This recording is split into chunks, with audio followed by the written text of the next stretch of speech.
not gonna lie. Dropped my phone.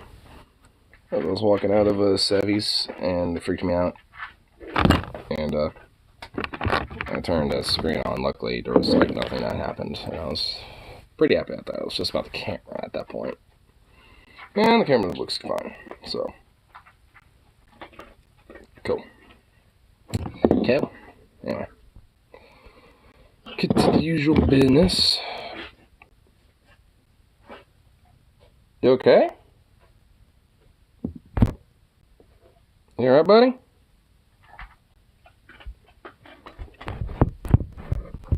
That doesn't sound good, bro. Well, I guess it seems fine.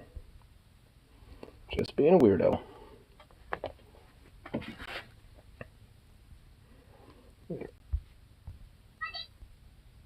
Ah! Fucking quit.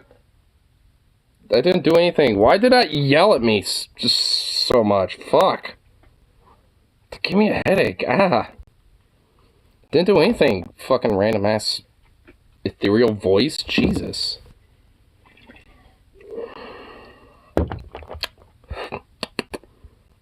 My lord.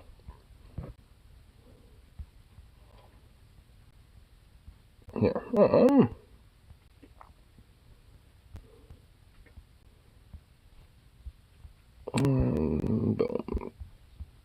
Get these tunes going, you know? There we go.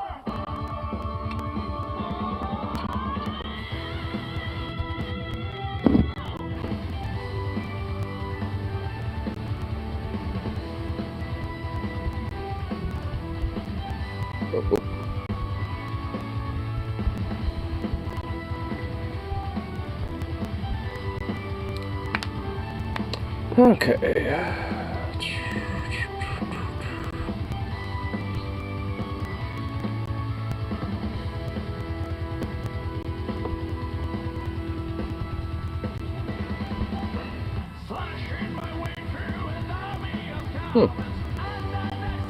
Friend just yells out, "Scream for me, bus 30," but where the hell is this? The fuck? Where the hell is this? Looks awesome though. Looks cool. Oops. Fuck. There we go.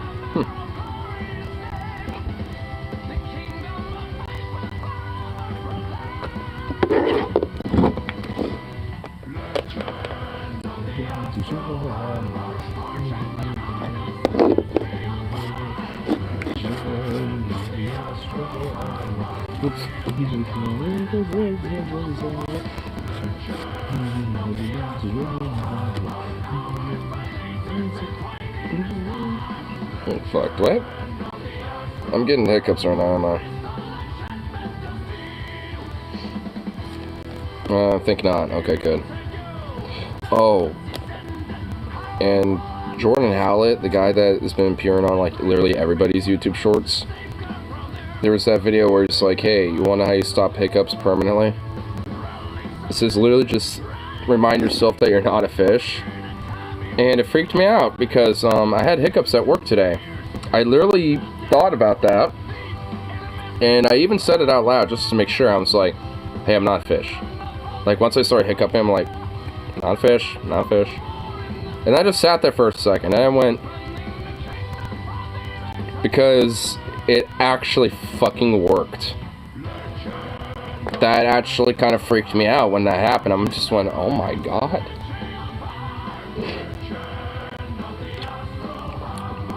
So if you get hiccups, you want a flawless way to solve that shit, just literally remind yourself you're not a fish. You have to literally, like, make your body remind itself that it's literally not a fish, basically. Which...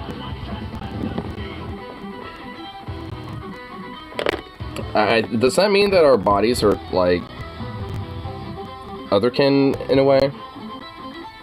Like, our bodies naturally still feel like we're fish? And still want to try to identify as a fish sometimes?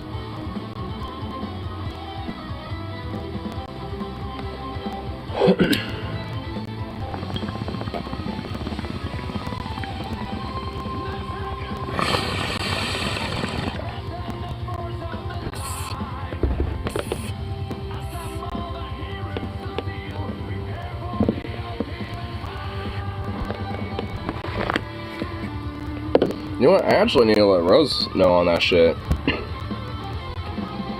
If he comes in here tonight, he usually does. If he does, though, I gotta tell him that shit.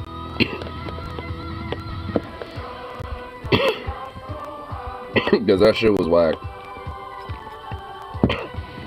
Actually, I'll at least DM him real quick, actually.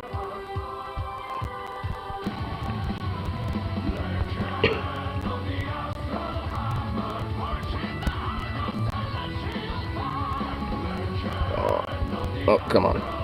There we go.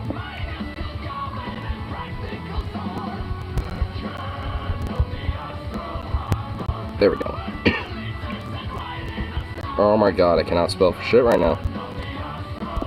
There we go.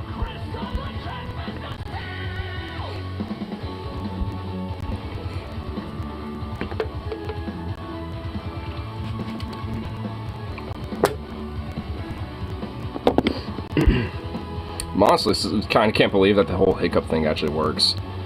It's so simple. Like, out of all the tricks, especially that I tried to do, you know what? Now that I'm thinking about it, maybe holding my breath actually makes it harder to try to get rid of them, because I think in a way I'm trying to make your body like think more so that it is underwater or something. I don't know, but at least now I know that I don't have to like do like, you know, some weird trick. Well, I guess it is technically a weird trick, but hey, it works. And I'm happy about that. Because now I shouldn't have to worry about hiccups anymore. Hopefully. I sort of God, if there's gonna be like, you know, one of these hiccup fests where it actually just continuously keeps on going. Oh god. Oh no. Oh shit.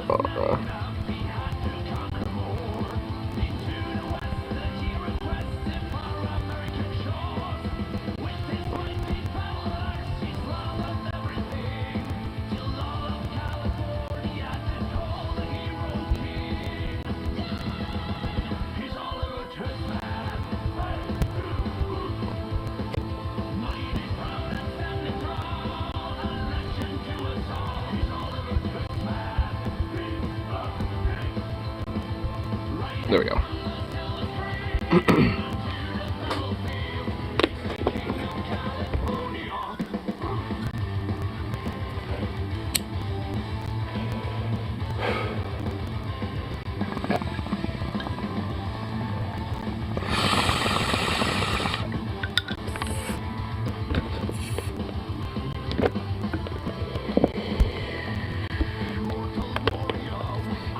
Alright.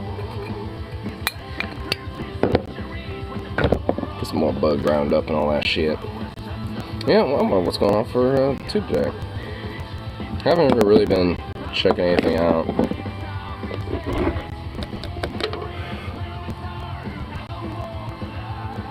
And honestly, it doesn't even really seem like there is much. But, let's see. Is there potentially anything? And of course, it doesn't look like it. But, yeah. We'll be able to find the memes.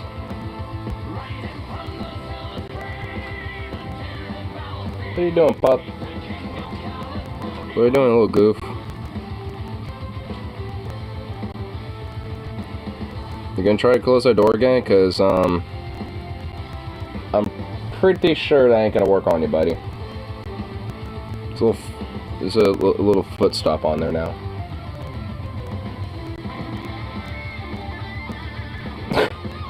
What? You giving me a stare?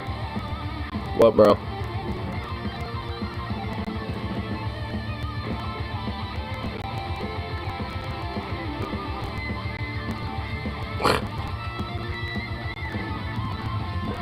He's really giving me a stare down.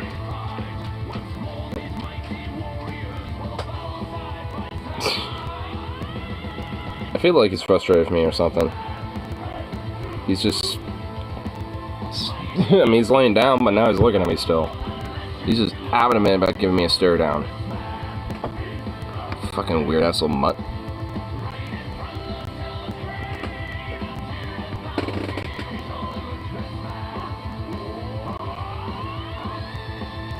You're a goof. What a sweet little dog. But nonetheless, just a goofy one.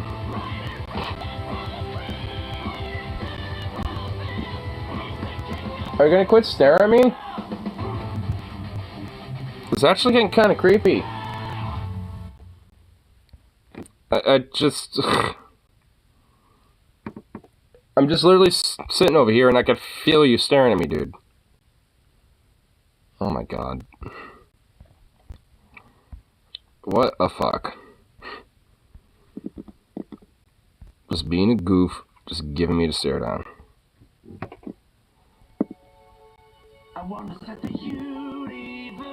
Oh, now he finally stopped staring at me.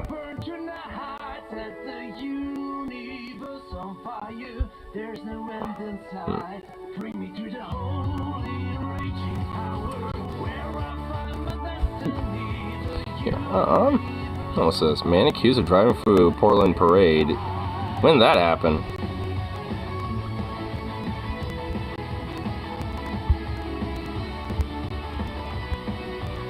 What the hell?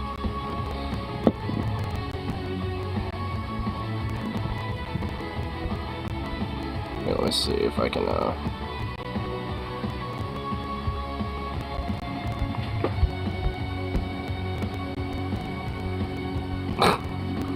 Here, let's see what the coin says, y'all.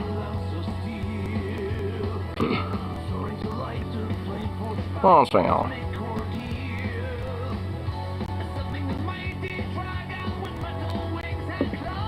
Grand Floral Parade, reckless driving, suspect. When did this happen? On June 10th? Wait, so this happened a few days ago?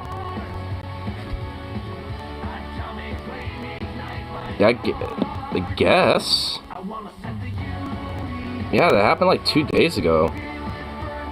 Lengthy criminal history, rife with traffic violations and sex crimes. News that a suspect arrested following says 44-year-old Sydney Sean Meckham of Portland is also a registered sex offender. Oh my god, of course these fuckers are. Court documents show that his first charge of multiple sex crimes in Multnomah County in 96, while 9 sexual abuse charges filed against Meckham in 96 were dismissed. He ultimately found guilty on 3 accounts of attempted Class A felony and was required to register sex offender in 99. And, Megan was later convicted of failing to report a sister in 2009, 10, 2014. Was later convicted of sexually assaulting a child in Clatsop County in 2016.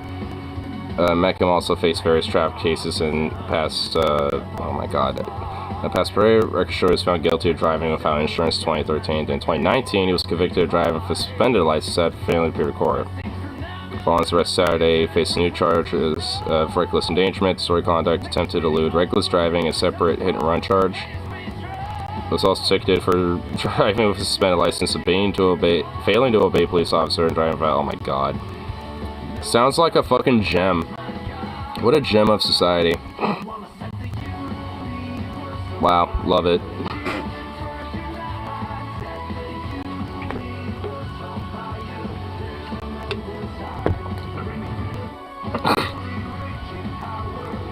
My lord.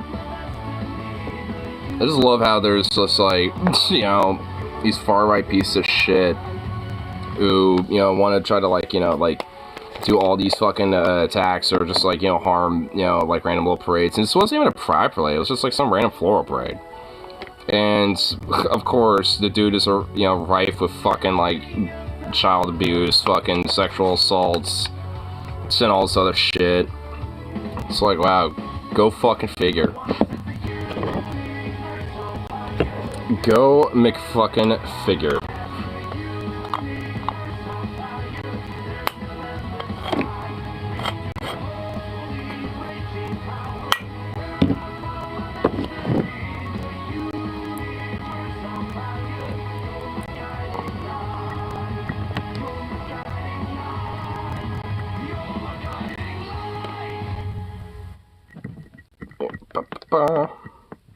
Getting a little bowl ground up here.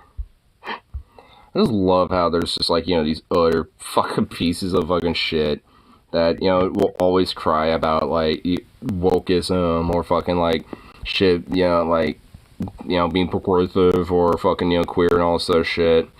But fucking dead ass, you know, when it comes push to shove, you know, and when you look in their closet are full of fucking all sorts of abusive bullshit, especially curious towards kids.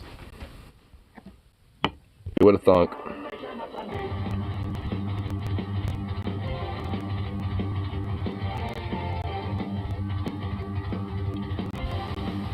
Talk of the what the fuck is so hot out all of a sudden. Is it hot? When I was out, it wasn't really that bad. I mean, I got off work and was outside at like 11:30 at night, so it didn't really feel that hot. I mean, it was warm, but I don't know.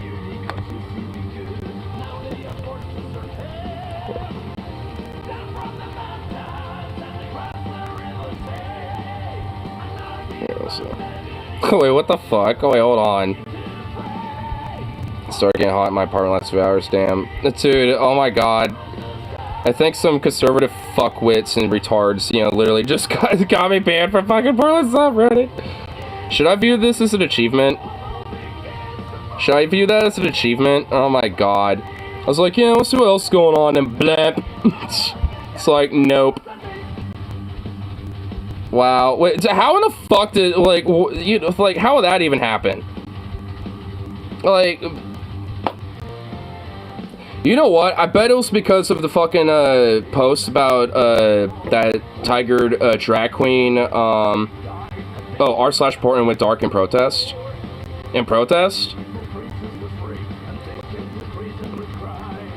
Reddit's trying to murk 3-party apps. Oh, I've been here. Oh, there's a Reddit blackout. Oh, half the site. Really? You know, I honestly didn't even know that. There's a Reddit blackout. I honestly was totally unaware of that. I honestly thought I was like maybe banned on the fucking Portland subreddit. Try my link. Well, public freakout still seems to be up. Yeah, public freakout is still up. I helped, hilarious, I helped to motivate r/Potent with my thread. Nice. Well, at least, okay, so it actually says here. So it'll be going dark, in protests of the projected API changes at 8 a.m. So this is going to be blacked out later, so it's not blacked out yet. So public freakout will, but it's not yet. Okay. Said there are parts saying, but I'm not sure why it's working. Well, it looks like it hasn't started yet, from what that post says. I think that means like 8 a.m., which, like, you know, 5 o'clock in the morning our time. So, I think basically in 5 hours. I think that's when they're gonna go dark. Terrible Facebook memes went dark super early. Okay. Honestly, I did not even know this was going on, so, I mean, I was actually a little relieved, because I honestly thought r/Portland got brigaded so hard by fucking, like, leftists. Or not leftists, actually that'd be based. But so brigaded by right-wingers and conservatives that, like, my post on the tigered, drag queen cancellation post that happened, which wasn't even really that fucking radically, you know, like bad. I was just saying, it's like, you know, to neoliberals and conservatives that, you know, are complicit with this and, you know, are just cowardly and don't, you know, like, and just, you know, like, let this shit happen and let it slide. And don't call the shit out, you're a part of the problem, stuff like that. Honestly, shit that isn't really, like, super radical. I mean, it's, I guess, accusatory, but it's not, like, directly to anybody or anything. Just more of a general, like, point being made. And I honestly deadass thought, you know, maybe that for some dumb reason, because Portland got, or the r/Portland subreddit got brigaded so hard that, like, somehow that got me banned or some shit. Which I would have been like, what the fuck, because, like, you know, I really don't post often on that subreddit. And every now and then, usually it's just, like, responding to some people on a post, or maybe every now and then sharing some stuff. The mods have been less anal lately, so I doubt it. Yeah. Well, now that I know, well, that was what I thought initially, like when I was looking at that, but since y'all mentioned the whole Reddit blackout, which, yeah, I've been living under a Reddit rock. I mean, I kind of heard about Reddit going for some changes and people being pissed off about it, but I really didn't know how far that was going, because I was like, huh, okay.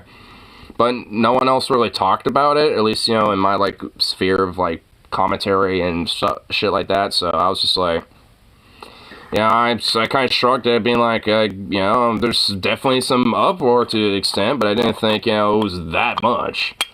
So, you know what? Good on people of Reddit. They're basically doing a strike. I mean, it's base Redditors.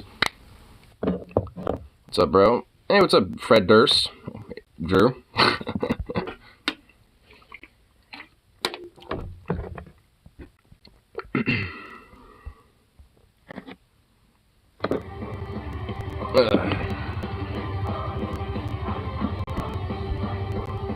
Man, that made me a little nervous. Just it's like, uh-oh. r/Portland dead. Oh no. The Reddit app sucks and Reddit's trying to murk third-party apps. Yeah, and honestly, the Reddit app isn't even terrible, but honestly, it does suck. Like, my little profile picture on Reddit isn't even my actual Reddit avatar. The Reddit avatar is blank. I've always tried to, like, update it, but because the Reddit app kind of sucks, I can never actually create him. So I just, you know, use all the different little things to take a screen cap of it and just upload a picture of the screen cap of the guy. Because I like my little dude, but I like my little Reddit guy, but I mean, I can't actually make the fucker because the Reddit app definitely kind of sucks. Like, I don't know why they even want to do that anyway. And those third-party apps exist because Reddit didn't even have an app.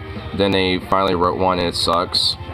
Yeah, I mean, and the thing is, like, it's not even terrible. It's, like I said, it's not the worst fucking app in the world. But, I mean, they could legit improve on it. Like, I see potential with it. But the thing is, like, they shouldn't be fucking with the third-party apps. Just leave them alone. I mean, if you want them to go away, then just make your app the superior app. You know, that's it. Just, instead of, you know, getting everyone pissed at you, you could actually make people, like suck your dick, basically, you know, by just making an app that's fucking good. So, I mean, it's like, what the fuck? Now, honestly, now, now that, you know, you're all, you know, giving me the details about it, yeah, what the fuck? That is some bullshit, dude. What the fuck, Reddit? You know what? Like, maybe, I wonder if this might help influence people, like, on other, platforms, maybe. Like, you know, if a platform pushes something, you know, there ends up being a blackout in a way.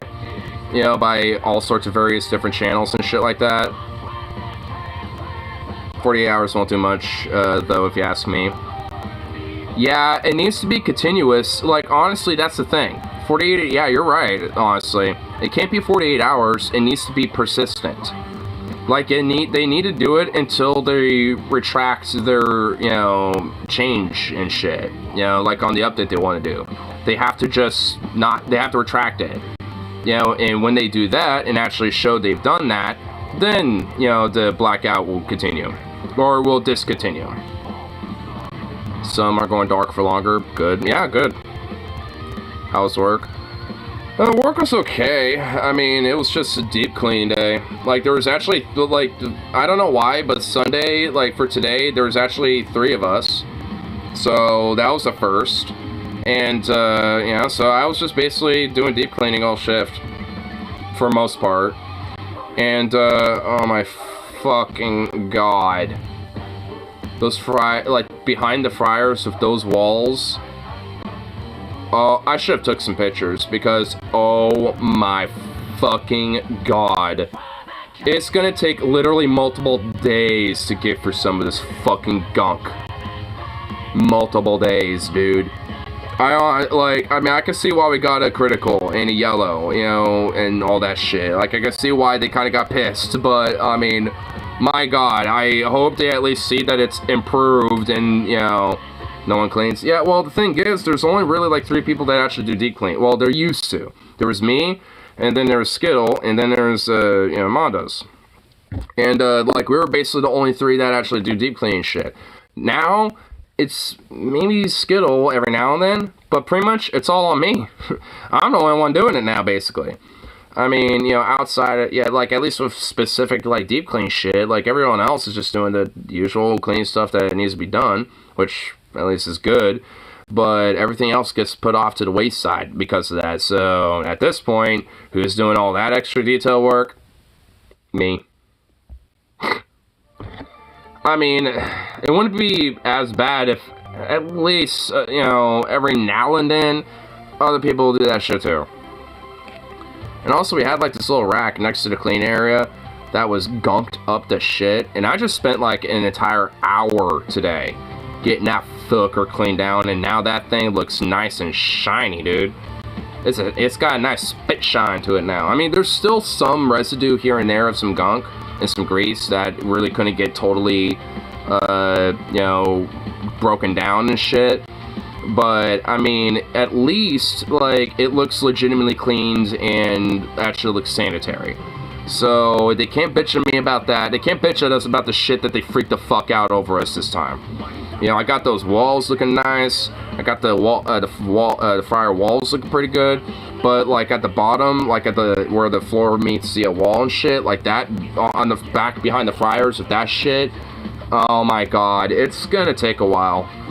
And honestly, that's gonna be, like, frankly, a shift in itself, honestly, because it's not just, like, mopping and all that shit, but you need to get, like, some scraper to scrape all the gunk out, because it's, like, literally layers of fucking random gunk, from, like, you know, bread bits, probably random, like, you know, some random Joe that eventually got smushed back there or some shit, just stuff like that.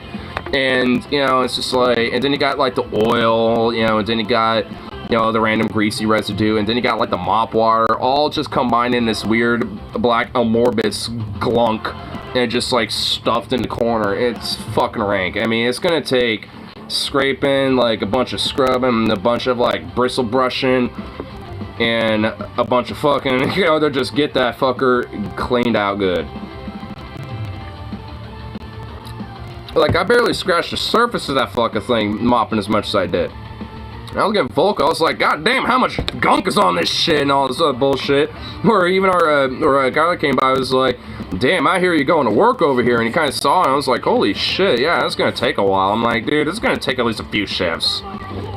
And luckily, I at least have an idea and time frame about when Nicolab's coming this time. And it's maybe Thursday. That's, like, the actual kind of set, like, time. Which, it's my day off, so fuck yeah. But honestly, I might just do a 6-day work week this week, just to make sure that shit Gucci.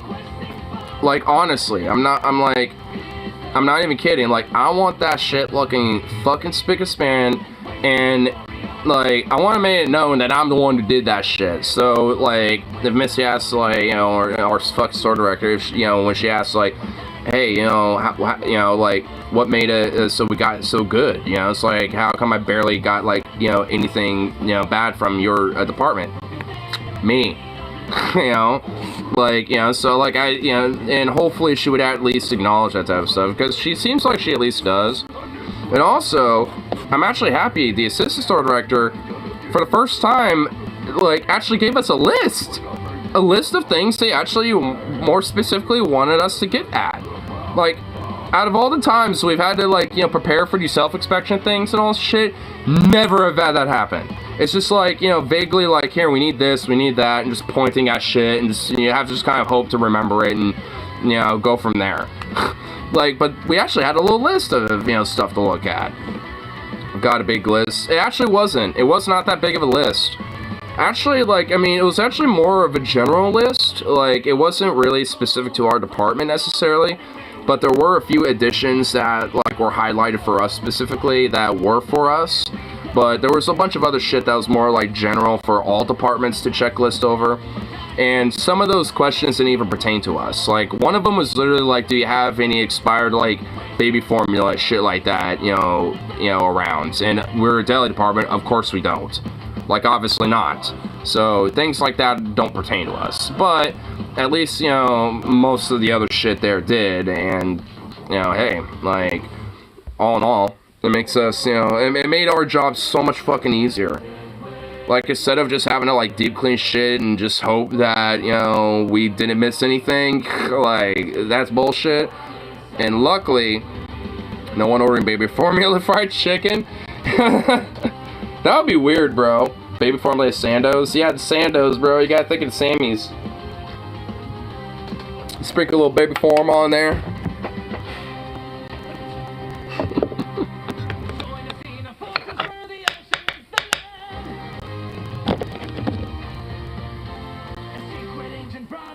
But, yeah, I mean, you know, at this point, it's at least better, you know.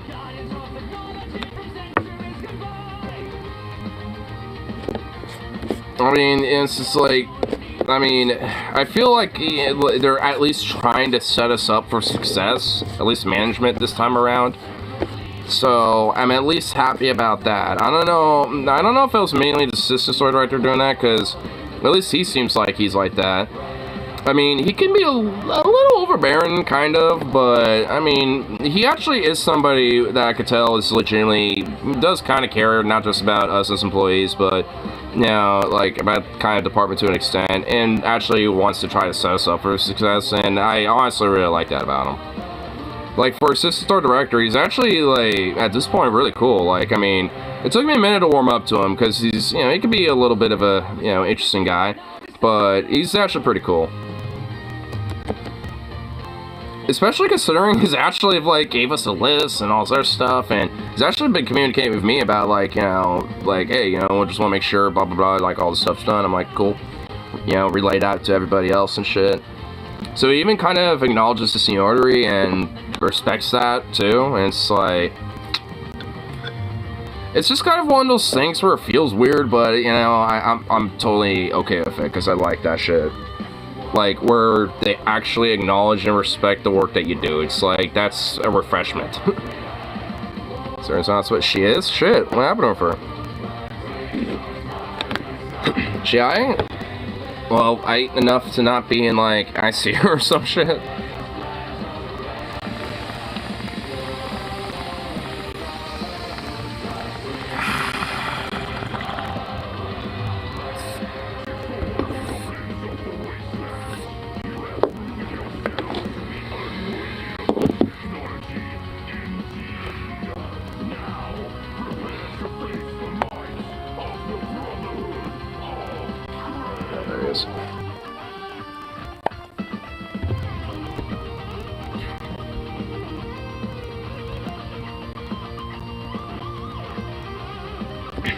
Been sick for a couple days. Damn.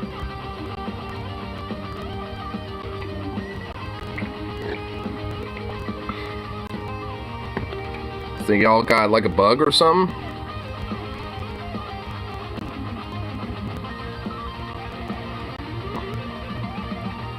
Today was bad. Ooh. What happened with today?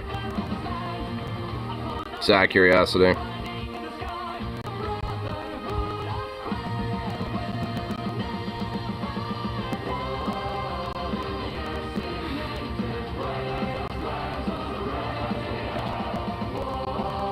I feel he's staring at me again.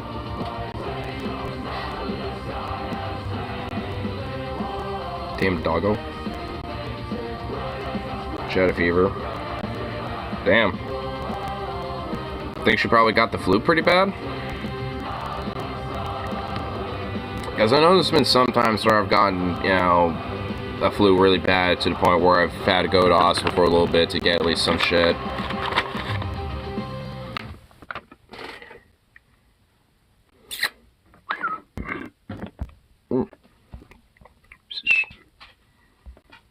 Come on. She has pneumonia. What do you mean pneumonia? She got the Rona drink one too many. No, it sounds like she... Pneumonia? Or you mean pneumonia? Here, hold on. I want to see if that's like, or is that like something else specific?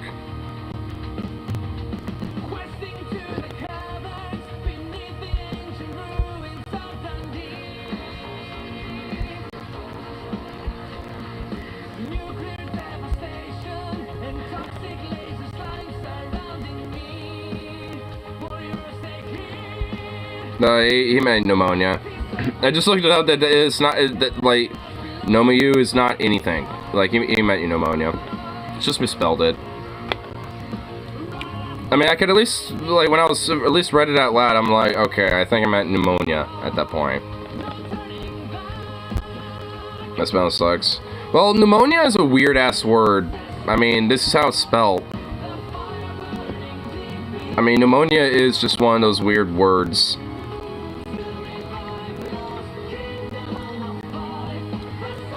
Infection that inflames air sacs in one or both lungs, which may fill fluid. Air sacs fill fluid, ew. But particularly to infants, children, and people over 65. Which unfortunately is a common thing. Fever, dry cough, headache, muscle pain, weakness. Decreased shortness of breath, muscle pain. There may be a high fever and blues in the lips. Damn.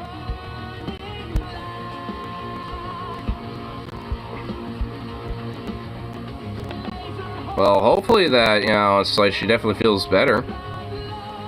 Though it seems like she had all that. Oof.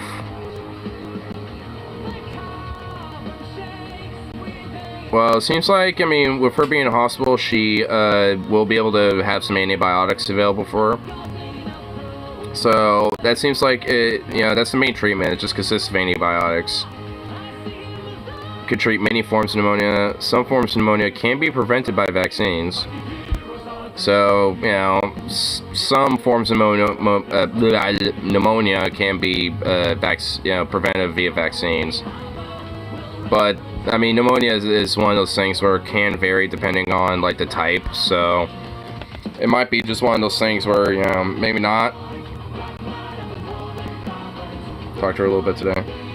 That's good. As long as, you know, I mean, the fact that she's at least in the hospital knows that she at least has, like, immediate care, especially for something like that. But at least luckily for someone her age, it's not life-threatening. But, I mean, you know, it's definitely something that you know, should definitely be in the hospital for to get more immediate care.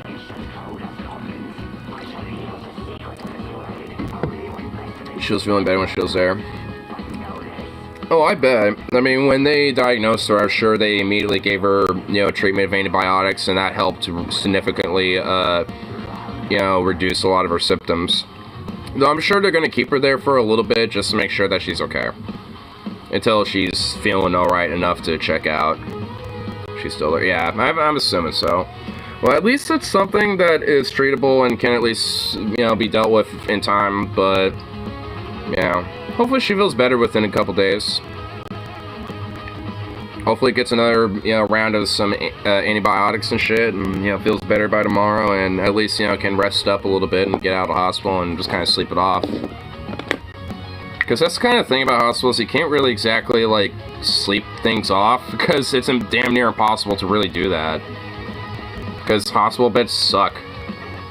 I mean, I've tried sleeping on those things, and at most you can get like an hour. I go to work. Well, yeah. Well, as long as, you know, like, I mean, you know, as long as she's there and, you know, fine, it's all good.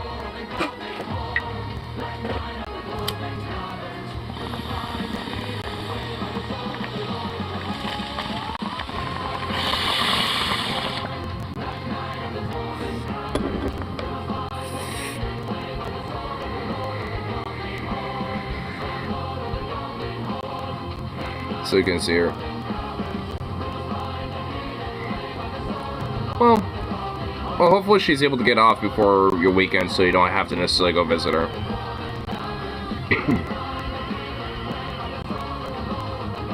Oh, yeah, I meant to check out this link.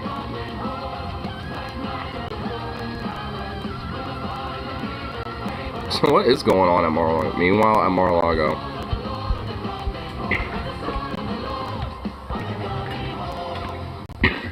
So what's happened? Oh my fucking god, you gotta be kidding me.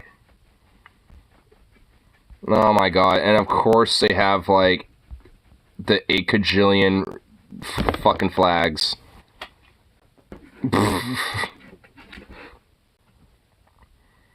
Oh my lord. So what, they're just, like, doing little, like, like, so they literally have so they got their freedom mode or some shit. Who the hell is that guy in his business suit? The fuck? Oh my lord. Wait a minute, there's a bunch of fucking Humvees? Oh my god, wow. Just a bunch of people got some surplus Humvees with them, dude. Jesus Christ. Oh my god. I have same days off you do. All you'll do? Well, hell, maybe you come down here. Chill for a bit.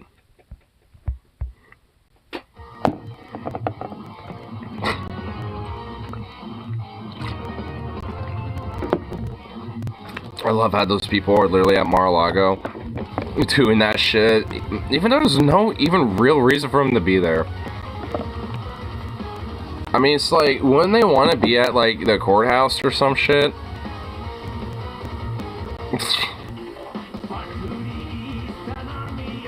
We'll see. Alright, fine.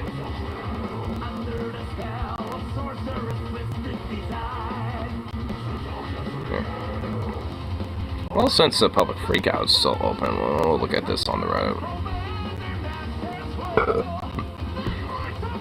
If it'll let me.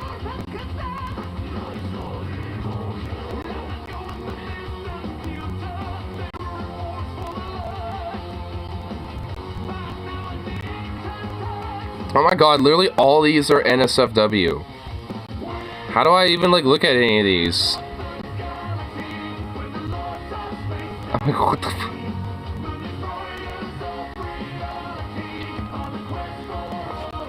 Oh my fuck. What the hell's happening to Florida? Like, this is literally in fucking Florida, dude. And Florida ain't a fascist shithole.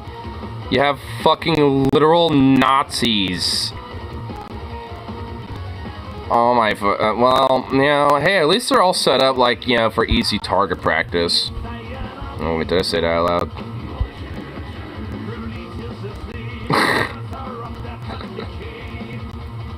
Might have said that out loud a little bit. Cause, goddamn, what the fuck? I wonder why people think I'm so goddamn radical about how, yeah, about my position sometimes. I remember seeing one of those fucks, you know, like having an SS tattoo and shit. I'm bitched about that, you know, when I saw that, because it got under my fucking gear so much. And it's just like, man, it's like maybe that dude can just be deported to Florida so he could join his con. Love JBL. Well, I could give you the money for it.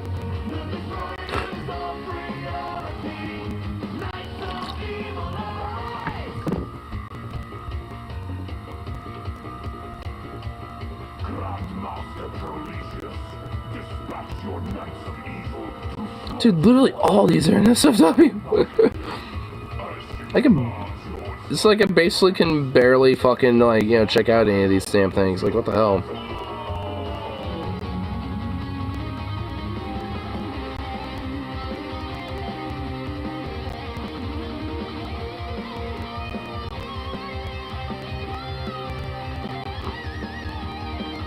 Maybe I should come down there and get it. Wow. And leave me speakerless. There, let's see this. A Chinese kid punches way to Peru. Frightens the entire crowd and security is called. What the hell? Damn, he went in there and just, like, you know, fucking assaulted him. He just came out of nowhere. Boom, boom, boom, boom, boom. He's like, dude, he like speed punched him, dude. Damn. Went in there, fucking gave him the fucking, like, rapid fire assault and just, like, left, dude. He just did a crazy ass drive-by. Where is this? Does this even say where?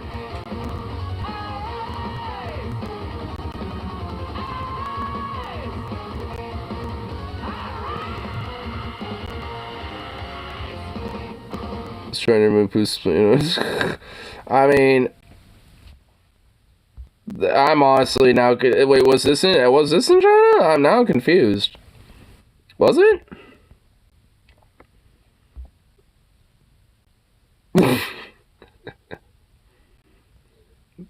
Damn, kid. Damn. Oh, the money. Oh. Well, Thursday will obviously work best, because, hey, it's payday.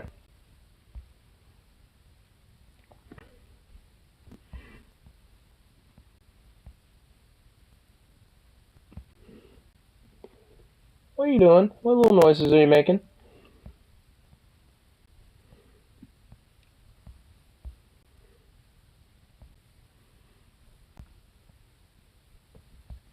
Here,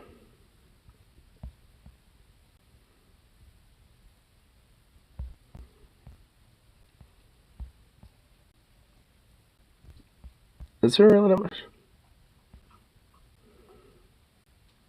Really not much on here. What the hell?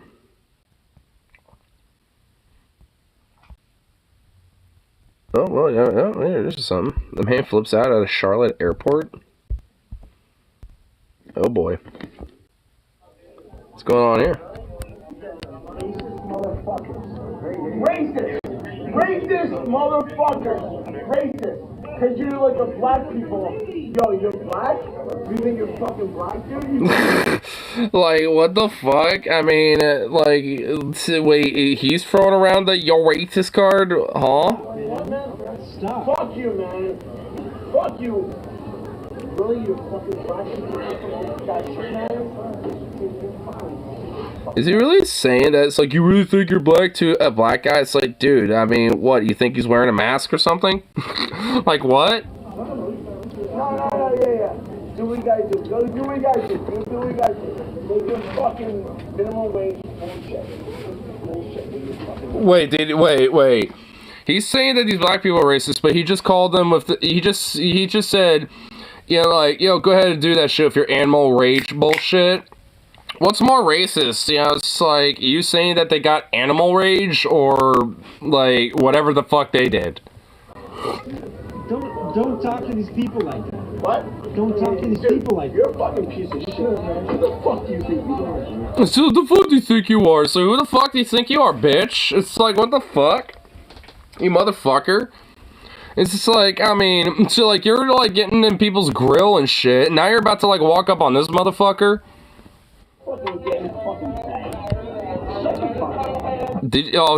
Now we're throwing out like the gay fucking faggot. Oh my god. Wow, this guy is insecure beyond recognition, dude. The insecurity is just reeking off of this guy. Oh my god, he so badly wants a gigantic gay bear to fuck him right in that twink ass. Oh my god. Oh my god, dude, what? It's just like, what a fucking piece of shit. They do not deserve for you to talk to them like that.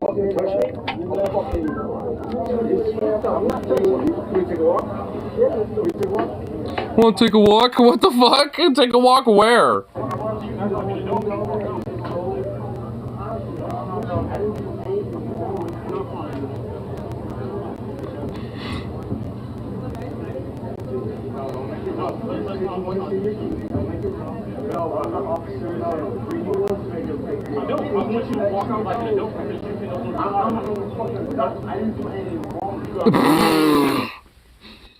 It's like, I mean, the other guy was like, say, you can be an adult and walk away and, you know, blah, blah, blah. And then this guy's like, I am adult, I didn't do anything wrong. It's like, no, you're acting like a literal fucking insecure child, my guy.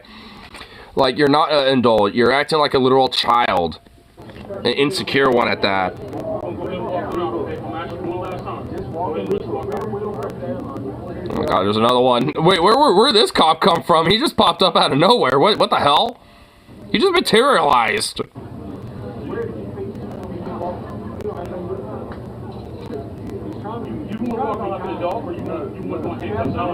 You want to walk away like an adult, or you want to get locked up in handcuffs? Damn, dude. Was that it? No way, that was it. Looks like there's supposed to be more. No, I guess that was. Wait, oh shit, no, there's more. I think. Well, I see him walking away with them in there, but for some reason I won't play the rest. Ah.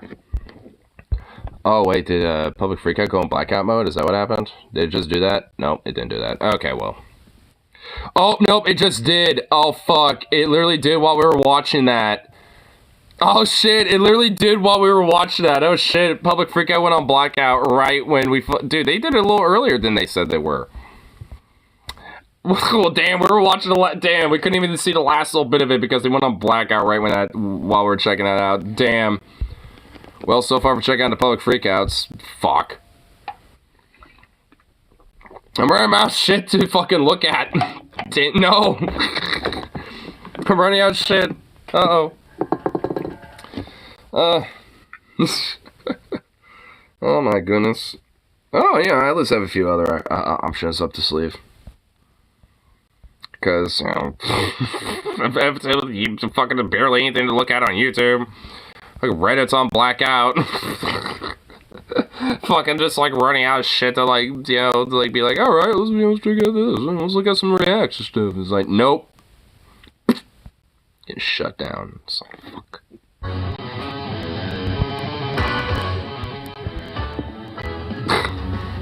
Man, what the hell? So everybody running out of shit. Running out of memes, running out of Public Freakouts.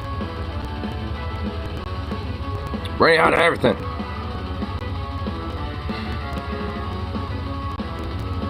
Man, what the hell?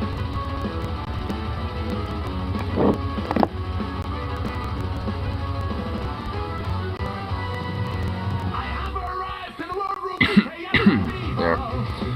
I'll at least give an attempt to see if there's at least some on tube. Let's see.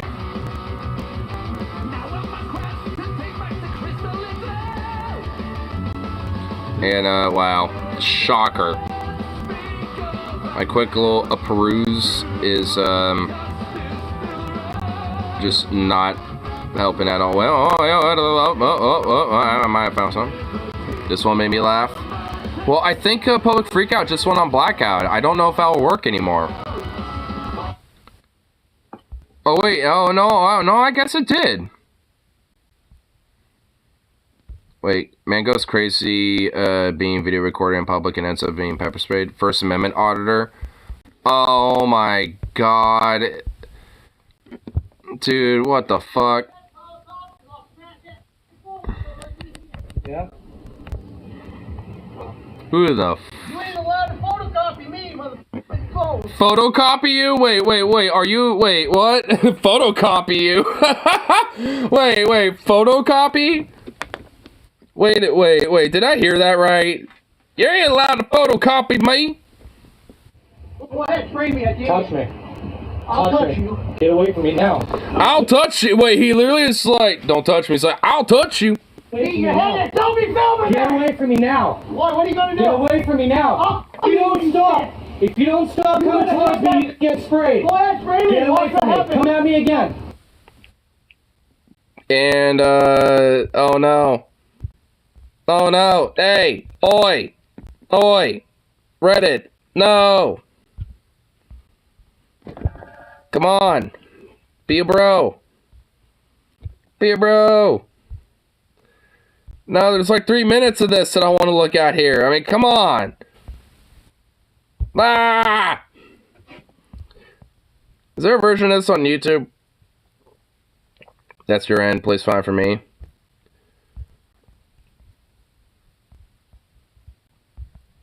Well, I mean, like...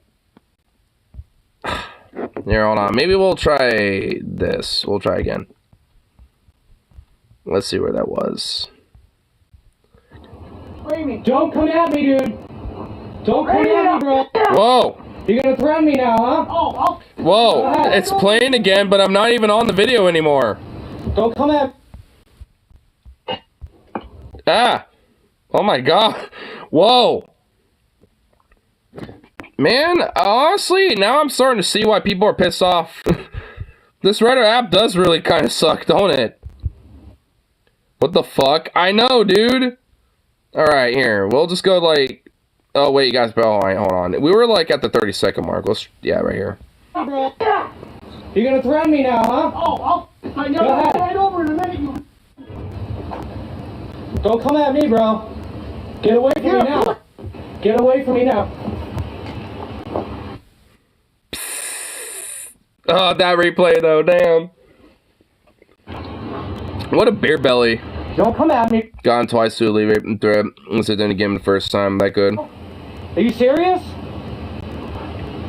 Dude, you come at me again. Bring me again up. I'm going that way. You better go that way. Go that way now. What are you gonna do? Get away from me now. I warned you. Spray him right in that ass, dude. He got an ass crack right open available. Just sneak up on him and go doo-doo-doo, psst, right up in that ass, dude. Get him some literal like fire hole, dude. Get him some spice hole. He needs some spice hole, dude. He needs to have the spice hole galore. I warned you. Call the ambulance or the police. I'll call them for you.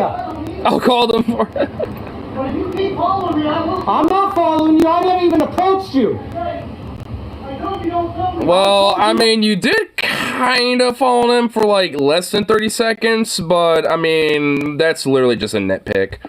Come at me like that in a threatening manner. Spray him right in the butt crack. And now you got sauce, buddy. Now you got sauce, buddy. Now you got sauce, buddy. Damn. Dude, now he's just getting roasted. Okay, you know what? Maybe he didn't deserve, okay, maybe he doesn't need, getting sprayed in the ass. Like, literally. Because, like, he's getting spit roasted. Like, not only did he get pepper sprayed, he's also getting spit roasted. Dude, I mean, damn.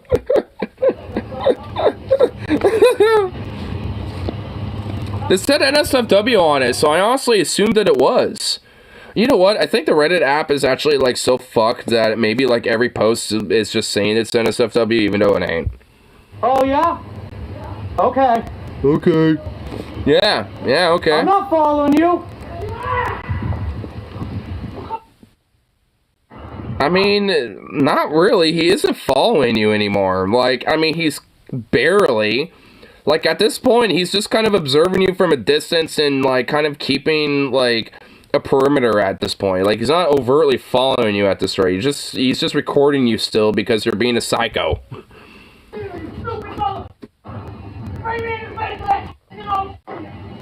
Yeah, only if you come at me like you did, I will. You're jamming. You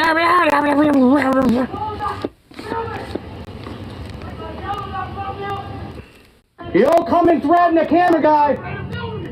Right now! If you don't stop filming, I'm gonna... Now he's threatening me. Oh, what the fuck? Come on. Ah! Loud mayonnaise noises. Loud mayo noises. I mean, for real. Come on. There. Alright. Part 3. Electric tiddly. Because now I feel titillated. Okay,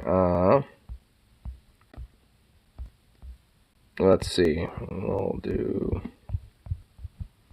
this, and let's see if that helped. Get out of the post, get back into the post. Hey, it did! Sweet. Where are you? You don't know what I'm saying. You left me, I'm leaving. I'll beat the out of you and your old lady. Well, you probably shouldn't be driving while you are, pepper sprayed in the face. It's probably dangerous. What the fuck? Really? I kind of want to see the last little minute of this. Come on. Come on, Reddit. Or I guess my end. Whatever the fuck is fucking up here. I'm assuming it's probably the Reddit app itself. Because, I mean, I know it does suck. But the thing is, this hasn't been an issue before. So is the blackout, like, maybe a part of why this is happening or something? I mean, you'd think that would actually kind of open up and clean out the servers in a way, if you think about it, make it a little bit more streamlined. Well, I know they're going to be doing theirs too, but what the fuck? What the hell?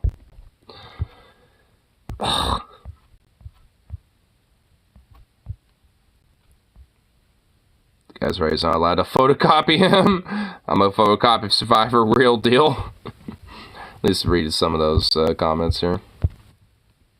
Here, let's see if doing this helps like it did last time. God fucking... Okay. Well, we'll just go... Yeah, right here. There we go. Ah!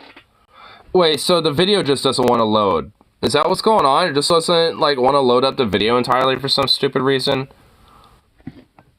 Is that what's really happening here? Oh my...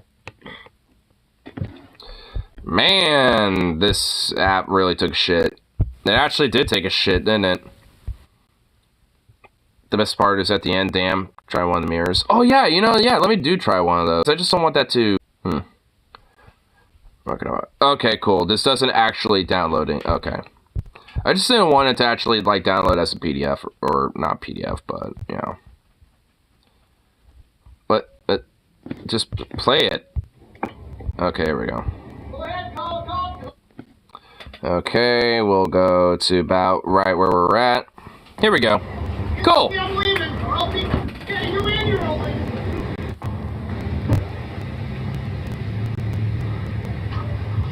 I realize that they do have those below. I should... I wasn't even filming. I wasn't even recording him. How'd that feel, buddy? He's still yelling at him. Oh my god. Oh my god. Get my eyes are open. So run your mouth some more. Get away from me, bud. And I'll speak the... Away from me, buddy. Dude, are you fucking kidding me? Dude, he actually unironically got out of the car after he went back in. Are you serious? What a psycho fucking freak shrimp pop motherfucker, dude. Oops. 600 units responding to 100 Mineral Street. I'm now got a second call from 911 indicating he is threatening people. Oh, is he gonna indecent exposure now? Oh, wait, what the hell is he doing? Oh, I am? Oh, that's you, buddy. You punk! You can't even fight without using pepper spray. Springfield Police Department, Dispatch Morris. Hi, Brian Walbridge, Springfield Police here. Yeah. I feel like the driver sped up just so that fucking guy could not get out of the car, because if he did, he would purposely have injured himself. You know what? I'm willing to say that that speedaway was merited, because that guy probably would have tried to get out if it was any slower. Yeah. My opinion there. YouTube guy just made somebody in front of the building. Oh. Oh. A YouTube guy just made someone in front of the middle. It was like, oh. Said that, oh. The operator's like, oh, such a shame. What? Like, man, what the fuck? Damn, that operator was like, oh, wow, dude, tell, that sounds amazing. Or just like, oh, that sounds like a shame, don't it? You're probably right, yeah. I mean, that like a little, like, that definitely felt more like, you know, just for the safety of the other person, you know, all that shit. Like, I mean, because obviously the dude wasn't driving, somebody else was with him, you know, just waiting for him in the car and shit. So, I mean, you know, I just feel like it's like, look, I don't want this guy getting out again. I'm just going to speed up just so he doesn't get out and be like, dude, you could have chilled. You could have just walked away, you know, or said something later, you know, because, goddamn, dude, what a psycho. My lord.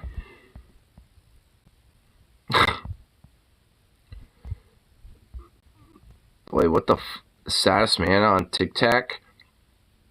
He's always crying. Oh no, what the fuck? Am I gonna get disturbed here? Am I gonna get weirded out? Well, this is 32 minutes. Oh fuck, dude, this is fresh. Fresh right off the presses. What the hell? Never to leave a child unattended in a pool?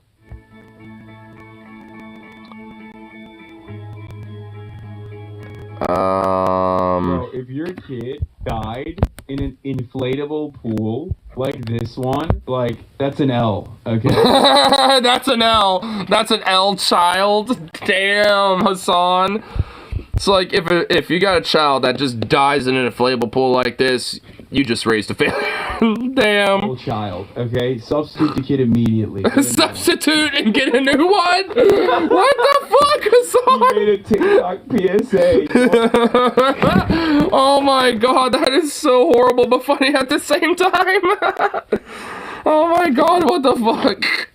Dude, man, the casual dark humor of Hassan Piker, bro. I love it. Child unattended in a pool. What is this guy doing? What the fuck?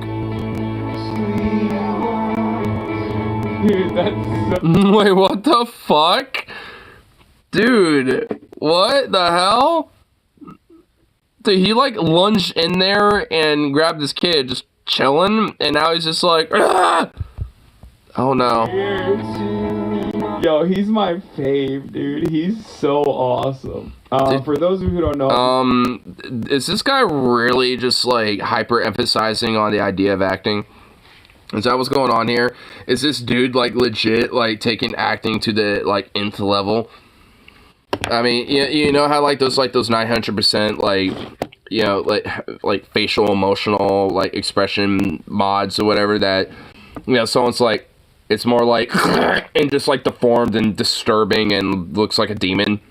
Like, is he trying to do that but in real life? He's my favorite actor. He's trying to be that mod. Okay? He's a TikTok actor. He's very good at acting. Okay, he is. All right. Damn, his son is pretty good at fucking acting too. That's wild. Unless he like literally killed his son. This is an insane thing to fucking imagine and act out. I mean, this. Wait a minute. Oh my god, he's actually trying to act out like his kid. Oh my god. Oh my god, what the fuck? Dude, that's actually worse than the grim dark humor that Hassan was doing. Dude, wait. What the what the hell? What the fuck, dude?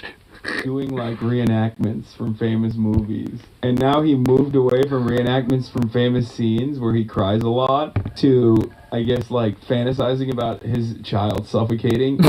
The smallest body of water. No CPR, just hold the L. Yeah. Dude, he is. He's no CPR. Don't try to save the kid. Just hold that L, dude. Just hold the L. Oh my god, dude. That shadow just made it worse. Oh my god, he's holding the L, bro. Yeah, not even attempting to save his kid. Just like, oh, he's dead. Oh no. Dude. I love it. Oh my so god. much. You know, fuck that.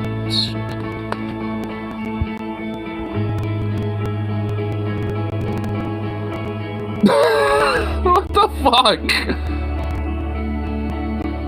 I love that he went down the slide. Like he didn't just avoid the pool and just like go directly to the baby, and he went through the slide.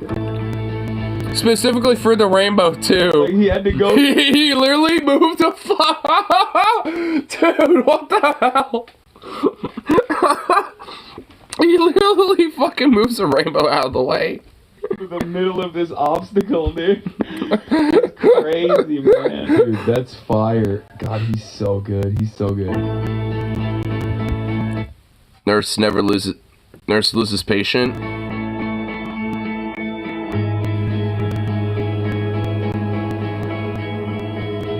What? Is it just? Oh, he's got a helicopter? Are you fucking joking? Okay, we can't play all the music. It's the same music from earlier. Okay, I gotta play the music for the full effect, kid. Oh I don't even care if the VOD gets muted. We gotta watch this with all of its glory.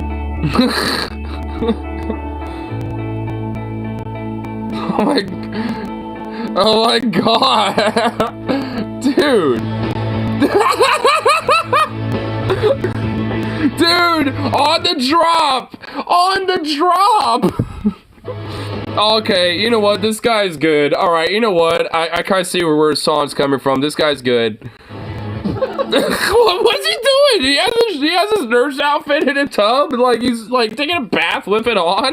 Shower with his scrubs. He's in the shower with the fit on, dude. Dude, this guy's actually fucking good. Do you guys understand why this is my favorite actor?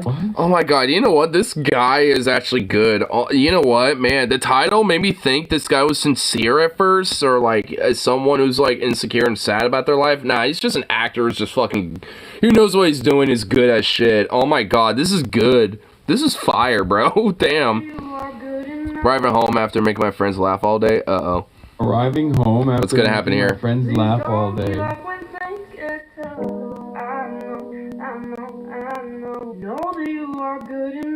All he and his friends did was watch his other videos. Dude, this guy is awesome. Give me back my son! Every parent's worst nightmare. This is every parent's worst nightmare. I mean, it kind of is.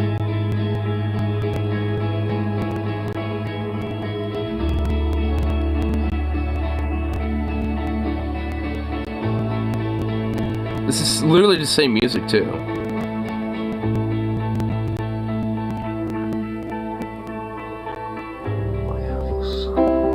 Oh. What the fuck?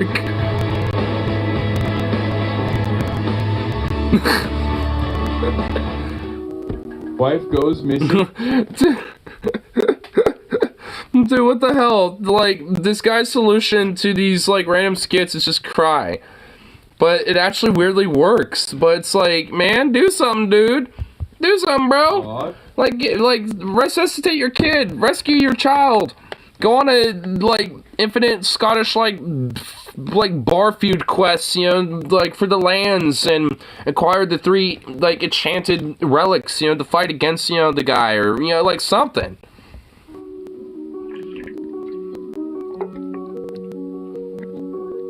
Ryanair. Oh my, Ryanair, yeah, for real. Yeah, your wife got missing abroad because she took Ryanair. She probably fell out of her seat because the plane's, like, barely fucking put together.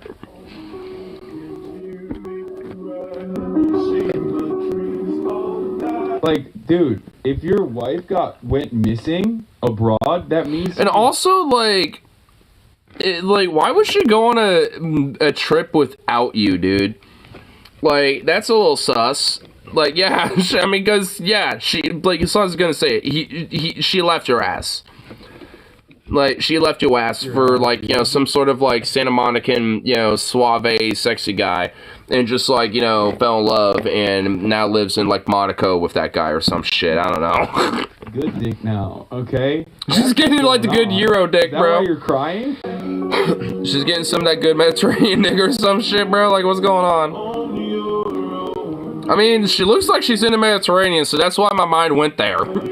I love this guy's brain because, like, he went on a beautiful vacation with his wife, okay? Which, shocking that he's not a divorced dad, because he is permeating divorced dad energy in every orifice. Dude, he really is. This is the most divorced dad of all time. Having said that, the notion that he goes on a beautiful vacation with his beautiful wife that he loves, and in his mind he's thinking, oh, you think I'm just filming you right now for us so that, like, we can go back and remember these memories fondly? Nah. No, Brandon. But no, Brandon. I'm filming you because I'm going to make a banger TikTok about how I'm fantasizing about you being fucking kidnapped.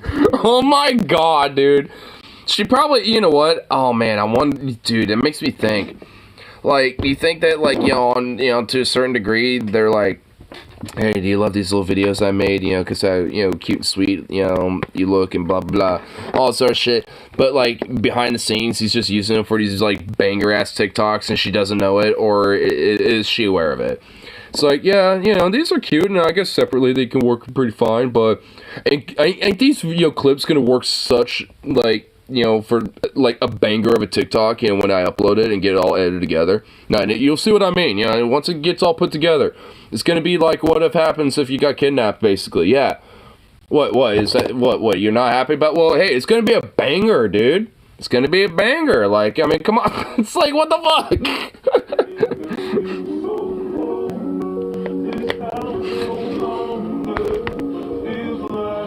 I mean, wherever they're at, it looks pretty cool, but... Where's the drop? Wait for the drop. Is it right here? Babe, I think this man is following me, freaking me out a bit. I'm on my way back now. Actually, ignore me. I think I'm just being paranoid. I'm only around the corner from the flat right now. Kissy face. You don't like the art? I mean, if you get murdered, I'm worked hard on it. Hey, babe, just nipped to show you back at the flat for a round 2, winky face. Yeah, we're fucking, yeah. We're fucking, yeah.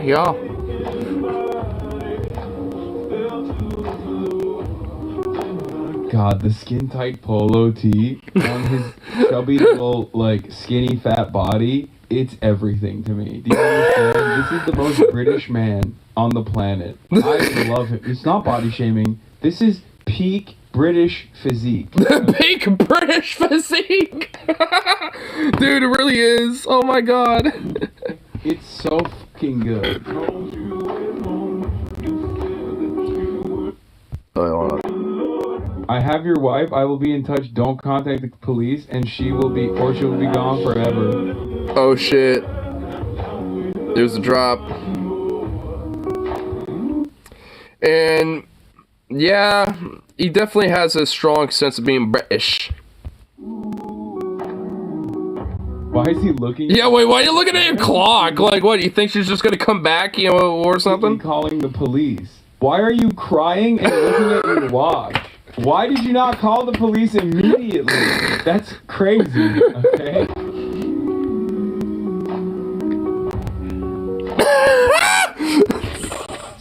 Oh my god! Oh my god, dude, this guy is fucking great. Oh my god, I'm so glad I found this dude. Oh my god! Wait, no, we gotta go back. Oh my god. No, nah, dude, he did not just smash that fucker out. He did not just yeet that, dude. He did not just yeet that shit.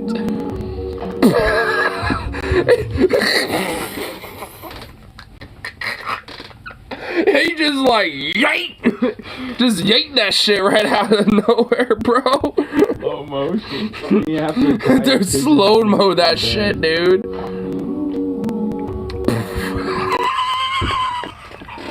Dude, he just like dematerialized that fucker from whence it came from, dude. Damn. He just put that shit into the extra ethereal dimension plane, dude. He sent that shit to Elysium. That's me. That's me for real, brother. True, though.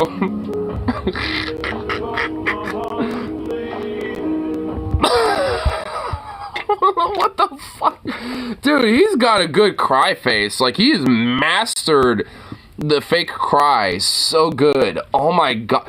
This guy's good, dude. I fucking love him. Wait. He changed outfits and is now just laying in bed crying. This is the reverse stoic, okay? Much like a stoic, things are happening around him and he will not do anything about it. But instead of like controlling his emotions, he just lets it all out. He's Yeah. not gonna do anything about it, okay? But he's certainly controlling nothing. Okay? He's decided he's going to cry every time. He has one speed, dude.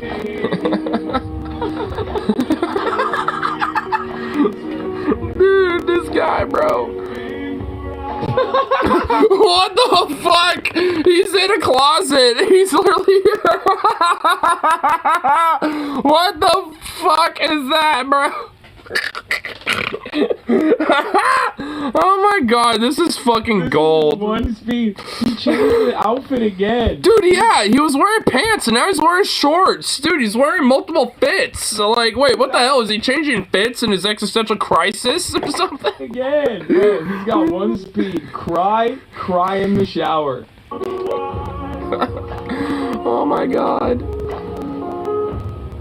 Is he, what the hell? To be continued? Wait, what? To be continued? Oh, I need a follow-up, dude. Wait, no, we gotta see what happens after. Yeah. But no one knows how hurt you really are. Dude, so wait, in the span of a week, his wife and his kid got kidnapped. His wife got kidnapped, and then his kid, he went back to England. Instead of, like, he said, L wife, I'll hold this. I'll hold this out. Him. I know. This is the last time we watched the video. This is the fuck me up fam guy. His wife got kidnapped. He got back to the fucking UK. He didn't do shit, okay? And then his daughter died, and then he still tried to make his friends laugh after all of that. But he's deep down inside, Pagliacci style, very sad. Let's see what this one is. He did a CapCut edit with a different song. Dude, he's doing the Linkin Park in the end. He's doing a weird edit on it. Or at least used the edit of it.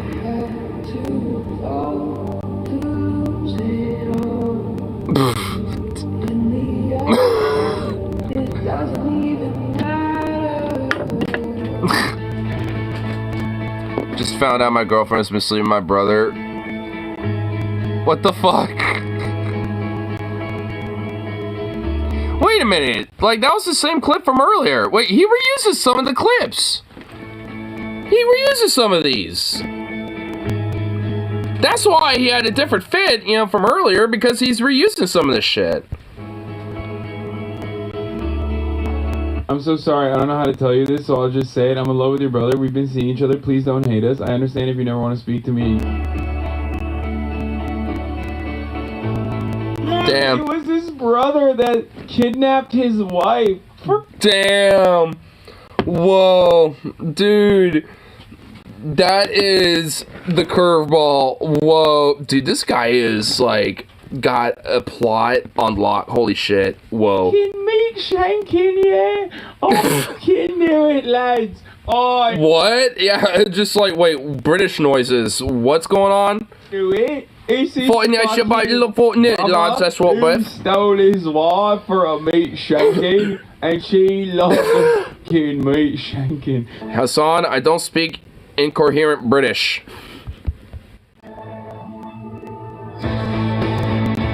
Whoa, that was even way faster than last time. Jesus. He like really did yeet that thing.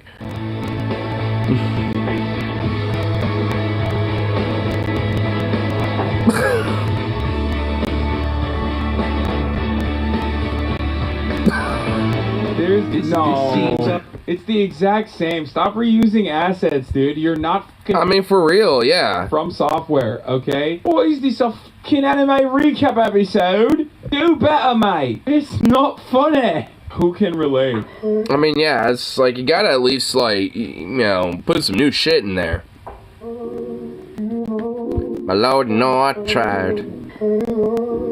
When, of course, he's also using the same shit. Yeah, he's reusing edits in there, too. I could kind of tell. What the hell? Hey. Hey. Oi, bruv. Oi, bruv there, mate. You're using assets. Quit you reusing your shit there, bruv. Shit's funny when it's original, but as soon as you start reusing shit, it's like, oh, wait a minute. What the hell there, bruv? Right now, material. I just discovered you. Don't do that to me.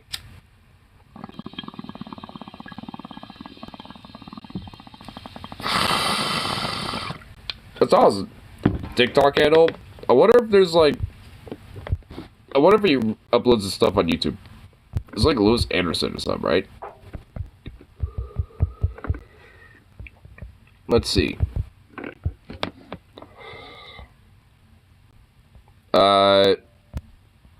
I got a music artist? Love Songs Volume 1. Love Songs 2. Love Song... Wait, what the hell? I got a,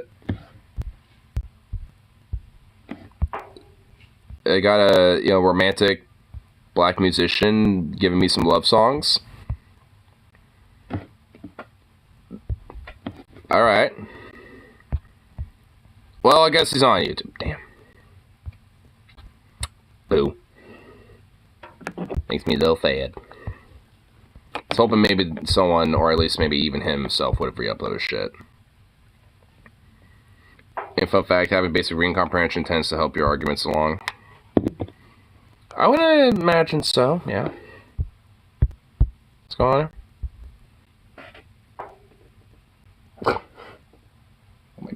Wow. Oh, yeah, I remember that. Okay. I remember that from last night. Despite numerous laws being introduced. Okay. Yeah, I remember that. Oh, look, they've banned that thing that isn't happening. And now their attention to involving people, their transgender children. What? They literally say Texas officials tend to launch abuse censorship. What are you smoking? Yeah, like, wait, what the fuck? Look, they've banned that thing that isn't happening, but gender affirming care is happening. Wait, what the, what? Is this guy unironically brain dead? Like, did he eat lead chip paint? Like, lead paint chips? Like, what the fuck? Does he, is his diet, like garnishing lead paint chips on fucking everything? Like, what the fuck? Oh, look, they've banned the thing that isn't happening, but this literally, like, what?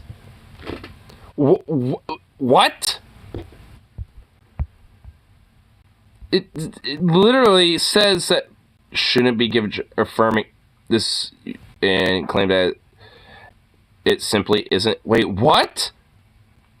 Children shouldn't be given gender quotes affirming. Why does he put those in separate quotes? Just okay, whatever. This is something that you usually agree, and claim that it. Wait, what? The thing that refutes the argument in your dude, like, it literally refutes it in the same tweet. Like, how does this guy not realize that gender affirming care does not mean things like surgeries and shit? Like, it also means, like, you know, social affirming care, and it also means, like, maybe puberty blockers and stuff like that, depending on the age of the kid. Like, I mean, it just, like, what the fuck? Like, I mean, what? They have been diagnosed by medical professional. Yes, they should. Caught in 4K. You are a strange, weird person. Caught in 4K. Yeah, caught doing what? Accepting and understanding what the fuck reality is? Got him. I got him, you know, accepting basic reality. Owned the lib.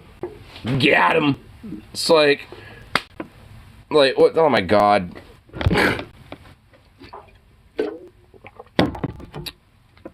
Man. I want to send that motherfucker to the rice fields or some shit, dude. Just have, like, Filter Frank being like, welcome to the rice fields, motherfucker. Gonna make your day real good now. Wait, what the fuck? Do I even want to click that? I'm not clicking that. I'm not too sure if that's a meme I should click. Why does it have 10 million views? Wait, what the hell? Oh, I guess it's 12 years old. Oh my god, YouTube algorithm, like, bumped that shit up, didn't it? Oh my god.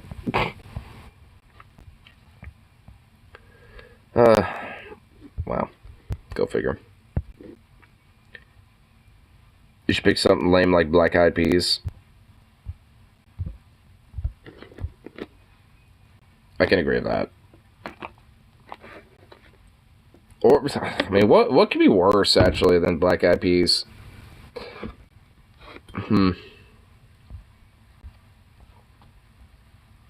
Oh. Being locked in a room, having to listen to Puddle of Mud endlessly. And not anything specific when it comes to Puddle of Mud. The Nirvana cover of Puddle of Mud. I need a easy friend. That one. It needs to be that one. Endlessly.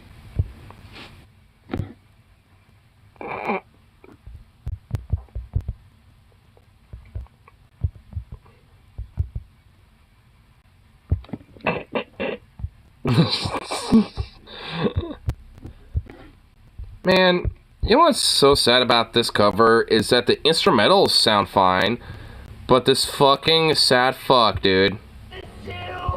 Ah! Too early, dude.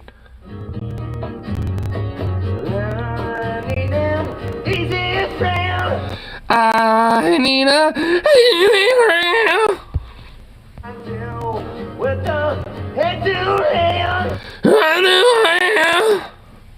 It's like, ah.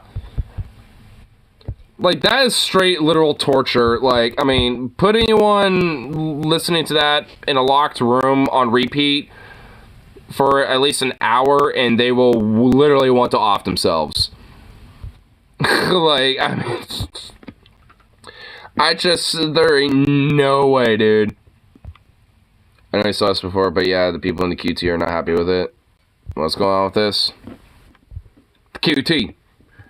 You, sir, I did not. Oh, wait. Oh, the quote tweets? Says the sea bees, but he appears to be some sort of land or sea monster. What?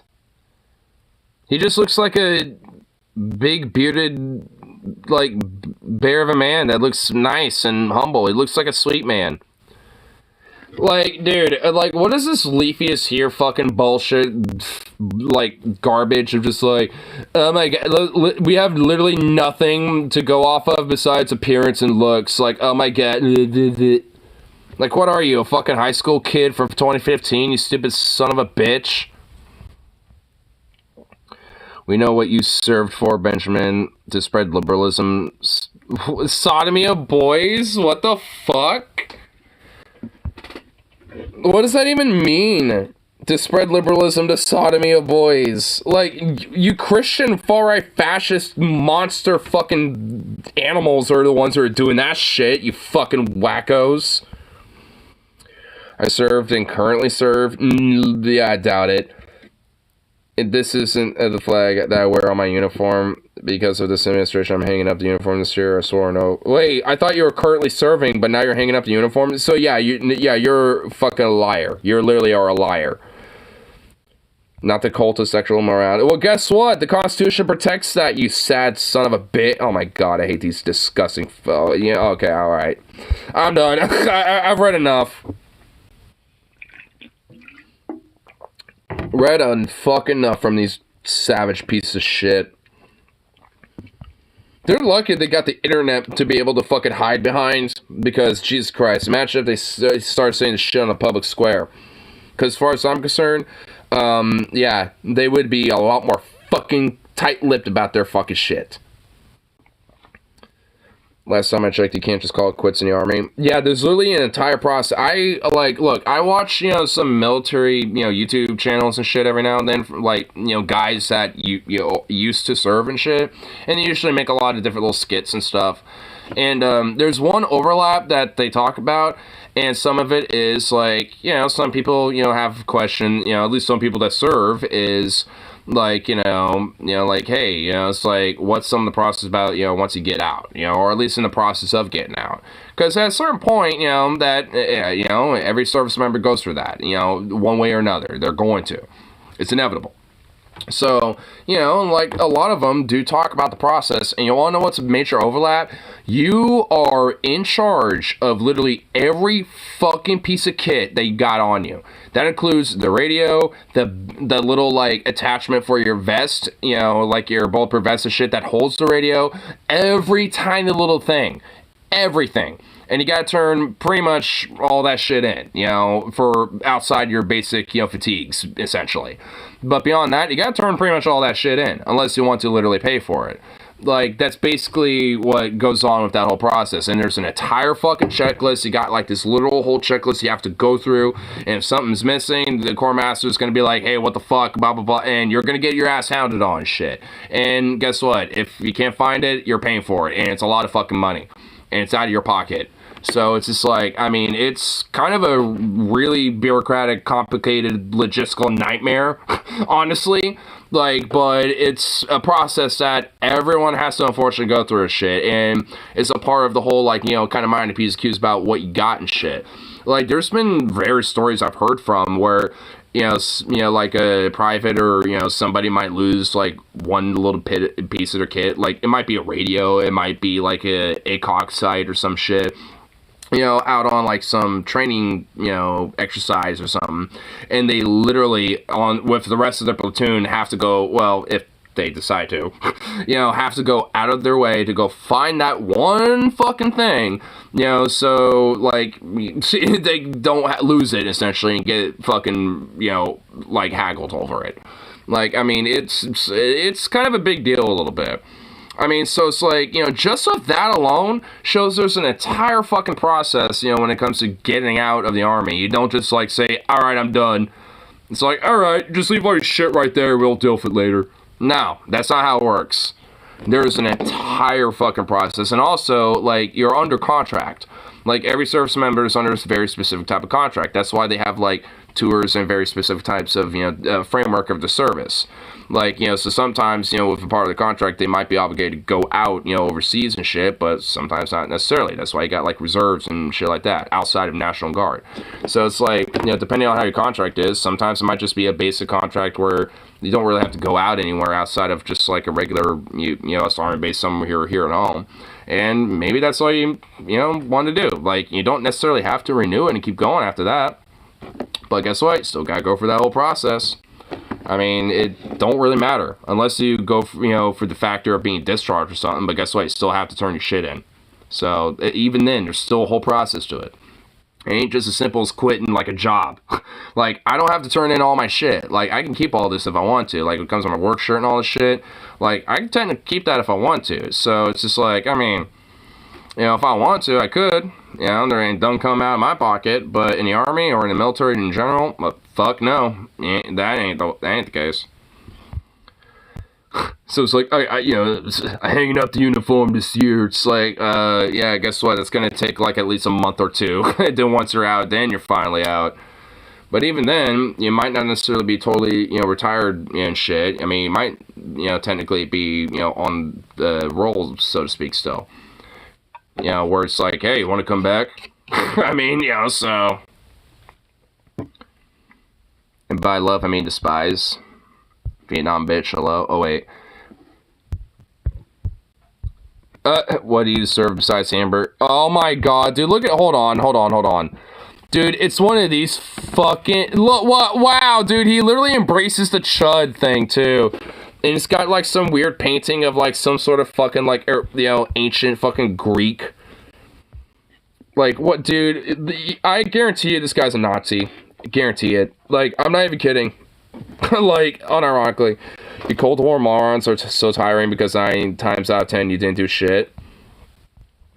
Looking at this man here, dude, this man served in fucking Vietnam. Dude, I guarantee you he probably, was his dad probably served in Korea in World War II. I mean, there's an off chance this man probably served in fucking Korea. Definitely served in Vietnam. I mean, it's like, the fuck you talking about, you stupid rat fuck? What, Vietnam vets don't exist? I see them all the time in my workplace, and honestly, guess what? Some of them look like this. Some of them look like, kind of a big guy. Some of them look like some big boys. Not all of them, but some of them do. Some of them look a lot older, and I see Korean War vets, in my work sometimes. I mean, at this point, they're the age, of, like, a lot of World War II vets I used to see growing up at this point. They're a lot of old guys. But the Vietnam vets, I mean, a lot of them still kind of look like that and shit. Either that or Gulf War vets, from, like, the 90s. I mean, honestly, there's an off chance that guy probably served in the Gulf War. Vietnam and Gulf War, probably. Maybe he was a young buck, when Vietnam was going on and near tail end of it, and probably served in Gulf War when, in the later, part of his, service age.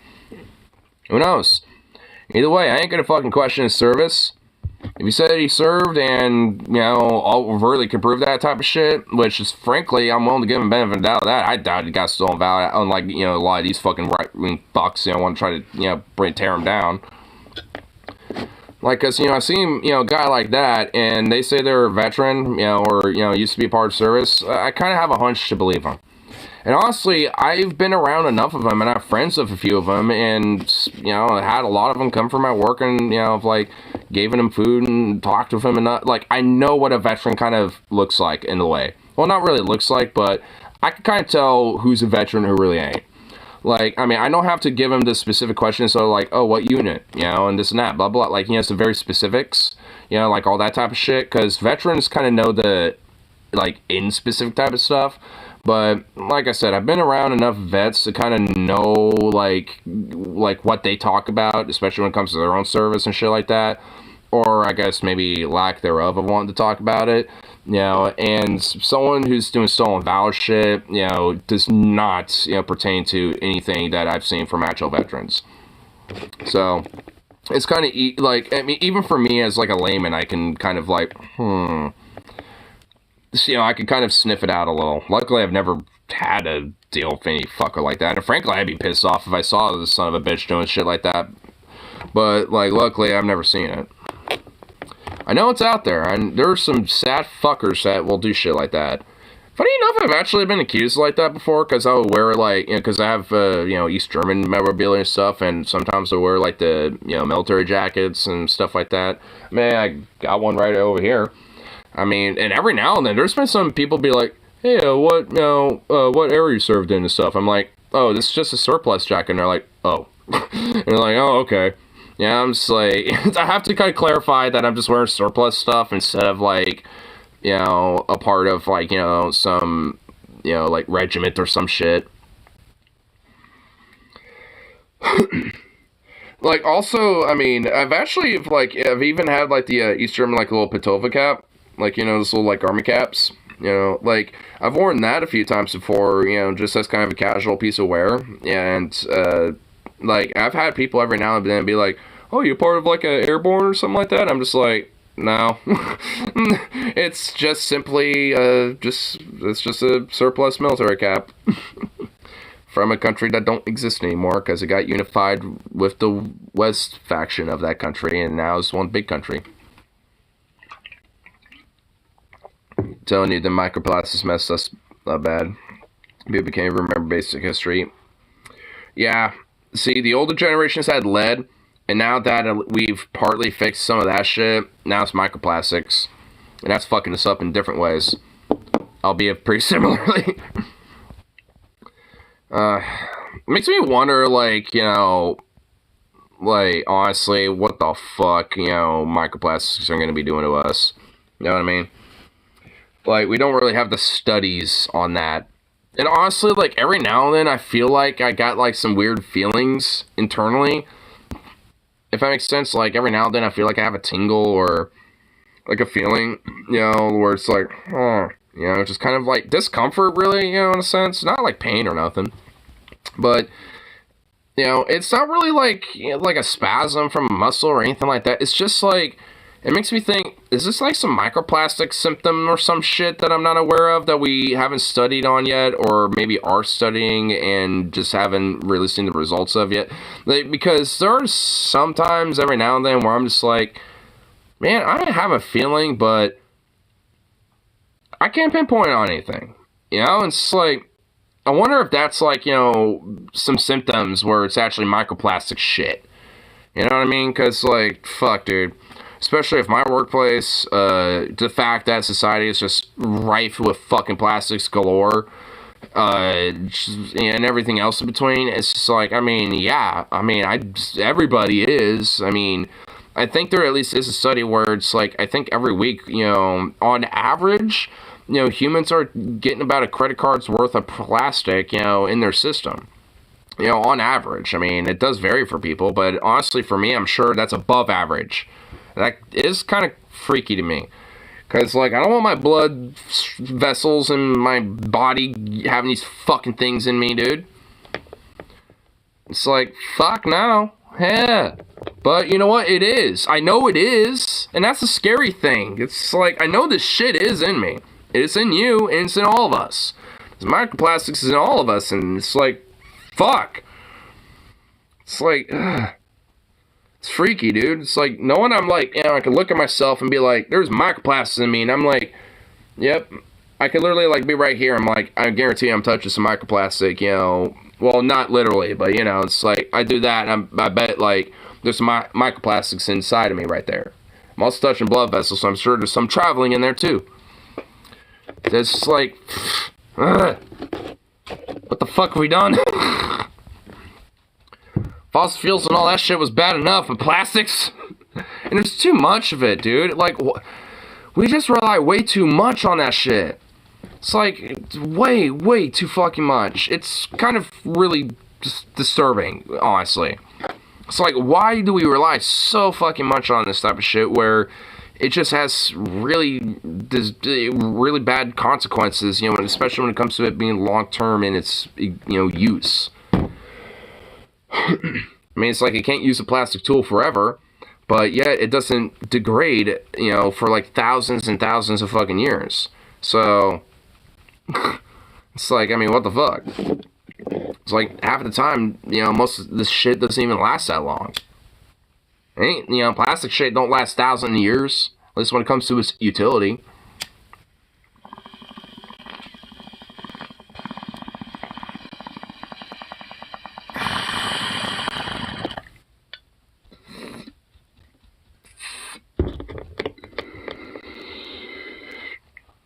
Even when we find an alternative, people reject it. Paper straws dissolve too quickly, dirt. Well, I mean, I kind of agree with that. But you want to know what's a better alternative? Glass and metal straws.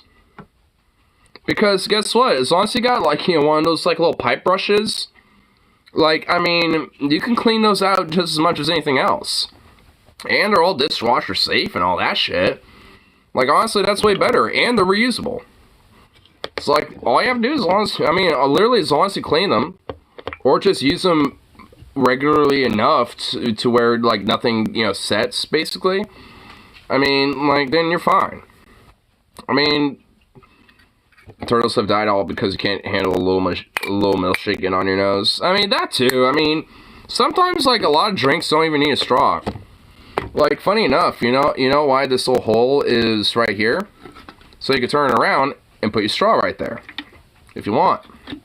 But it's just like, you know, realistically, there ain't no goddamn reason for that. You know, half the time, you know, some of these little lips don't even have that fucking thing right here. It's like, you usually got a little solid piece. You know, and it's just like, I mean, you know, like, you really think I'm gonna use this for a fucking straw? No. But, that's, I mean, that little thing there, that little hole, you know, for that little lip is there for that reason. Also, there's like a Jordan Howlett video that I was watching earlier this morning where it's like, I'll never, like, open up, like, you know, one of those, like, little smaller cans, you know, for glass, the same way again, if you want to pour it in glass. Because all you have to do is, like, open it up, have it like that, and then just, like, have this rest on the lip of the glass and just let it sit, you know, just let it sit there. Because, like, initially it will fizz up a lot, but once it starts getting to the end, the fizz dies down to where it doesn't touch the can or anything. It's just like, what the fuck? Obviously, you have to have a tall enough glass, but it's just like, bruh. My mind was enlightened. And also that, like, fish thing, you know, with, like, if you get hiccups, dude, that fucking works. It freaked me out. Because I was mentioning earlier, like, you know, when 20 minutes in the stream, but, like, I had hiccups earlier, and I literally just kind of murmured, like, I'm not a fish, and, you know, it's just like, and I thought in my head, not a fish, when I started getting some hiccups, and I sat there for, like, about 30 seconds, and I went, oh shit, they went away. Like, it actually kind of freaked me out a little bit. I was like, whoa, that actually fucking worked. Like, I even murmured it out loud. I was like, I'm not a fish. I just did that, and I'm just like, oh fuck, it worked. It just made me realize, like, is everybody technically an otherkin just by the proxy that our bodies, you know, will literally think that we're still, like, fish evolutionarily and will have hiccups because at least, like, one of the explanations as to why we get them is at least in part because of that. And if you do overtly, like, legit, like, remind yourself that you're not a fucking fish, like, it will stop. So it's like, do our bodies, like, are they, like, at least in some part, like, otherkin and identify as a fish every now and then? And think, we need the gill motions going. Now, oh, you know what? Now that I think about it, maybe that's how, like, gills work as shit. It's like those hiccup motions, because of, like, because, you know, you notice those gills will, like, you know, like, you kind of open up real quick and then, you know, go down. Oh my god. Oh, dude, that's it. Oh my god, we nailed it. Holy shit. I mean, honestly, I bet this was, like, explained by science a long time ago, but I just, like, fucking figured this out on my own, so fuck Whoa, dude. The reason why I have hiccups is because that's, like, literally the muscle spasm motion to open those gills up and shit. Oh, dude. Whoa. That's actually kind of cool. It's actually kind of cool to think about. Whoa. Nice. But would it work for hiccups from spicy food? I would assume so. Because that's like the body's, like, you know, instinct thing going on. If this is the case, then we both know what happens next, TJ. Okay. Here it is, my otherkin apology video. Oh my god. Well, this doesn't necessarily make, like, otherkin necessarily, like, correct. I mean, it's literally just like an evolutionary, like, well, I guess no pun intended, hiccup in our evolutionary, like, adaptation where we still just have remnants, you know, from the common ancestor from, you know, given enough time from being in the ocean and shit. You know, so it's just like, I mean, that's really what it is, but, I mean, honestly, I mean, I can see why people kind of feel that way a little bit. I mean, because you got the whole, you know, common ancestor shit, but it kind of makes us think, like, ooh, you know, I kind of feel that way a little bit or some shit. I mean, because maybe there is, like, some sort of, like, psychological explanation for that. Maybe, honestly, otherkin are a little bit, like, misunderstood. Instead of just being, like, little weirdo, like, you know, teens, you know, and shit, maybe there's actually kind of a slight misunderstanding about the psychology about it.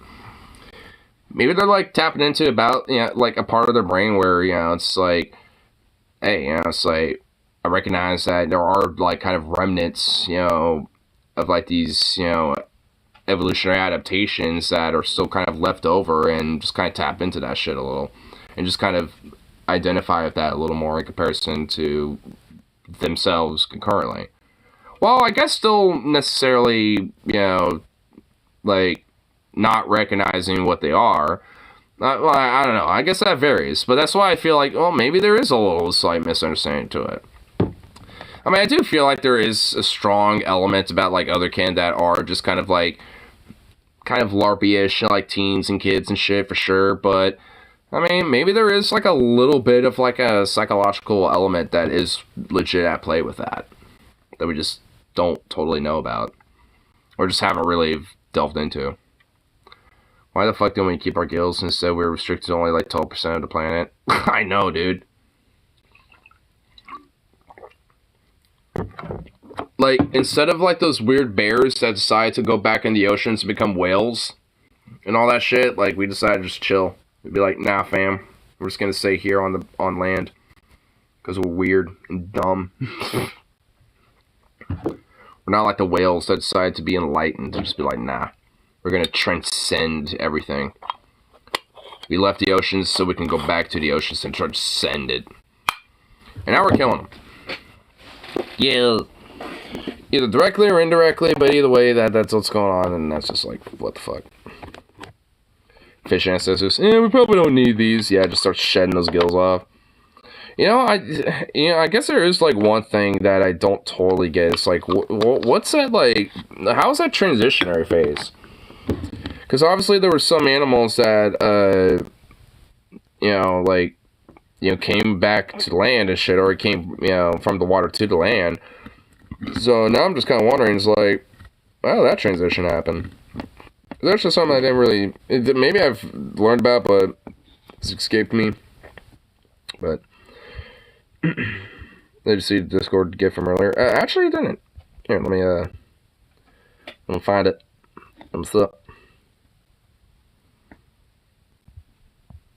Ah! What the Jesus! Okay, what the hell, bro? Bah. Ah! Thing's fucking creepy. Jesus. Jesus!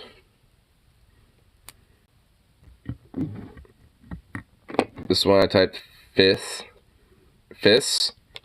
You didn't even type out fish, you just typed in fiss. Oh my god.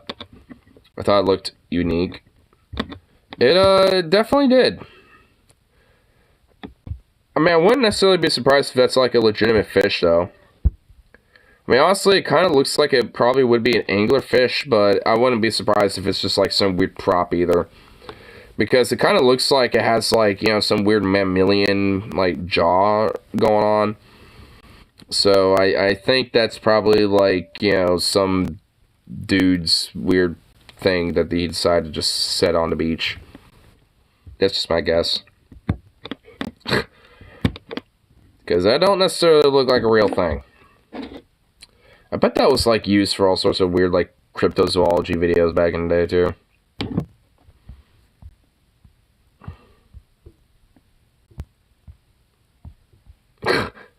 Accurate. This is where all the British stole our stuff. I colonize in every universe. Well, yeah, I mean, I guess that's like one thing, you know, about the British. You know, it's like no matter what they colonize, no matter, you know, what universe, you know, they come from. Like, they will always be colonizing shit. So, I guess that's like the one thing you can, you know, like, trust about, you know, every universe is that there's at least, you know, one continuous, you know, just core element that just always is, you know, consistent. And it's that the British colonize everything. I mean, maybe it might be a little different here and there, you know, like when it comes to a certain shit. You know, maybe some universes, you know, they colonize other places instead of, you know, the ones that we know of, you know, like maybe France has actually got India, and, you know, like fucking Britain's got Algeria and all that other shit. I mean, no one has to say, like, where they colonize, you know, in those universes. It's just they did. So, at least that's something you can, you know, trust about every multiverse. That at least is, you know, basically, you know, a common fact about them all. Oh, I need some these background tunes. It's a little too quiet. Feels so silent.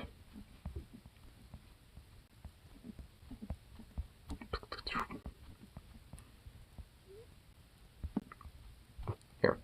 There we go. Boop.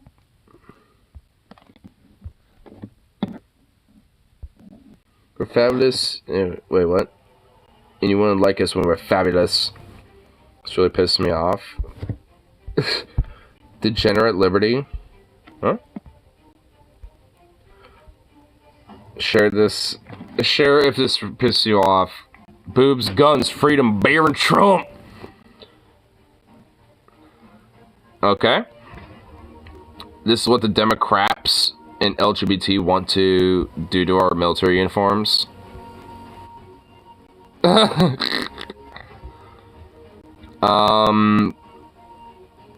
No.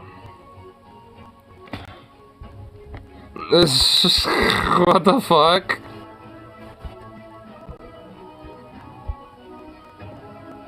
Sick wordplay. The Democrats. The Democrats. I mean, they should, though. I mean, they probably should. But, I mean, I suppose for utilitarian sake, I mean, it wouldn't necessarily be good because, I mean, it would stand out immediately. Puke green, bleh. It's actually olive green, sir. It's actually olive green, sir, who,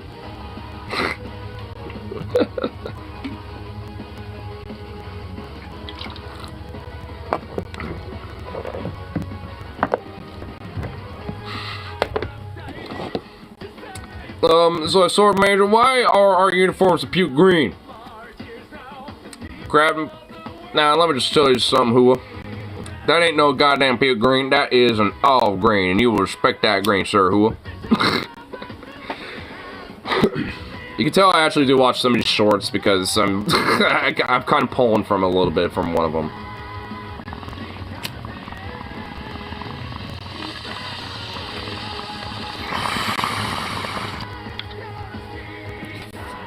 I mean, in a weird way, there is actually kind of like a humorous, like, in culture with some of it.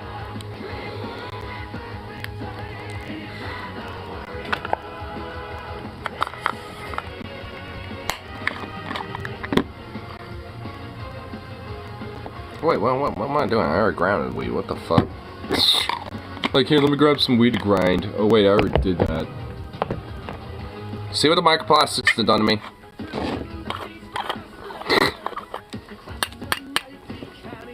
That's what the microplastics are doing. If it was the 70s, it would have been lead, but now it's microplastics. See what it does.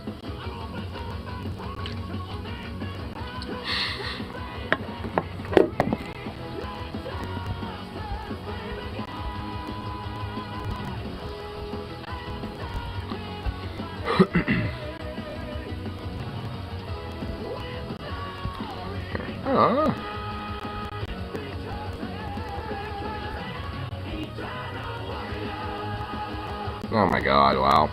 Rebuild of the collapsed interstate I-95 could take months. Jesus fucking god. Man, why...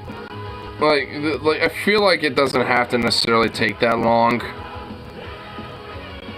But because, especially with how our infrastructure projects are, yeah, it's going to because we suck. And man, how in the actual fuck, like, I mean, did, like, this shit collapse over a goddamn fire? Like, I was reading up a little bit about it earlier today, like, after I initially heard about it, and it was apparently, like, some tanker that, like, caught on fire. So, I guess, you know, for the intensity of heat and all that shit, I mean, it makes sense, but, like, I mean, for it to fucking collapse and all this other shit, it's like, dude, bro, what the fuck? Like, I feel like if there's, like, a fire under, interstate overpass, I feel like that shouldn't, like, cause it to buckle and collapse. You know what I mean? It's like, it's just, I feel, that shouldn't really, like, I can understand maybe it damaging it a little bit, but, like, for it to just, like, go, just collapse, like, what, like, I mean, what the fuck? I mean, so it's like, how's our infrastructure? Wait, well, don't answer this. I mean, I was about to say, like, how's our infrastructure this shit? But actually, it doesn't really take a fucking. It could literally take, you know, Patrick Star himself from SpongeBob to fucking figure that out. It might take him a second, but I mean, he would still figure it out. And that just makes you wonder about, like, it makes me think about, like, the other interstates, like I-5 and all these other ones. It's like, are they liable for shit like this too? Because if so, what the fuck?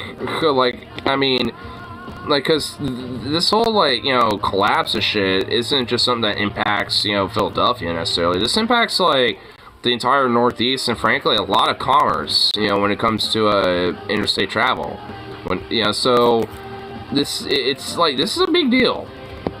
And honestly, like, the biggest thing that's basically been talked about is just like, oh yeah, it's gonna take a while and blah, blah, blah. And it should, like, infrastructure and see how shit it is and maybe really put this into question and actually, you know, push for, you know, like, a retrofitting and modernization of our infrastructure. Because, there's a fucking problem here. And it can't just be some bitter bullshit. It actually has to be fucking, like, you know, something that's meritable and worth a fuck. Because, like, goddamn. I mean, it can't just be about building new shit. We gotta, like, retrofit and modernize our old shit. Because, like, I mean, it's collapsing because of fucking fires that are too intense. It's like... like, how, what's, like, how? I don't even think, like, the Autobahn in Germany would fucking, you know, have that problem. In fact, I don't think it ever has. So it's just like, what the fuck? I mean, it's like, goddamn. We really got, like, our priorities flawed here with this, especially with this situation. Like, so, it's like, no one's, outside of maybe, like, a few of the bread tubers I've, you know, listened to and shit, at least from this. You know, I've only mentioned, you know, this type of shit. Like, yo, our infrastructure is bad, and this is kind of an indictment of that to an extent. I mean, it's like, I guess to a degree, it's not like totally like, you know, containable. But the fact that, I mean, our infrastructure is so bad that a fucking fire can do something like this is pretty, like, you know, red flag glaring. Where it shouldn't have to be. Like I said, I can understand if it damages it a little bit or something, or you might have to, like, kind of retrofit it and kind of, like, fix it up and stuff. But a full fucking collapse, though. It's like, Jesus.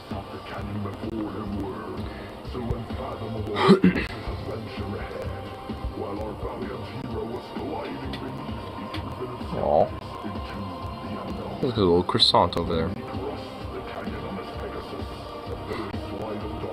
What a goof.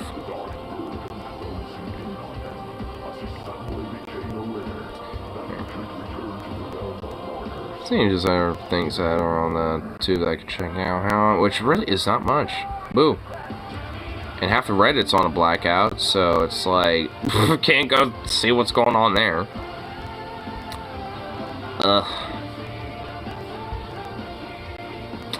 Boo. I mean, it is a Sunday, actually. Yeah, I did realize that, too. Sundays tend to be slow. Lame. Boo.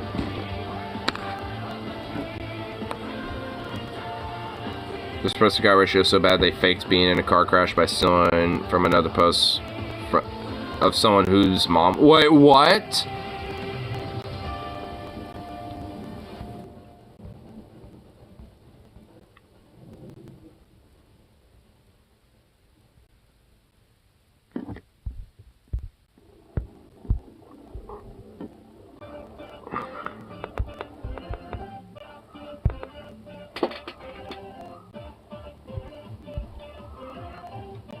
No sleep is down, so I can't post there for a couple days. Oh my god. Damn.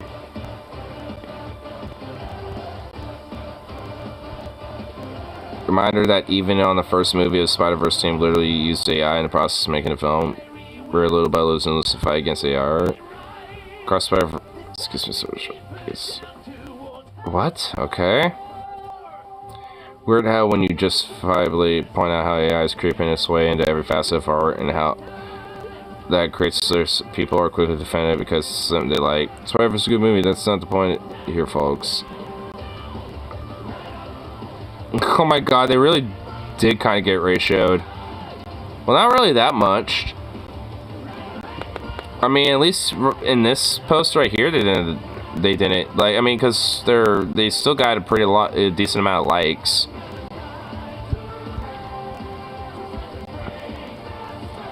My uninformed opinion on it. Now I realize this positive impact. Regret spending it. Also, I did put for faking a car. It was thoughtless or responsible. I take full responsibility. I promise to learn and grow up. Please forgive me. Oh my god. I generated this responsive chat GDP. I just wanted to leave this whole situation. Dude, that was 12 minutes ago. What do I have to do before you... What?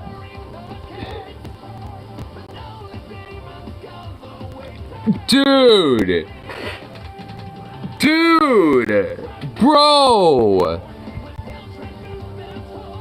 Maybe I should just...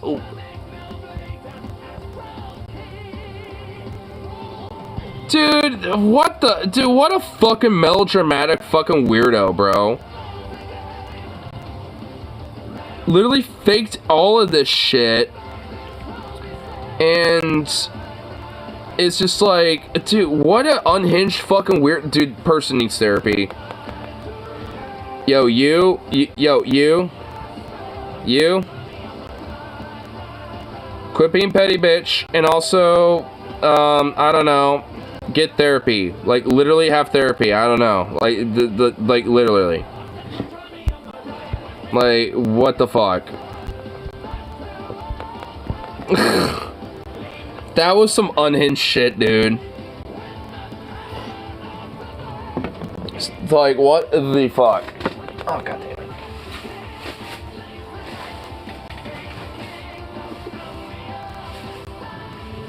What a fucking weirdo, dude. Dude, man, the internet, like, the microplastics, the internet, like, loneliness, like, I don't know what, like, the combination of, like, everything, like, man, What the fuck? What has it done to some brains out there, dude? Like, our world has done some shit to our brains. Just straight up, dude. And it actually really, in a weird way, it makes me more, like, comfortable about my own self. And be like, oh, wow, I'm actually sane. Oh, wow, I'm actually not as crazy as I thought. I mean, I got a little bit, but oh my god. See, now I think I have a little bit, because now that I see the rest of the world, I'm like, I thought I was crazy. No, I really ain't. I'm actually normal in comparison to a lot of motherfuckers. And that's like a furry, queer-ass, degenerate faggot saying that, okay? Like, I mean, I am a degenerate. And yet, I feel the most normal out of, like, most of the world that I'm looking at. It's like, man, what the fuck? It's like, dude, especially the internet, dude. The internet really just, like, shows off some of the most unhinged shit. Like, you know, Pony in a Jar, that fucking weirdo. One man, one jar. Just whatever the fuck. I don't know why jars now in my head now. Just jars. Whatever, anything that has to do with jars. Because apparently there's a lot of weird shit out there that has to do with that, okay? So.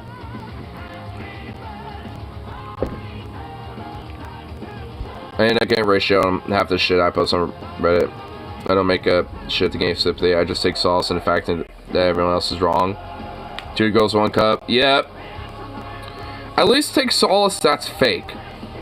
From what I understand, that is actually fake. It's been proven that it is, from what I understand. So, if you, unfortunately, you know what? I am glad I've never watched it. And I want to keep it that way. I literally have never seen it before. I've actually seen, like, maybe, like, 2 seconds of it. But it wasn't in the worst part of it, so I don't count that. I heard it was real from a Brazilian film. Well, I've heard from really multiple times over the course of just being on the internet, frankly, that it's fake. I've even heard it from my friends, so, I mean, I'm assuming that it honestly is fake, because what I understand, they use basically just chocolate ice cream and just, like, really froze it, you know, in the shapes of, well, you know, obviously, you know. I'm not curious enough to dive deeper, so I'll take your word. Yeah, I mean, I'm not either. I take the word of my friends and what I've seen. I'm on your page. Like, I've never seen it. I've only heard about it. I've heard the details and the whole shebang. And I understand from what I've heard, it's not real. So, luckily, it's not as bad as it really is. But still, like, I'm just going to take the word that it's fake and just still not watch it. That's just basically my position with it. So, you know, if you're willing to take my word for it, then, hey, you know, good. Because, yeah, we're in agreement with this. But if you don't want to find out if there's a demon trapped in this box, like, no, I don't. Well, maybe I do, personally. Because I like demons. I'm down to, like, vibe with a demon and, you know, hang out with a demon. Or get possessed by one or something, you know, fuck it, you know, like, you know, I might honestly, like, you know, be curious about that. Bad analogy, at least for me, but, you know, like, yeah, you know, I like hanging out with demons every now and then. I mean, I follow Demon Mama, the mama of the demons, you know, mama of all demons, so. That turns out to be the ghost of Pat Robertson. Okay, well, don't ruin it for me. God, man. Don't ruin it for me.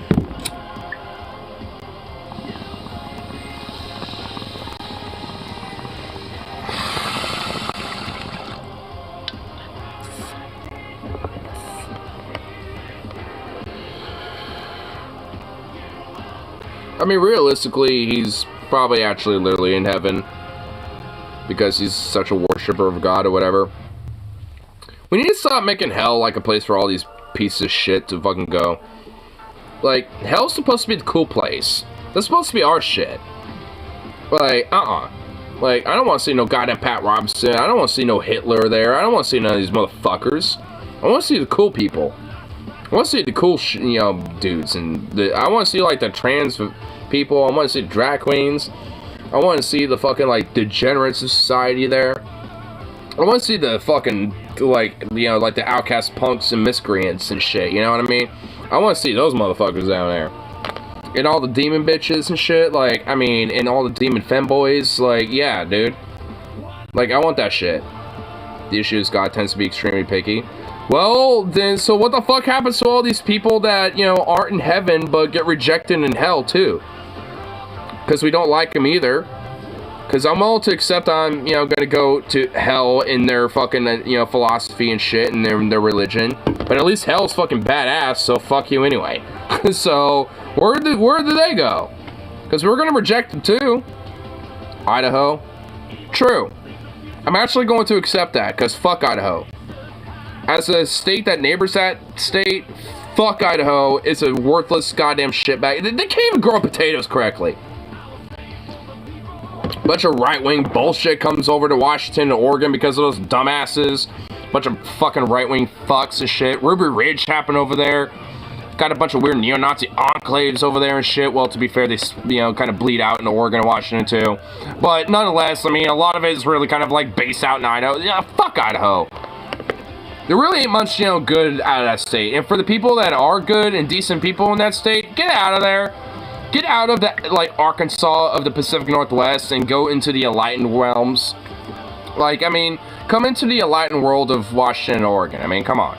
Or at least go to Montana. I mean, Montana ain't, like, you know, really doing that much better right now, at least when it comes to, like, trans shit and stuff. But at least you got Zoe Zephyr, you know, so at least, you know, you got rabble rousers there, too. So, I mean, you know, you got Montana. Just go into bigger cities, like Missoula, Bozeman, or Billings or something. So, you know, just be there and you'll be alright. But just get the fuck out of Idaho. Don't be there. Just move. But actually, legitimately and unironically.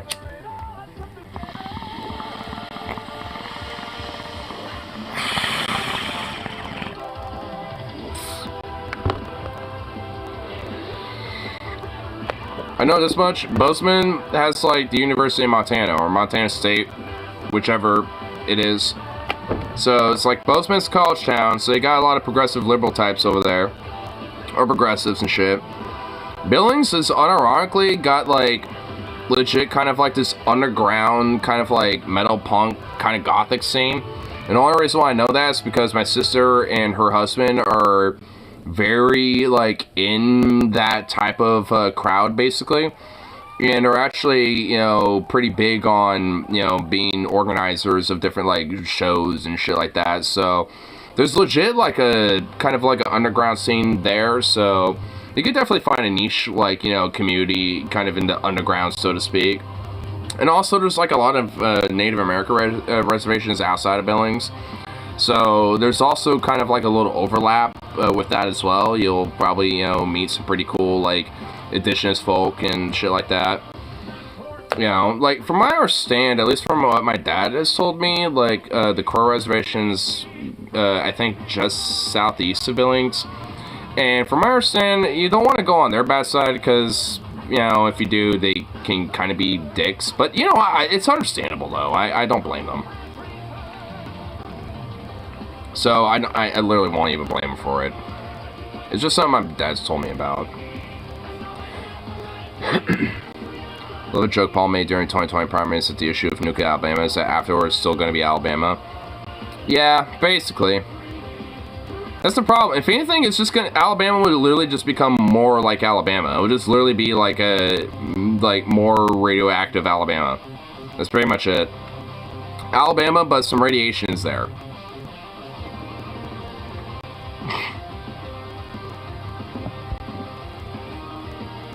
Took one for the team. Hey, what, who? New York Yankees? Some baseball stuff. Now the 3-2 swung on, a pop foul back here. Ow. Oh, fuck! Oh, dude! Back here. Ow! Dude, oh shit, he got a headshot. Ow! Ow! It really hit me. I didn't know it was coming back that far. So once again, it'll be a 3-2. And Holmes ready to deal. Damn, dude. You know what? What a Chad. Dude, he like took that like a fucking champ, bro. Damn. Like, he's like, all right, you know, hey, I still got to fucking, you know, narrate. Donaldson squares, throws to first in time. Ball game over. Yankees win. The Yankees win. You know, that foul ball actually hit me. It kind of glanced off my forehead. So I took one for the team. Okay, John. My best driver game is Kyle Higashioka, who wants to know if you're all right. Are you okay, John? Yes, Okay, yes. I am okay. Just a glancing blow. I mean, a glancing blow, dude. I mean, are we sure? Back here. Ow! That literally looked like a direct shot, dude. That was not a glancing bro. Like, what? Bro, that was a direct headshot, man. Like, damn, bro. You know what? He honestly took it like a champ. You know what? Respect. Respect for the old man, honestly. Respect for Sterling. Like, you know, like, I mean, damn, dude. He took that and was like, I was unaffected. I should not just hold this very casually. Like, he almost was like Terminator about it. He's like, I was unaffected. Dude, what a Chad, bro. He really did take one for the team. I want him to say, after this, I should probably go to the hospital. In his announcing voice. Well, I mean, I'm sure he probably did just, you know, for safety's sake. I mean, I'm assuming he probably makes enough money to where he can afford to just make a casual trip like that. I mean, I'm sure he probably at least, you know, made sure that it wasn't that bad. But considering that he was pretty much recovered and, like, kept going with the whole job, basically, and stuff, I mean, I don't think he got a concussion or anything. But, you know, he definitely got a bruise. Like, he's definitely going to have a bruise there for a little bit. He really got, like, a bam! Like, he got hit. He got nailed, dude. So, you know, he definitely took one for the team. I'll grant him that. He definitely did. Shit, bro. Here, I'll go to the bathroom real quick. Oh, you stretchy boy. You stretchy around.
Pup.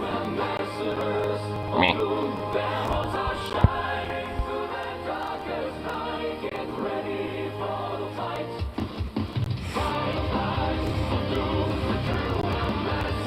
What are you sniffing over here? Are you sniffing my chick attendees?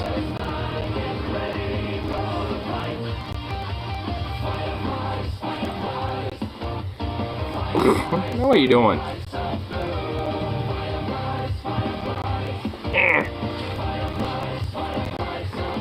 What are you doing?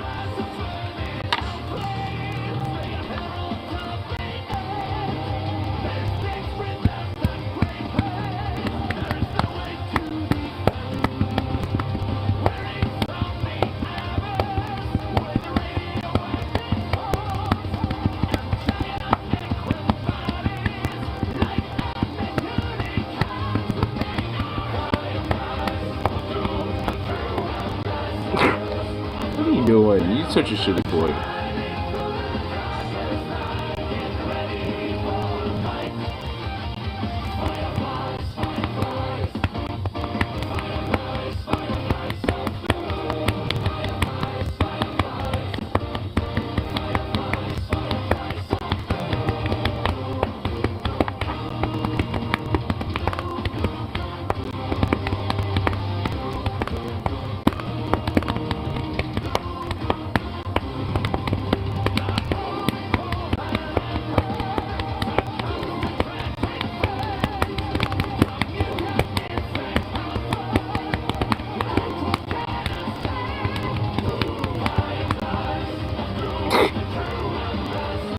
I like how it's just unfazed. You're unfazed on being a drum. You're such a sweet boy. You're so silly. Yeah.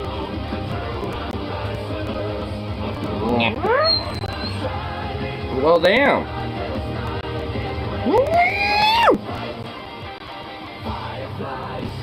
Evidently, someone's unfazed and unimpressed. Hey, get out of my bread. Hey. Hey, whoa, whoa, watch your fucking tail and your feet. Jeez. Fucking little bastard.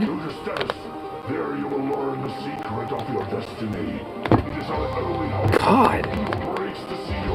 Dude, that dog is just a psycho, bro.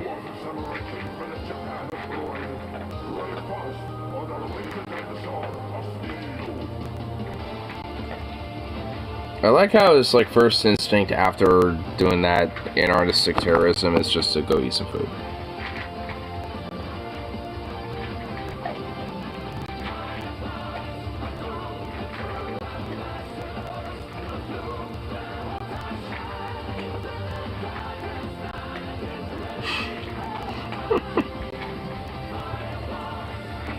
He's so silly.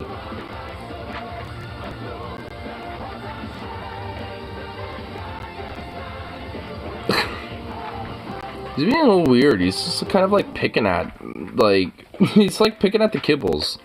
He's not really just kind of going, oh, like grabbing a bunch of it. He's just like, literally like, you know, licking a few of them, like eating a couple at a time.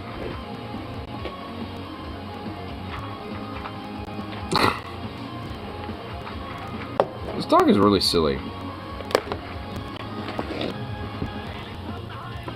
I mean, so much about him is not very dog behavior like.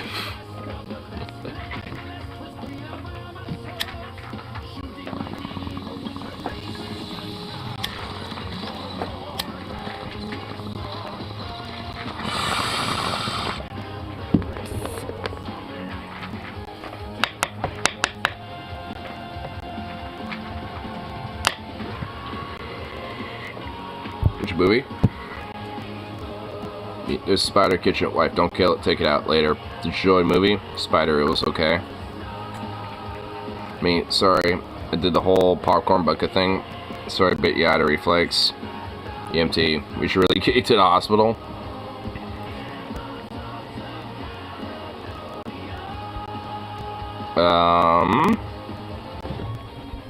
Which movie?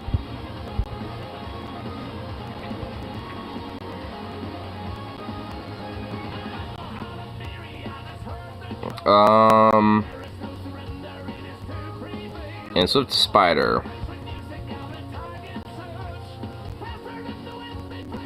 Popcorn bucket thing and a bit out of reflex.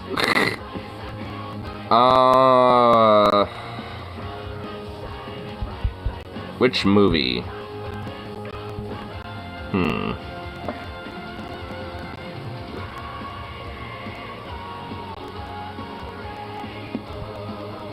Probably Avatar. Well, for me? I mean, I suppose that could be an option. For the spider. Yeah. Or Species. I mean, it would be a little bit more degenerate, I guess, but it would work.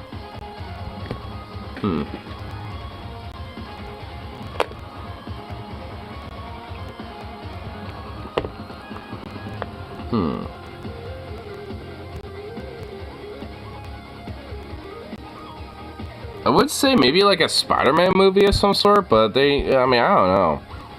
There's not really a lot of sexual innuendo. Maybe the third one, where Tobey Maguire just, becomes Venom. Maybe?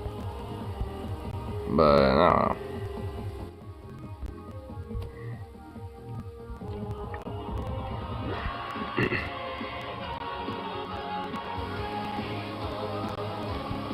I can't really think of many movies, honestly, that would work.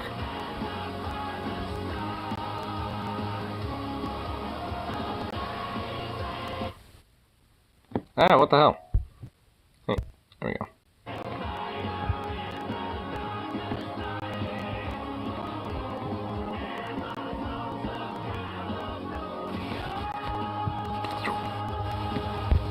Okay, come on.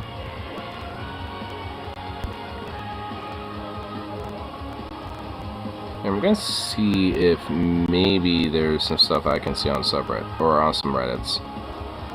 Maybe.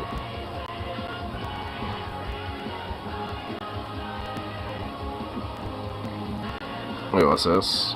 It looks like Trump's pet judge is about to pay off for him.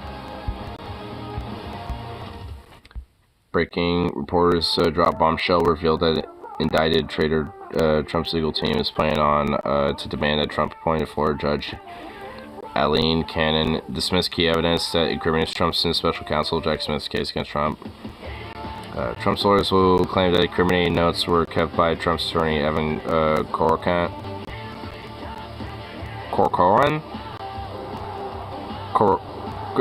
What fucking name is this? Corcoran? In which Trump plots to lie and federal investigators about how much classified intelligence he had and even destroy the evidence. I mean, don't we already know this though? Like, he literally, like, yeah, like, he purposely was trying to obstruct justice and shit, duh. Like, don't we already know this? Or is this just, like, more details, to that specific type of shit? Vital key piece of evidence without Corcoran being able to testify against Trump. Obstruction of justice case which carries maximum stoniness, which will become much weaker. This red alert. The fix is in. The fix has always been in. That's the problem. Corcoran. Cack-coring. Sounds like a bird call. Cack-coring! Cack-coring! I know, dude. Like, what fucking name is that? This is why, like, I've said it, a few times, especially, lately since this shit's been going on. I feel like some of this is just, like, fucking political theater. Because, like, this entire indictment shit and everything, like, it always kind of felt like this, and now, with this, with that, honestly, right there, some of that little bit of detail. Because, yeah, on one hand, it's like, yeah, we know this, but concerning the little extra details, like, well, yeah, I mean, this, I think, shows that, even for someone as brazen like Trump, like, if you're in that in club, it don't really fucking matter. I mean, look at Nixon. He literally had, like, mafioso, like, thug fucking goons raid fucking buildings to acquire fucking information and, like, literally wiretap and shit, like, the whole Watergate thing, right? Like, I mean, frankly, in a way, I mean, to a certain degree, it's just as bad, but frankly, this is in a way worse. But, it's like, maybe he might honestly get at least some element of accountability. I doubt he's ever gonna fucking see prison time. At least unlike Nixon. But But the problem is, though, like, especially with how long this shit's been dragging on for so long, you know, because it's been, like, a big thing even before the elections in 2020. So it's, like, basically going on for at least 4 fucking years, or at least going on to be 4 fucking years. And it's just, like, I mean, we're now just starting to get shit, you know, coming up, and conveniently, you know, just before an election. I mean, I just kind of feel like, you know, it to an extent, it's theater. I mean, I don't want it to be, you know, I mean, but it just feels like that. Because I want this fucking ratbag piece of shit to be held accountable, at least, you know, genuinely. But it just doesn't really feel like that would be the case. And that's bullshit. Whether you're on, like, the left, right, or anything else in fucking between. Because, I mean, it's like, you know, the right especially are very fucking wrong about, you know, how our justice system is. But at least the left has an understanding about why it's fucking flawed. Even if they're hoping for the best out of the situation. Which, I hope they're not holding their breath.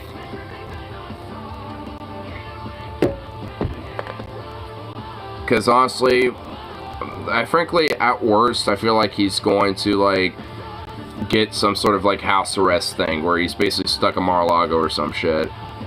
I really don't think that guy's going to see jail time or prison time. I'm, you know, like, maybe. I mean, I'm not going to, like, say for sure, but, I mean, my gut says he ain't. That's my gut feeling on that one. But, like I said, who knows? Possibly. And you know what? If so, then fuck yeah. I mean, I'm gonna celebrate that shit. I mean, don't get me wrong. If that actually does happen, you're gonna see me fucking be like, whoa, get the whiskey out, and fucking, you know, like, taking that shit right out of the bottle or something. I'm gonna be fucking celebrating if that happens. Like, don't get me wrong. But, like, I mean, you know, I ain't holding my breath for it, though. I just hope that other lefties are the same way about that. Like, I mean, celebrate if it does, but I mean, don't hold your breath for it, man. You know, it's like, because I don't know if that's gonna happen. I really hope it does, but I just unfortunately don't think it will. Just because, especially when it comes to elite people in power, it's either like basically a sacrificial lamb, like, you know, some Epstein shit, or, you know, there's like this whole theater about maybe being held accountable, and then out of nowhere you get pardoned. Because that's what happened with Nixon, and guess what happened with him? He basically retired off in this little fucking, you know, McRanch. You know, so it's like, yeah, at the end of the day, I really don't see this motherfucker, you know, like, being held accountable. I do see, like, you know, some sort of a Nixian thing happening with him. I don't think, you know, Biden would do it. I don't think he would get pardoned that way. But giving certain circumstances, depending on how things play out, I mean, there could be a possibility of a Republican administration after Biden. I mean, I'm not saying that is a certain, but, and honestly, I don't even really think, like, that is going to be the case, at least concurrently, because it feels like the Republicans kind of got their goose cooked right now. But, I mean, you know, I don't know. I mean, elections still got 1 year ahead. I mean, we've still got some time before, you know, that vote happens, you know, so, I mean, who knows? I mean, you know, some shit will change, you know, given time. But right now, you know, like, it don't really seem like Republicans got much hope. Especially with who's running. It's like, goddamn, like, it literally looks like 2016 on repeat for the Republican Party. It's like Chris Christie's back, fucking, like, Ted Cruz, I think, is, you know, there again. Like, I mean, it's like, it literally looks like a literal repeat of 2016, almost, like, I mean, the only thing missing is Jeb, Rick Scott, and some other dorks that I can't even remember. Marco Bot, yeah, it's like, that's another one that's not there. I mean, like, outside of, like, a few others, like, I mean, it really just feels like the same thing going on again. And it's kind of a question mark if, you know, Democrat debates are even going to happen. I hope they do. And it's kind of weird that there's a lot of people that are more supportive of RFK in comparison to Marianne. Or even Biden, really. Like, why has that guy got so much support? Like, that dude's a fucking weirdo. And honestly, kind of unhinged with some of his ideas. Like, he's straight full-on anti-vax fucking nutter. He's like, you know, he's got some kind of odd conspiracy theories. He's kind of a reactionary. It's like, what in the fuck is he, like, running a Democratic Party for one, and honestly, how has he got so much fucking support? You know, he's got what, like 15% or something?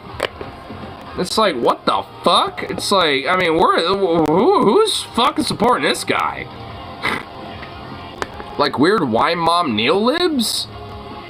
Actually, you know what? That's probably who is supporting him. Weird wine mom neolibs were kind of conservative on some stuff, especially with like weird, like, you know, medical shit, like anti-vax stuff. So they probably are like, oh yeah, this is good. Oh god. Marianne, get your like crystal, like wino chakra mom vibes out harder. We need that crystal mom vibes going. You know, to at least, you know, manipulate and woo over, you know, some of these weird wino Karens, you know, that are neolib moms. Like, we need to at least, you know, get them manipulated a little bit. Come on, Marianne. I know you can do it. I don't feel over me face to face, but if I reach the Pat Robertson age where my neck is 4 feet below my shoulders, they give you permission to use the rifle on me. Yeah, I mean, if that happens to me, like, you got the same permission that you gave me. I'm just saying that right now. If, like, literally somehow my head is literally, like, where my heart is, like, yeah, you can literally, I'll give you the code, you know, to my gun safe, and you can just whack me. I mean, at that point, I mean, I'm just done. In fact, I just want to make sure that I kind of help preemptively make sure that this doesn't happen by just kind of doing some pops here and shit. Get some stretches going. And, ooh, that felt fucking good. Got some good Snack Crackle Pop Rice Krispies going, and there we go. So it's like, got fucking, you know, draft neck going. Never used a gun before, so I'll probably push you in front of the bus or something. I could, well, I mean, fuck. I mean, it's not really that hard. Luckily, like, it's pretty easy. All you have to do is just, like, kind of, like, point where you want to intend to at least shoot. And, of course, you got the trigger. And when you're ready to shoot, you put that finger right on it, and then, boop, and then you just squeeze. I mean, obviously, there's going to be some recoil, so you want to make sure that you got, like, you know, pretty good, like, you know, steady, you know, grip on it. You don't want to be loose with it. I mean, you don't want to be too stiff, but you don't want to be too loose. Because if you're too loose, that shit's just gonna fly out of your hand. But if you're too stiff, then it's gonna, this is gonna be too rigid. So you kind of want a little, like, lucidity where it kind of just, like, flows, you know, in a way. Like, you want to hold it tight enough where it stays in your hand, but you want it to flow in a sense where you want it loose enough to where you know, when it does happen, you kind of, like, flow with it, with the recoil. It takes a while to kind of figure out where that is for what you're shooting. You know, I've eventually kind of figured it out for my AK, so I love to rapid fire that fucking thing where I'm like, bah, bah, bah, bah, bah, you know, like, at this point I figured it out, and it's actually pretty fun, you know, to rapid fire with the recoil, just rapidly hitting you like that. For me, it's fun now, but, I mean, if you've never done it yet, I mean, it can, you know, be like, whoa, it's a new experience. I mean, honestly, it can be fun. I mean, you know, that's how I kind of got really into it, like, because growing up, I mean, I was always offered to be like, hey, you want to shoot some cans or something, or shoot those targets or whatever, and I would say yeah, and that's kind of how I got into it initially, because it was just at least that, like, kind of, like, safe, responsible, like, hey, you want to, here's how you do it, blah, blah, blah, like, I'm going to make sure that I'm right next to you, you know, doing it safely and properly and everything, and rigidly taught, you know, that shit, like, I mean, it's kind of what got me into it. It was never, like, this whole weird thing, it's, I mean, I really frankly give a fuck about that. It's just the fact that, like, you know, there's this safe, responsible, like, you know, it could be a fun little legitimate hobby or a tool or a fun sport and stuff like that. Like, that's why I've always seen this type of shit. I mean, there has this elements of being a meritable, like, defense and shit, but, like, that shouldn't necessarily be the go-to when you're looking at something like that.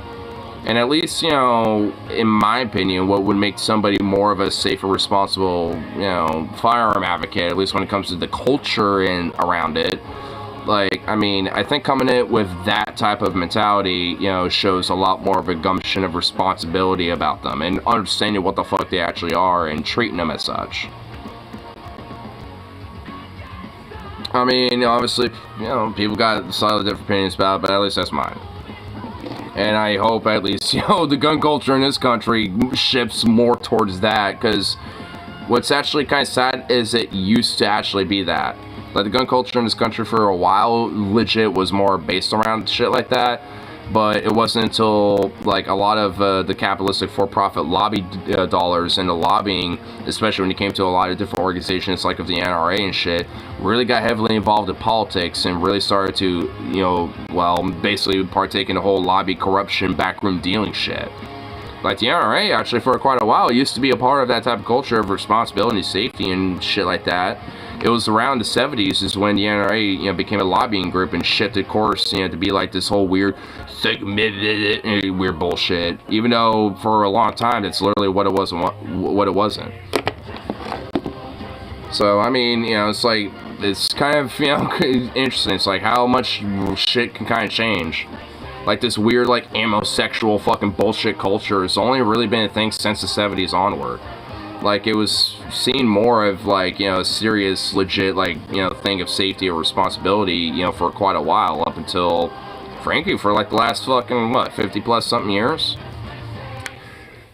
I mean, it's kind of a sad fact as to why, you know, we feel the way we do when it comes to the culture as it is, because basically from the previous generation, the boomers, and, like, and everyone else, you know, onward has to, like, deal with this type of gumption about what, like, guns are and shit. And it's just like, what? It's like, no. This is literally only a recent phenomenon and we have to just suffer over it. It's like, fuck off, no. Why? Boo. Can we have that OG, like, safe, like, responsible, like, treat it like a fucking serious thing type of culture again, please? That would be nice. Why does that have to be a minority here?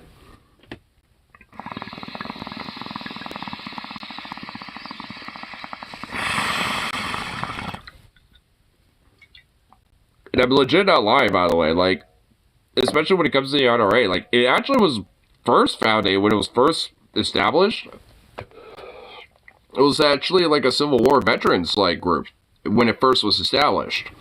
It was basically because, like, a lot of snipers or sharpshooters of the Union Army at the time, well, veterans at that point of the Civil War, you know, realized and kind of thought, well, a lot of those Southerners, you know, despite maybe not having superior firearms in comparison to, you know, to the North, were really damn good sharpshooters. And, you know, at least, you know, there was a lot more of a recognition about, like, you know, sharpshooting skills from the South. So a lot of Northern troops, you know, decided to establish, you know, sharpshooting clubs, and one of them was the NRA at the time. It's basically as a way to help kind of, like, train and hone in those type of marksmanship skills. So in case, like, a Civil War II Electric Boogaloo, because that was kind of a, you know, side thought a little bit at the time, especially after the recent Civil War, like, you know, where will the South rise again? Because that was such a big thing, especially when Jim Crow was starting to rise up and stuff. So it's like, I mean, there was kind of this gumption of, like, hey, you know, we probably should, you know, be better because of a lot of the ramifications of the initial Civil War.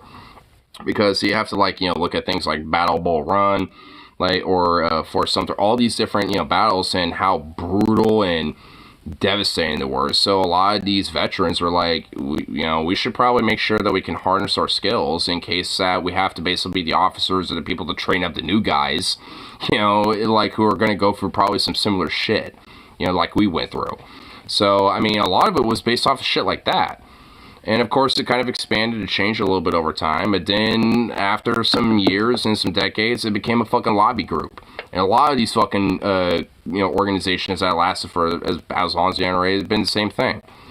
And so it's just like I said, this is, you know, unfortunately, like, more of a recent phenomenon when we have, like, gun lobbying and shit like that. I mean, it's not like it never existed, but to be so influential in politics to the point that it, like, impacts, like, society and social norms the way it does in America uniquely is legit a recent fucking phenomena.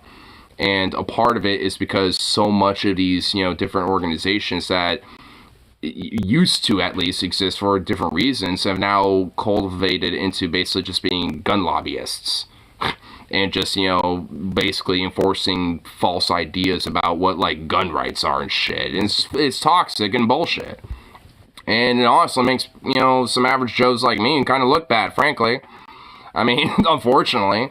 Because I like guns. I mean, I do. I mean, you know, I talk about it and shit. I mean, I am right now, technically. I mean, I don't really as often because I know YouTube is really kind of finicky about it these days. But, I mean, it's just like, I mean, I don't really necessarily think it has to be an issue. Because there's a lot of countries that have firearm ownership and shit like that, but it's not an issue. So, there's some unique factors about America that need to be fucking addressed, and a part of it is the culture of it. And the sad fucking fact is that, like, we used to have, like, you know, pretty safe, responsible gun culture in the country until recently. And by recently, like, 70s onward. Like, that's when the shift really kind of started with a lot of this shit. Because there's so much of that gun lobby propaganda that started to really take influence from that time. Especially from, like, recognized organizations like the NRA, which is partly why they shifted to that. Because it was so easy to, you know, get people who are already members and already kind of, like, fond of, you know, those organizations anyway. It was already pretty easy. I know fast shame is bad, but run or just walk away. Well, either way, I mean, unfortunately, this motherfucker probably, you know, pulls his gun out more often than any cop. So, yeah, I wouldn't want to do either, but I guess if he started running, he probably would be like, wait, stop! Oh, fuck, god damn it, get the gun out! Yeah, but he'll probably be breathing and like, his shit would be moving so much, he probably wouldn't even get a clear shot, so he wouldn't even open fire. So, yeah, just run. You'll be good. He'll try to call for backup, but by the time they show up, it'll be too late. Where are you? Where did that bark even come from? I don't even see you. And the door's open. Oh my god. He's probably in the house. Great. He's probably tearing shit out. Oh my fucking... I swear if I go in there later and I see shit just everywhere, I'm not gonna be happy.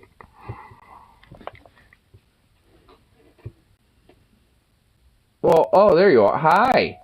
You were in the house. What? How'd you even open that door, dude? You're a fucking alien.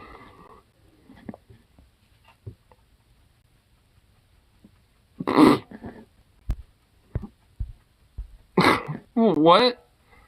Wow, wow, wow, wow, wow, wow, wow, wow. What if alt history is back? He's back. Oh, God. Oh, no. You know what? Because it's a slow day, you know, fuck it. I'll bite the bait. Wow. Wow. Apparently, I watched a little bit of it. I don't remember doing that. Maybe I accidentally clicked it and went off of it, you know, trying to find something else, but... Oh, you know what? I was actually checking out a stream, and I saw the very last little bit of it, because I do remember the whole wow, wow from last night. Or from yesterday. Or was it earlier today?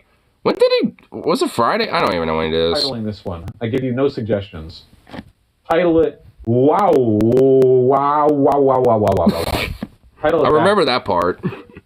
See if that hits in the algorithm. Well, it did. We'll love that one. It hit me in the algorithm. It was literally in a recommended after, like, I was listening to the album in the background. So, evidently it did. Shut up. The YouTube channel that is responsible for me having a crack pipe in my in one of my OBS scenes, Waterfall History, recently came up with a new video. It's called "Why Communism is a Failed Religion." What?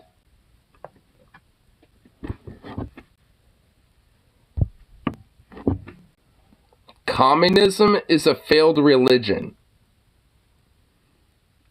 My guy, communism was never a religion. Communism was never a religion. What? Oh, okay. Hi, dog. Hi! Can I help you? Oh my god. Mwah. You're such a persistent little fuck. Sit. No. Okay, you gave me enough paws. Now sit. Sit. One more paw. Good boy. Which, by the way, to be clear, that's a take that I could agree with if we were talking about communism. Like, Soviet-style communism. Oh, okay. I see what he meant there. Like, what tankies I get? Well, Nah, well, I mean, they just kind of like do just hero worship shit. Which, okay, goddammit. Which honestly isn't really like that much different from like any other hero worship that you get from reactionary. I don't know. I mean, it's not really. Well, I guess it has like religious undertones, but it's not inherently religious. Communism, right? Obviously not communism, right? Communism. And, you know, the minute's 50, or sorry, the video's 50 minutes long. I can't watch all this, but I have heard from an insider. Why is that 50 minutes long? Communism is a failed religion, and it's 50-minute long fucking video? Why? Oh my god. Like, seriously, why, like, I can understand if it's like 10 minutes, honestly. Because I really feel like there's not much meat on the bone. Like, how does that guy drag out that premise for 50 fucking minutes? Dude, there has to be, like, the most insane, weird-ass filler in that shit, dude. Oh my god. That apparently in this video at some point, he talks about... You know what? Here, hold on. Just to kind of slightly speed up this process. There we go. Flash copes over the quote-unquote debate that I had with him, and I was wondering if any of you knew when that timestamp began, because that's something I'm curious about. That's what I want to know. I'm not watching 50 minutes. You can't make me. I won't do it, because he does this thing where he has all these, like, boomer, like, political comics he throws in there, and then every once in a while, when words fail him, he'll add text. Please do it. No! Oh, yeah, like right here. If you want this explained in more rational terms, you must accept your own limitations by figuring out your limitations you're capable of actually doing and creating in the real world by assuming your ability to continue to feel... What in the fuck does that mean? What? And cause more suffering due to starting from the wrong... What? The fuck does this mean?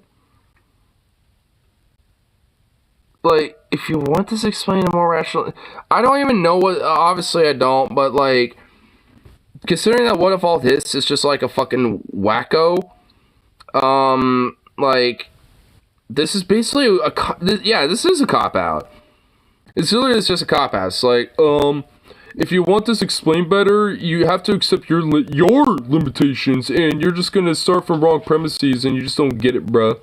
Nuh-uh, you don't get it, bruh. Like, basically that, but a paragraph.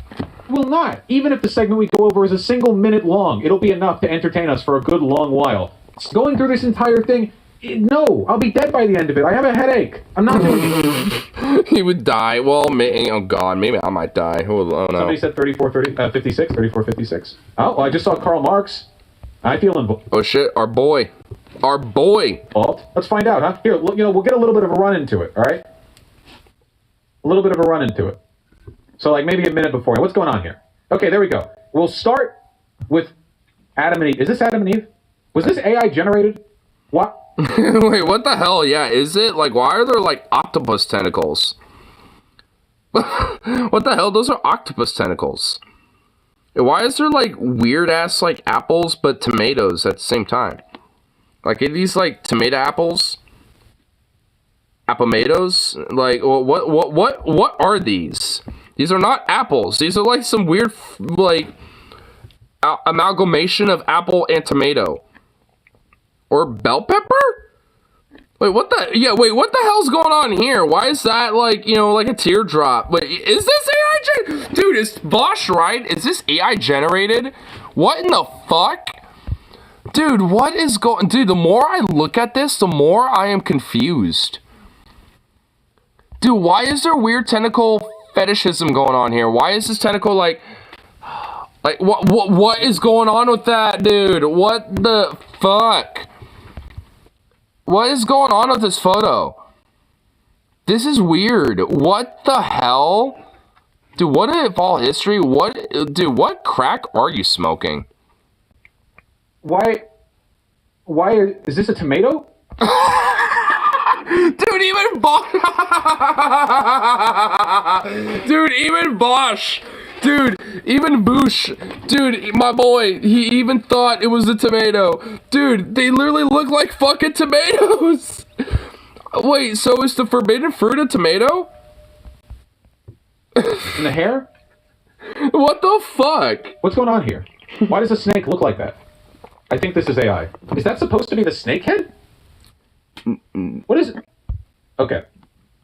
What? I don't know. Right. Oh, okay. This is a disgrace to God's creation. I'll have you all know. This is haram. Dude, I agreed. This is blaspheme. This is blasphemous against our Lord and Savior God. This is haram against Allah. You know, so this is just blasphemous. Like, I'm not even religious, but this is haram against Allah. This is blasphemous against our Lord and Savior God and Jesus Christ. This is blasphemous against, like, even other religions. Like, what the fuck? No. We have to deploy the crack pipe the first time we hear something that warrants it, right? Like, if we do it preemptively, we kind of cheap it. We have to wait for it to go, like, oh, okay, now we're here. Like, we're in the... Right, yeah. Yeah, I mean, well, of course, Vosh. I mean, you can't have, like, a crack pipe just right off the bat. Yeah. It probably won't take long. I just don't want to pregame. Exactly, Paul. Yeah. Can't pregame. Communism and Rousseau hold that humans are naturally good and oppressive institutions make them bad. Wait. Okay, wow. Hold on. Okay. Communism and Rousseau hold that humans are naturally good and oppressive institutions make them bad. Man is born free and everywhere he is in chains. Jean-Jacques Rousseau. Well, I agree with him. Because, I mean, like... I actually, like, I remember learning about Jean-Jacques Rousseau in high school, in senior year, actually, in government class, funny enough. And I actually remember this quote. And honestly, it kind of resonated a little bit because, like, in a way, it's like, yeah, you know, like, I kind of remember growing up and, you know, I mean, being born and growing up in a sense of kind of being free, but at a certain point, you know, everywhere I look, I realize I have chains tied down, so to speak. I mean, and especially when it comes to, like, you know, other philosophers, you know, especially when it comes to communism, or at least communistic thought, like, you know, from Marx, you know, when it comes to the whole breaking the chains idea and shit like that. I mean, obviously, when recognizing and resonating with quotes like this, and then you got someone like Marx, you know, talking about breaking the chains and shit like that, I mean, you know, it's like... Which, honestly, part of the reason why he probably made that quote is probably because he, you know, understood and maybe even referred to Rousseau's quote here. Like, honestly, maybe there's, you know, influence from Rousseau's quote here from Marx's, you know, quote about, you know, the workers breaking their chains. You have nothing to lose but your chains. Like, I also wouldn't necessarily be surprised because, like, if, you know, if Rousseau, at least I personally think philosophically is correct, it's like if man's born free, then at the end of the day, fundamentally, if we have, you know, chains that tie us down everywhere we go, so to speak, in one way or another, whether through, you know, our, you know, labor or, like, marginalization socially or racially or ethnically or whatever other, you know, shit, or via poverty or whatever, it's just like, you know, if we have these chains to tie us down, and, you know, and in a sense, you do have nothing left to lose but your chains, I mean, it's like, how doesn't something like that, you know, not resonate, you know? At least in my mind. He's actually, I'm sorry, just right off the bat, he's doing the voice. The actually voice, the like, wow, I can't, sorry, just, it's very pronounced. Okay. What ends up happening is the authoritarian ruler claims rule from the people, and since the philosophy does... Okay, hold on. He sounds like Ben Shapiro, Jesus Christ. No mechanism, like a democracy that could actually determine it, it becomes a horrifying autocracy, which everything the ruler does is justified because it's somehow the will of the people, but there's no way to... As opposed to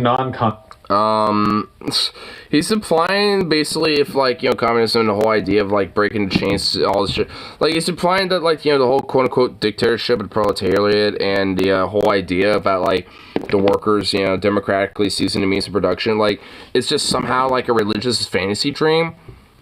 Like, my guy, what are unions? What are, like, worker co-ops? Like, what is, like, you know, the whole idea of, like, you know, companies or, like, business and shit that, you know, do legit, you know, exercise collective means of ownership and production. Like, I mean, like, these do exist in the real world today. So, I mean, especially the whole things about unions and shit, I mean, they're the ones that especially are the most existent, like, and most prominent. So, like, what? Huh? Like, you can literally see examples of that today. Like, how's it... Like, oh my god, the premise of it being a religion, and yet you can literally see the fruits of, like, you know, a lot of, you know, some of these type of policies in action, so to speak. At least, you know, when it comes to, like, union action or, like, union organization and stuff, or for the institutions and unions. Like, I mean, at the very minimal, you see it for that type of shit, but, like, how in the fuck is that a religion, though? Like, what... Like, I mean, where's the premise of that in place of this? Like, what the... Oh, my God. Maybe, you know what? Maybe we should check out this video on our own one day. I'm going to at least sample it with this, but maybe we'll check this out in the future sometime, but... I mean, oh, my God. This is just... Fuck. Ugh. Regimes who have never had ultimate rulers with complete control. I will actually say this, though. There is something that distinguishes, you know, like Soviet fascism from other forms of it. They're so completely committed to maintaining the perception and aesthetic of public support in a way that not even Nazis and Hitler did, right?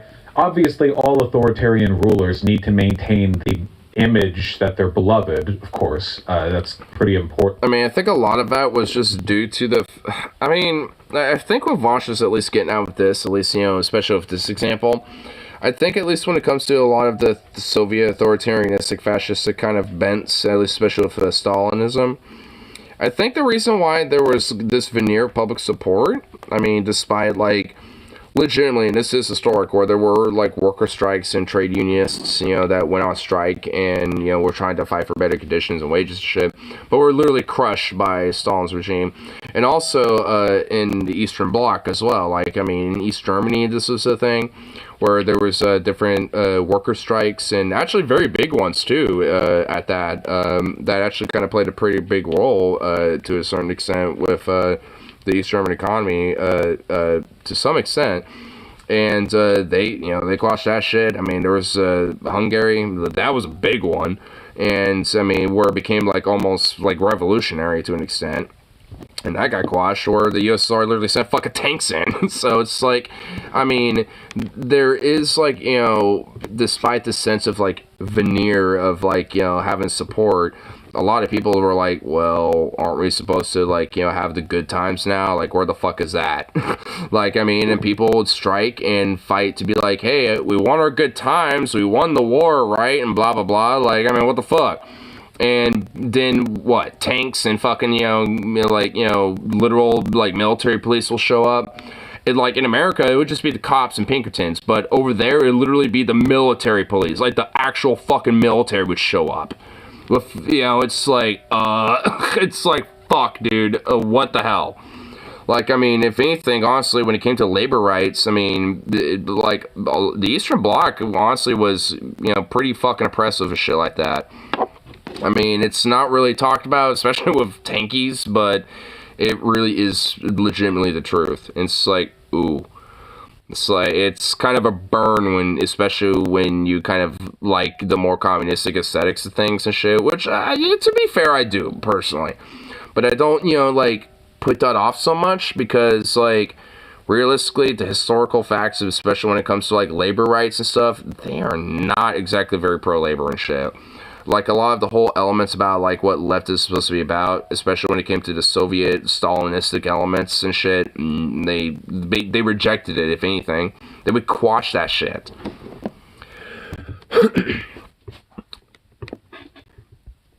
Not matter on paper, but tankies will scold you on semantics. I know they would. Close the door already. My dog did that, and he's in there. Oh no, he's gonna freak the fuck. Oh god.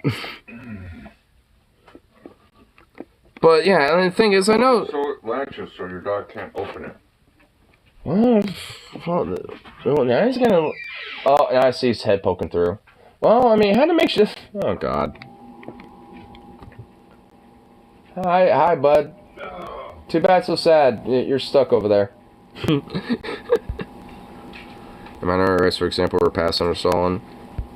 Wait, Stalin was compared to the most suspicious. You saw a slightly better rights-wise. Well, yeah. I mean, it's like, yeah, gay rights and things like that. I mean, also, women were very heavily recognized for their rights and also for their merit. I mean, especially during World War II, because there was women who were literally like snipers, like Lyudmila Pavlichenko, for example. And then just like the 588th Night Bomber Regiment, the Night Witches, an all-female Night Bomber Regiment. And they weren't the only ones, but they were the most recognized, at least.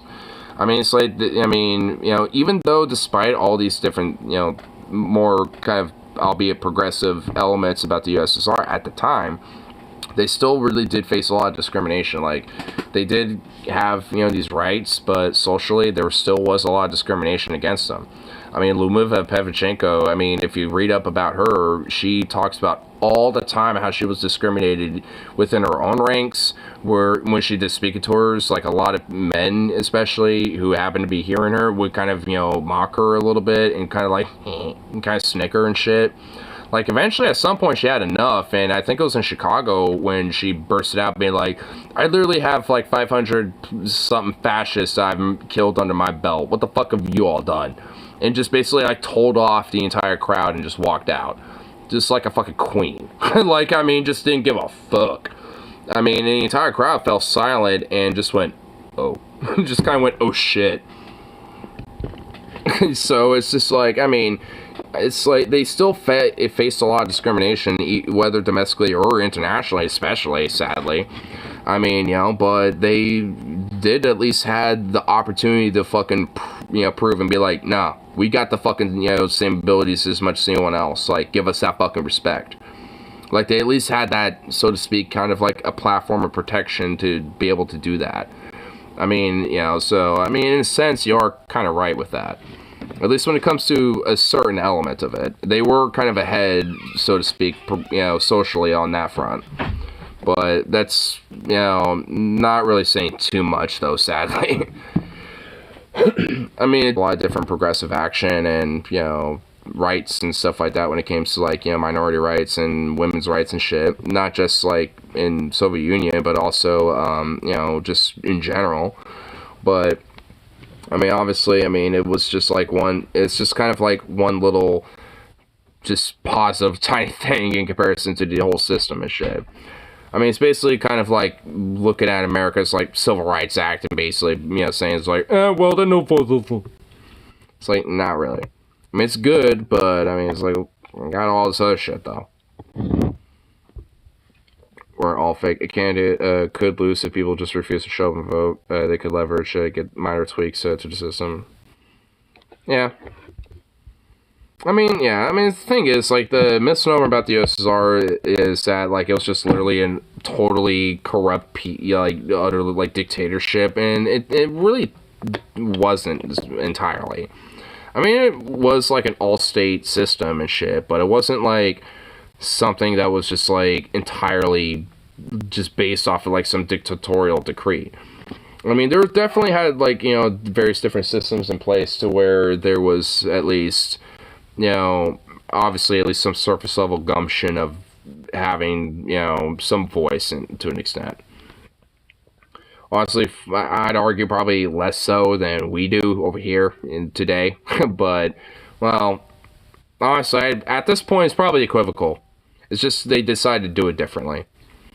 The more Soviet style, like, hey, you got a voice, in comparison to the American duopoly system of, like, you got a voice.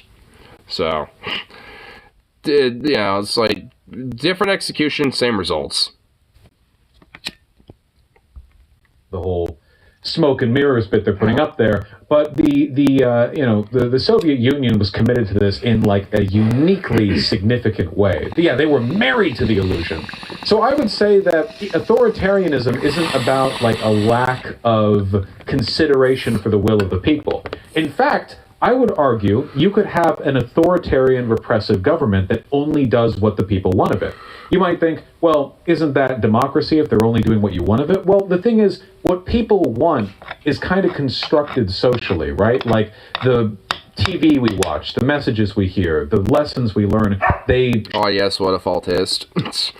I mean, like, there isn't really much going on. Reddit's got like the whole Reddit blackout thing going on, so a lot of the subreddits that I like to check out are on blackout.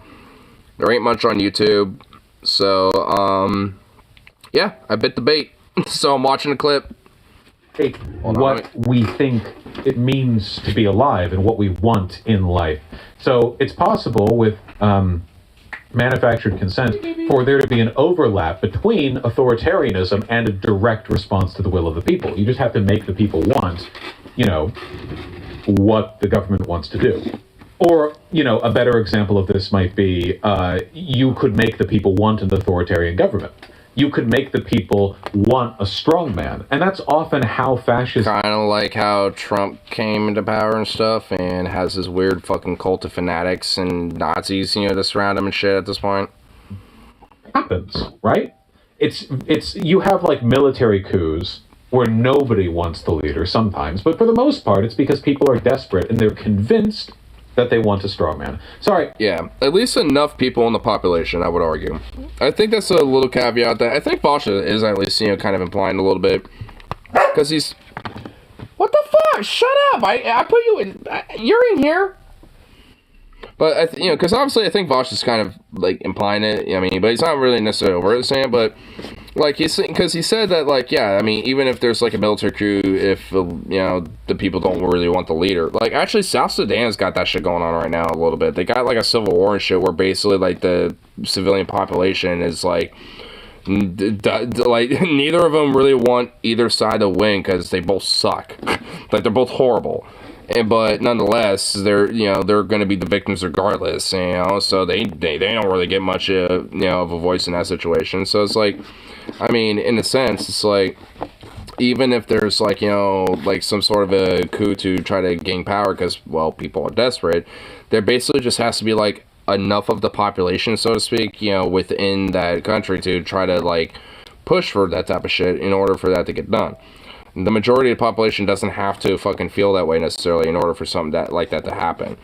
Because, you know, like you got, you know, all sorts of different, you know, examples, frankly. I mean, there's a shitload of them, you know, for all throughout history, not even just recent history. You know, so it's just like, I mean, you know, like, I mean, because we even see this in American, you know, history very contemporarily, you know, that's not even that old. Like the whole January 6th thing. I mean, it's like, imagine if that had just even a little bit more support and was just a little bit more organized. That would have been some really fucking scary shit. You know, it's just like, but it was just lucky that there was just not enough support and just not enough organization. Just enough, basically. They had enough to, you know, support and organization to kind of get out there to do it, but that's about as far as it ever went. You know, and at this point, it's just like, you know, they really kind of like deflated themselves. Like, you know, this is basically kind of like the last hua, you know, for them, and even then, they ain't really gonna get far, in my opinion. Still going strong. I mean, I'm only going on for 3 hours. They ain't really going on for that long. What the fuck? Would you shut up, dude? What is wrong? You got food, you got water. What the fuck is wrong with you? God damn, dog. The quote, do you see a well, 12-hour night. I'm literally going on for 3. No. Okay, whatever. Either way, it's like, yeah, I mean, the deep state Suriname shit, but like, damn, 12 hours shit. No, oh my god, no! I've literally been, dude, it literally, okay, you see this? You see that that's popping up? That's literally how long I've been streaming for. You see that little number up there? Like, no, I haven't. Oh my god. It's literally been 3 hours and 19 minutes and counting as of now. Damn.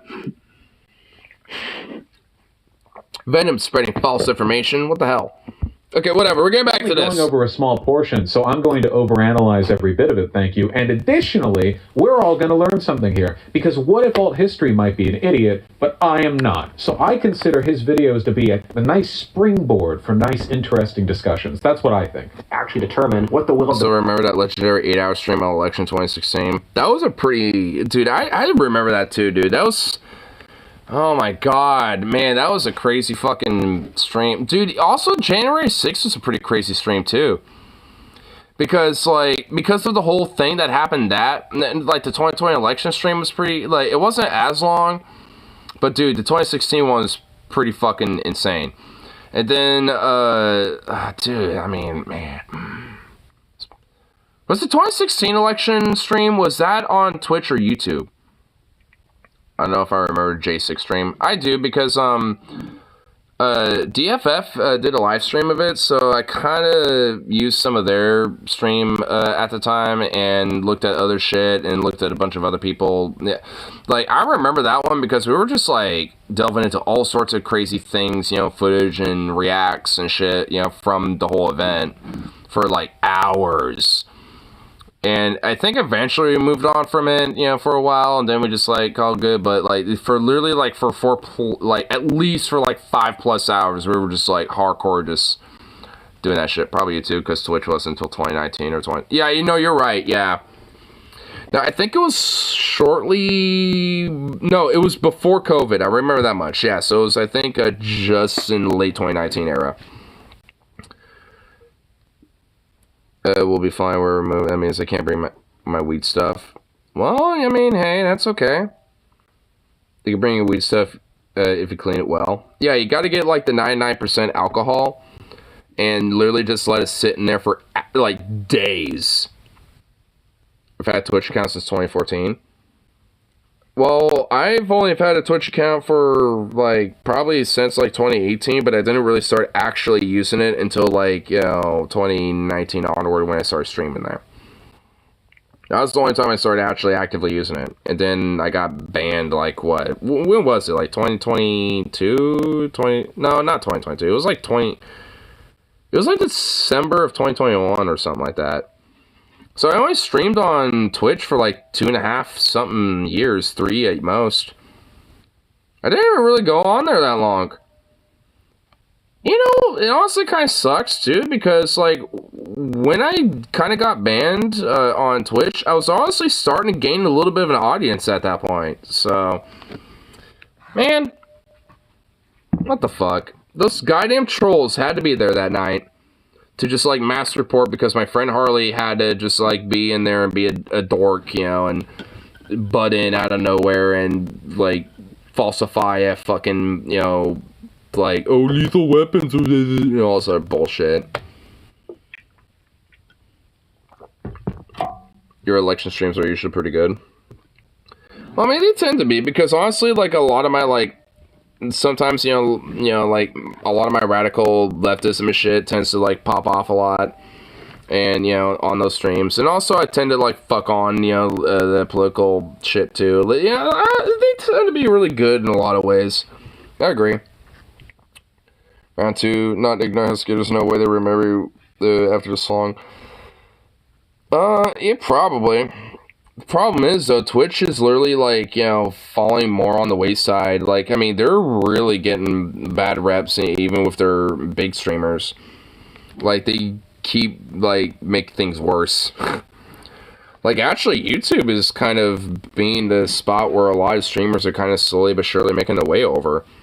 Like, a lot of former Twitch streamers, like, you know, not just Dima or Vosh or, you know, shit, but even, like, bigger names that aren't even political, like Ludwig and Destiny and a few other people have, like, kind of predominantly have started moving over there a little bit. Has a chance to house last year. Mainly some different TOS things. They also, that are way more restrictive, frankly, and stupid. And they've also have, like, did different changes to the contracts when it comes to, like, you know, Twitch streamers that are affiliated with Twitch specifically and all that shit.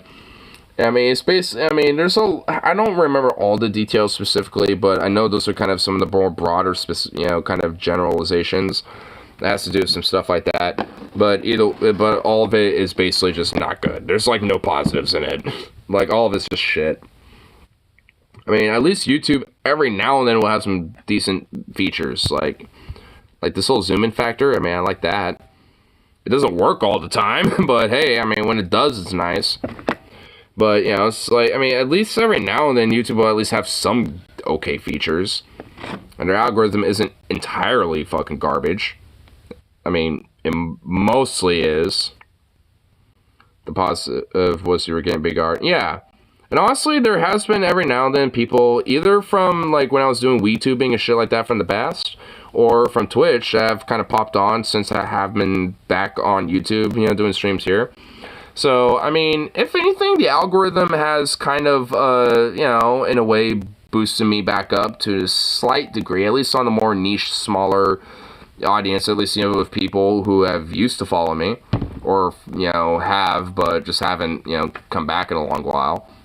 There was actually a dude, like, a few days ago that was like, hey, I was actually watching one of your YouTube videos and saw that you were live, and just want to say your content's pretty cool, bro, and blah, blah, and just kind of popped in just to say what's up, and just kind of popped out, but, I mean, hey, obviously, you know, my shit is, you know, it does get recommended every now and then. And also, I think a part of it is, you know, just the fact that, you know, I also have uploaded some of those, like, concert videos, too, and some other shit, too, and maybe that YouTube short. Because I have that, like, one furry YouTube short that I uploaded, and that got a fuckload of views within, like, 4 days. And then after that, it just kind of went... So, I mean, I wonder if that has something to do with it, too. Because that shit got, like, 1.5k views, like, within, like... I mean, in totality at this point. Like, it got, like, 1,000 views within, like, a day. It was like, Jesus. A furry tuber. I kind of am-ish. I mean, I literally am a furry, so just by proxy of that alone. And the thing is, I'm actually kind of looking into maybe getting a fursuit at some point. And I was actually looking at a fursuit maker that I, you know, where I was looking at their suits because I really like them. I mean, because they're really cool, and I think they're just really nice. But, oh my god. The price, man. I mean, I get it, though, because, like, they basically literally make their livelihood off of, you know, doing them. Because, like, the starting price just for a head is just $3K. And it's like, fuck. And that's just for one, you know, suit company, you know. And if for a partial, it's like $3K and, like, 200 something. And I'm just like, you know what? I'm just going to do that instead. It's like, if a head is, like, $3K already, and then it's, like, maybe ever so slightly bumped up just to get, like, paws and a tail, too. You know, fuck it, I'm doing that then. Because, like, goddamn. But I really like their suits, so it's like, you know what? I'm gonna, you know, I'm gonna save up for it. Fuck it. And yeah, you know what? You know, there might be some times where, you know, I'll just have it on. Because I don't even give a shit. I don't even know what Wahat's paid. I honestly don't even want to know. Because he got the whole full fursuit. Like, he got the whole thing. Like, the whole shebang. Like... Dude, he probably paid a lot of money for that, man. Dude, I don't even want... Oh, man. 4K, probably? I mean, his isn't super detailed, necessarily. I mean, no offense to him, but... I mean, his isn't, like, you know, hyper detailed or, like, got any super specific things. So, I mean, he got it way before inflation, though, so I guess 3 to 4K. Yeah, true. But yeah, though, I mean, considering that, like, you know, with inflation and everything else in between, knowing that, like, fursuits cost as much, even sometimes just for a fucking head, it's like, yeah, it could get pretty ridiculous. But, you know what, I've been wanting one for a long goddamn time, so, I've been doing it. Now, I'm actually gonna, you know, start slowly but surely putting some money aside for it.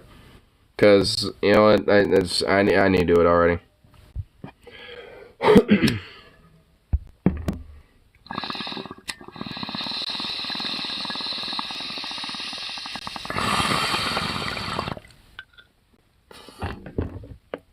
I could at least have, like, a back burner savings I could use it for. Like, every paycheck, put, like, 40 or 50 bucks aside, strictly just for that. You know, and use the rest of the money for savings and shit, like I usually do. So. It'll be a slow build-up, but, you know, fuck it. I'll do it. I can do it. Plus, I'm waiting on some tax returns anyway, so I can actually put a little bit of that in there, too. Yeah. Yeah, I'll do that. Except for what the autocrat says. I do honestly think a philosophy yeah, this guy. Is get the crack pipe out. Separable from the philosopher who made it. You can look at men like Socrates, Jesus, Buddha, or Marcus Aurelius, who are widely considered... Did you just say Socrates? You mean Socrates? Oh my god, he does even... at least it ain't Socrates. At least it ain't Socrates. In their day, and their worldviews have been successful and respected ever since. Meanwhile, getting... Because they're very influential, poignant philosophers of their time, and thus have stood the test of time because of how influential their philosophies are. Which, I mean, considering that you mentioned the Buddha and Jesus and shit, like, I mean, a lot of that is literally just, like, very religious. You can go the budget route and, with one of these bad boys. Is it one of those, like...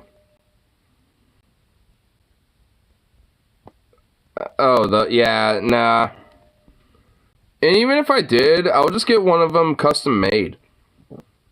Like, cause there's like some fursuit makers, or like furry businesses and shit that also do fursuits and tails and shit like that. They'll also make those, and they'll custom make them too. To like your persona or whatever the fuck you want. So, I mean, if I want something like that, I'll just get it custom made, to, like, my Husky character. And honestly, for the winter, yeah, I would wear it, because, yeah, it'd be nice and cozy, and, fuck you, I don't care. What? Okay. There we go. Oh, yep, there's the crack pipe. There's the crack. Hold on, we gotta go back for this one. Their worldviews have been successful and respected ever since. Meanwhile, getting... And also, okay, like, in the whole respectful / like, respected thing, I mean, that doesn't necessarily mean it's correct. I kind of agree more with, like, Buddhist philosophy out of the ones he listed, by the way, but that doesn't mean that I think he's fundamentally correct or anything. But... like, wait, god damn it, did you really find one? Are you gonna wear one on stream to own the libs? Maybe. Is this, that's not what my Husky character looks like, though. Do they have a brown one? Or, like, a caramel color one? They don't. You gotta get one that's, like, one of those, like, red Huskies. You gotta get one of those. And also, like, there's a few other slight specific details that you'd be missing, too. Actually, quite a bit. Like, see, this is why I need a custom made, because, like, I can't just get some generic one like that. Like, because it would be missing a lot of details about what my persona looks like. Okay, so. What? Okay. Smoke crack, sir. At least, yeah, like, I mean, I will admit, at least I ain't, like, some neon color. I like the natural colors, so. Husky and all it gave me was a giraffe one. A giraffe? Wow. Who argued for masculinity and violence and was a cripple for most of his life. You have to ask if a philosophy is an unhealthy manifestation of a trait. I don't think. Wait, what did he just say? Was a cripple for most of his life. You have to ask if a philosophy is an unhealthy manifestation of a trait. A philosophy is an unhealthy manifestation of a trait? What the fuck does that even mean? Oh my god.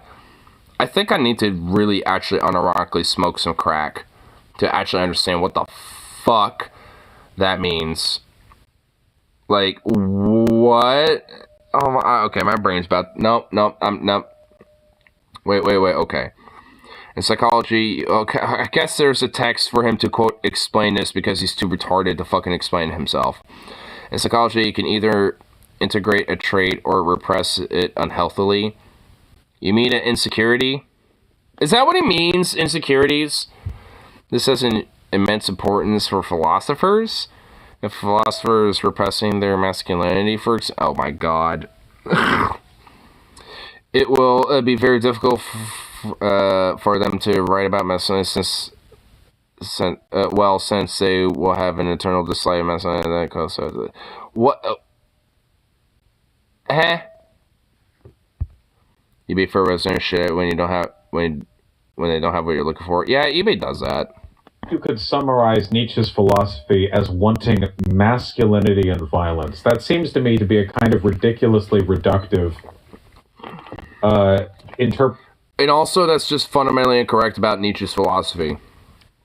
Like, at least especially when it comes to the whole, like, you know, idea, like, at least I'm assuming he's, you know, like, referring to things like the Übermensch and shit like that when it comes to that element of his philosophy. I'm meaning, like, what if alt history, in this case. Which, like, he's imagining, like, humanity as a species, you know, bettering itself because of the flaws that he observes within humanity. It's not even within himself that he's doing that with. I mean, obviously, he was a very depressed emo fuck, basically. But, I mean, and a very hardcore alcoholic and shit.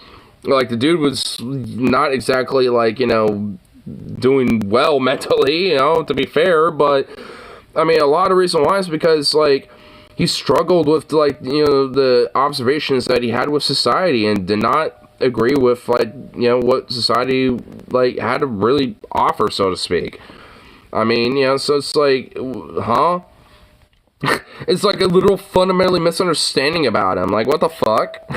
I mean, agree, disagree with him, whatever the hell, but this is literally a totally misunderstanding about him. And it's like, what the fuck? My dude. Like, huh?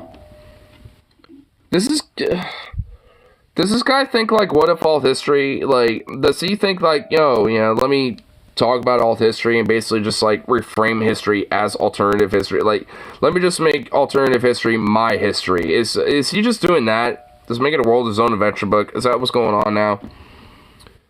Because didn't this guy used to do, like, alternate history videos and shit?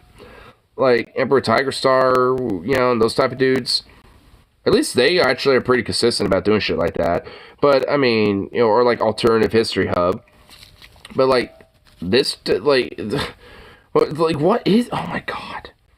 This guy's insane. Of his philosophy, it was more about, like, will and the will to create your own meaning and define your own lives. It's not really, like, okay. Yeah, I didn't even get in that. Yeah, oh my god, I didn't even get into, like, you know, like, when it comes to his idea of nihilism. Like, that's just how I don't really think about the Übermensch thing. I didn't even really think about the nihilistic aspects about it. But yeah, like, I mean, and that's, like, another misunderstanding. And honestly, just with nihilism fundamentally as a philosophy. Because nihilism isn't about, like, oh, everything's meaningless, fuck it all, bro. Like, that's not what it is.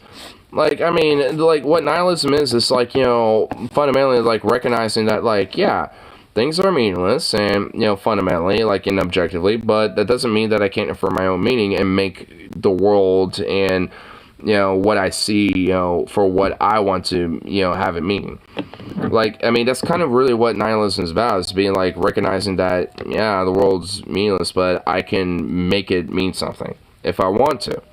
I mean, it just is a recognition of, like, just the causality of the fact that you just exist in the world that you do and shit like that.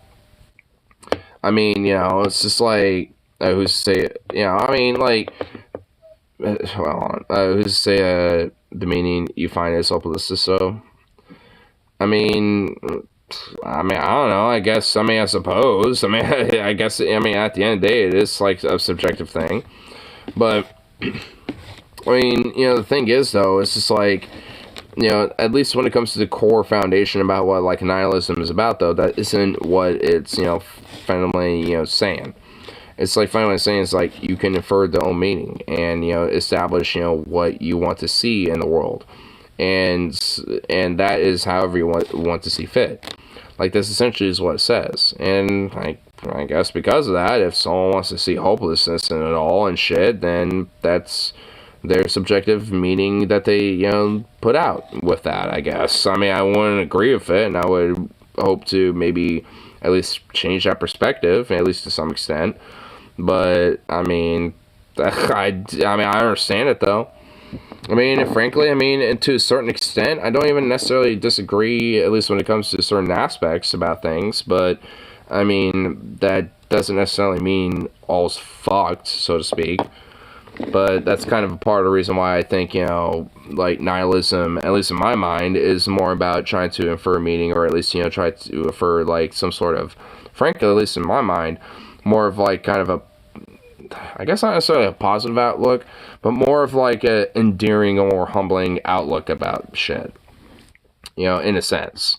I mean, because I struggle to want to use positive because I don't really think that's the right word. But I think like humbling or at least, like endearing or, a recognition of, your place, so to speak, in that sense, and, in at least on a more bigger, broader, like, I guess in a like cosmological level.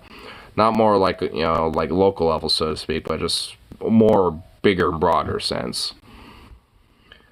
Person themselves are apologizing for and something they haven't actually mastered, and through their inability. Well, Vosh, I did, and you're not regretting anything. Master the philosophy, they're incapable of articulating it in a realistic way. This test makes Rousseau and Marx look incredibly bad. Marx was a.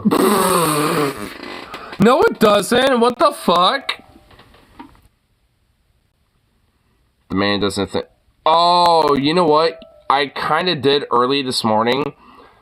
Like, I kind of woke up at 9 o'clock, like, wide awake. And I was like, what the fuck? And so I was kind of sitting there for a while, wondering what I should do. Just sitting there in my bed. And I saw that for, like, the first hour. And then I went back to sleep. And then I woke up and realized, oh, shit. But, like, before then, though, like, I was watching at least the first hour of that, and pretty much the entire chat, like, before I was getting really too deep into it, like the first like 5 minutes in, I was kind of reading some of the comments in the chat, and a lot of them were pointing at the 20-minute mark, and I was like, ooh, something's going on there. And eventually when that hit, I went, oh my fucking god, like, this guy is literally a psychopath. And you know what's sad? Like, my dad, he doesn't sound like a photocopy of him, by the way. I'm just saying that now. But every now and then, there would be some certain things he would say that I'm like, oh my god, he sounded like my dad. Like, and I would just sit here and facepalm and just be like, in my bed, just like, oh my god, I feel like I'm having a conversation with my fucking dad right now. Like, at least, sometimes. Not all the time. And in fact, frankly, what made me feel better is that my dad is actually a lot more, principled with libertarianism than this fuck was. Imagine if Dad ran for president. I unironically would think it would be better. Like, honestly. Like, I mean, dude's, like, he's kind of a quirk and a wacko, frankly, when it comes to his politics. I'm just gonna admit that. But, I mean, if there's one thing about him, he's not an overt, bigoted piece of shit. Like, honestly, the worst thing about him is really his economics. Like, his economic policies and his economic ideas are retarded. Like, they just are. Socially, though, when it comes to his social views, like, the worst thing about him is like, he doesn't want trans people in sports and shit, basically. But beyond that, like, he don't give a fuck, frankly. Like, I mean, even then, I don't even really think he gives a shit. I mean, he just has his position about it, but I don't really think he would, like, force some sort of legislation about it. But, I don't know. I mean, he seems, pretty principled enough, at least, of being libertarian in that way. But, I mean, it's not saying much. Unfortunately. Because economically, I mean, a lot of that debate, at least from what I was tuning into, a lot of it was, basically economic shit. And that's why I felt like, a lot of times, every now and then, I felt like I was talking with my fucking dad, because, like, it really just did. Like, I mean, there was just straight up unironic, just libertarian talking points and shit. May it sound ironic, like, well, that guy, yeah, he did. Honestly, my dad wouldn't even like him. Like, he might be wooed over initially, but if my dad and that guy had a conversation long enough, they wouldn't get along. I mean, they probably would, but, I mean, they would disagree, to a point where my dad probably wouldn't vote for him. You know what I mean? Like, he might get wooed over initially if the conversation was, like, a quick, like, little 10-minute convo. But, I mean, if he had, like, at least a good hour or two, having a drink or, with him or some shit, I guarantee you that he probably wouldn't necessarily vibe that much. They might agree where they do, but, beyond that, I don't know. Because that guy, I mean, he definitely is not exactly, one of the OG libertarians like my dad is.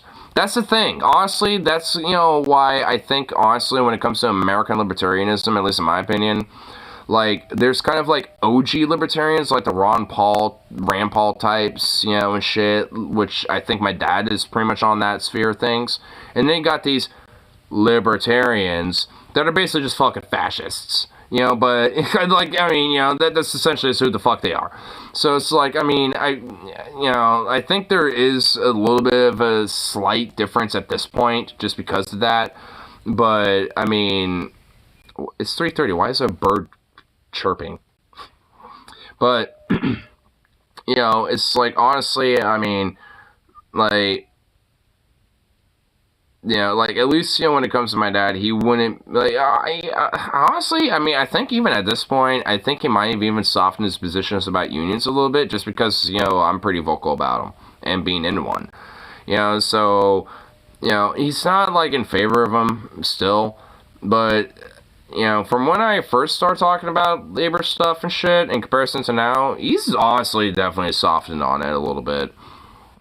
I think a lot of it's just because he recognizes that, I think he recognizes that it actually does benefit me, you know, to a lot of ways, and I, you know, see the fruits of that, and I'm happy about it and shit like that. So, I mean, I think in a way, like, maybe he and his work past probably wasn't necessarily represented well and shit, but, I mean, I don't know. Or just fed, you know, it was fed the propaganda, which, frankly, is probably likely, and really probably just what happened. But, I mean, either way, I mean, he's definitely softened about that type of shit. I mean, so, that's good. The moment he said workers and employers do not have an inherent exploitative relationship, so it said, okay, fascist. Dude, that guy, when I heard that was, I think that was within the 20-minute mark. I think that was when a lot of people started timestamping in the comments in that video, because I think that's when he said it. Because I remember that. Like, I remember he said that within, like, the first, like, 30 fucking minutes, that's for sure. And I was just like, when I remember, because I was kind of looking outside, looking at the sunrise a little bit, just kind of chilling, looking at the front yard and seeing some of the squirrels chilling. And I heard that, and I just kind of looked down and went, what? I just went, huh? Like, my brain just, like, fucking started frizzling up, like, what? It's like, bitch, say what now? It's like, what? It's like, you really think that? It's like, literally, even feudalism will say otherwise. It's like, I mean, we don't even have to look at the current, you know, factors of things, you know, to even realize that that's bullshit. Like, what? Like, oh my god. Like, the dude was, yeah, he's just crazy. Not even, frankly, even my dad wouldn't think that. Like, he understands that there can be an exploitative factor, but he just thinks that's, like, the business is right, and, you know, the person who wants to be employed by that business, you know, goes in there understanding the circumstances and has to just kind of deal with it, or just, you know, as an individual fight for it and shit like that. Like, I mean, like, that's kind of, like I said, that's at least, you know, something that's a difference between my dad being an OG libertarian versus, you know, some fucker like that. Like, you know, my dad will recognize that there can be some exploitative factors, or there can be flaws within the capitalist system, but the free market will fix that shit, and you, as a worker, you know, is a part of that free market, and it has an influence, and blah, blah, blah. Like, he kind of has a little bit more of a, I guess that'll be a legitimate, like, more libertarian view about capitalism and shit, but it's not, like, you know, anywhere near, like, a libertarian socialist view, or whatsoever. Like, I mean, he just has more of a sense of, like, you know, having a voice, but just as you and the boss, not like, you know, you being represented by a broader organization that, you know, collectively is fighting for you and other people, you know, and it's like, he doesn't get that part of it, or if he does, he doesn't really agree with it for whatever reasons. What's up, dude? What's up? What's up?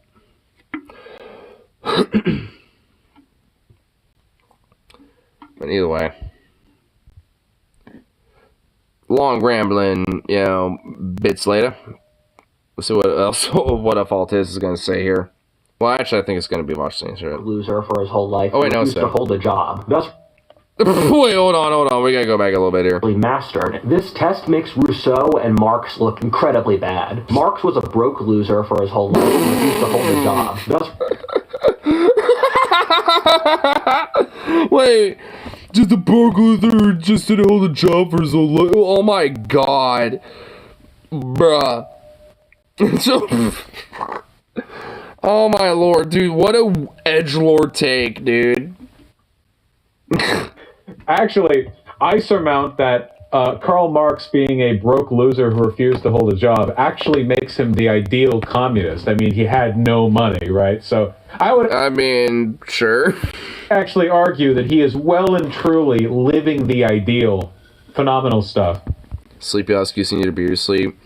Well, you also know another thing about Huskies? They're very energetic. And they'll go bounce, bounce, be a super eccentric and very vocal, because that's what Huskies do. And then they sleep for like an hour, and then they do it again. Life of a Husky. What was that quote that what was it, a British spy who wrote on him, where they found him in like they took a look at his like apartment, they spied on him, and they were like, his house is disgusting, he sleeps like at any hour of the day, but he's really nice to you when you come over for dinner. Oh, it's a Belgian spy? Okay, gotcha. Resulting in... Sounds like me. Just sleeping at any time of the day, very nice to you when you see me, you know, very leftist and radical. Yep, hey. The only difference is that I have a job, I guess, and have an income, so I can't necessarily sleep at any hour of the day. I mean, I have to have at least something of a sleeping schedule, kind of, enough, at least enough. So, I mean, you know, there's at least that, but, I mean, you know. His children starving. He was educated, so he totally could have afforded to keep them fed. He cheated on his wife with his maid, who he also did not pay. He wouldn't let his children visit their mother. He was widely known as a cruel and authoritarian person, and even racist. I haven't heard anything about him being a cruel and authoritarian person. Yeah, I literally never heard any of those things. The closest thing to their whole racist thing is him being somewhat anti-Semitic and shit, with at least some of his, you know, writings and stuff. But beyond that, like, I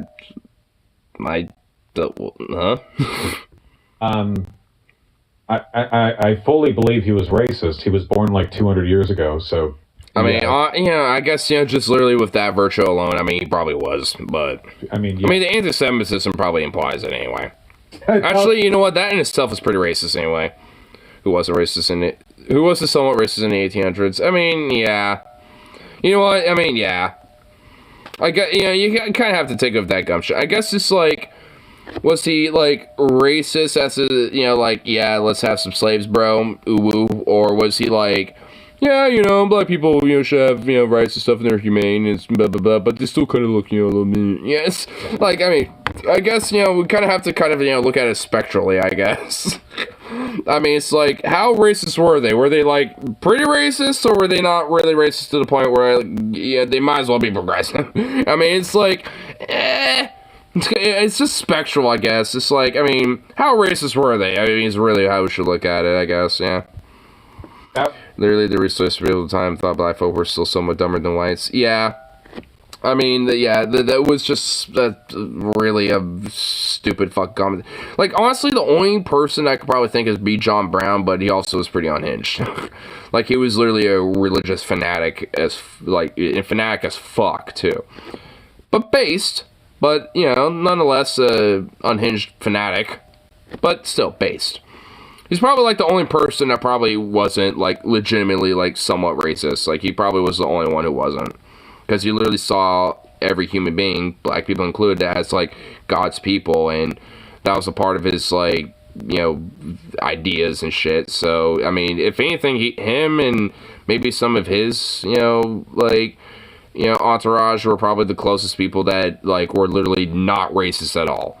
And, you know, that's honestly legitimately saying something.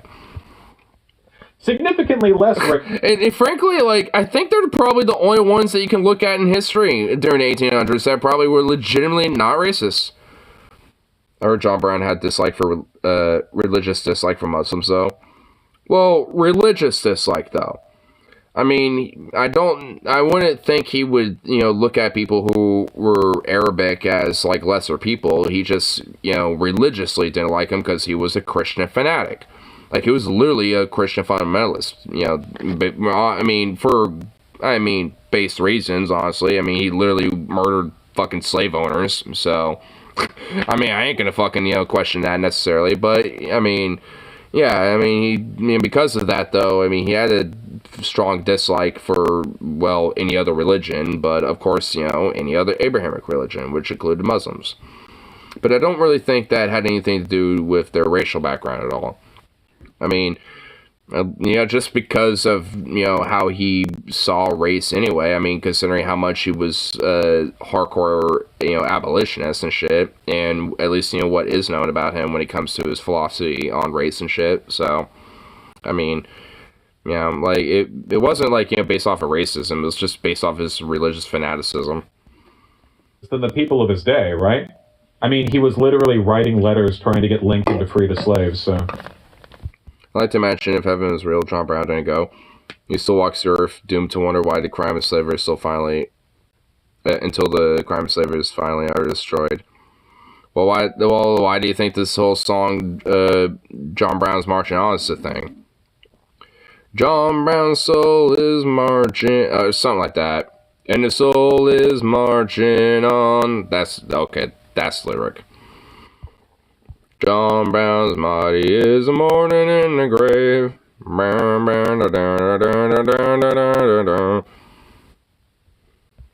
Even for his time. I like how also Solidarity Forever and all sorts of other songs are based off of that one hymn.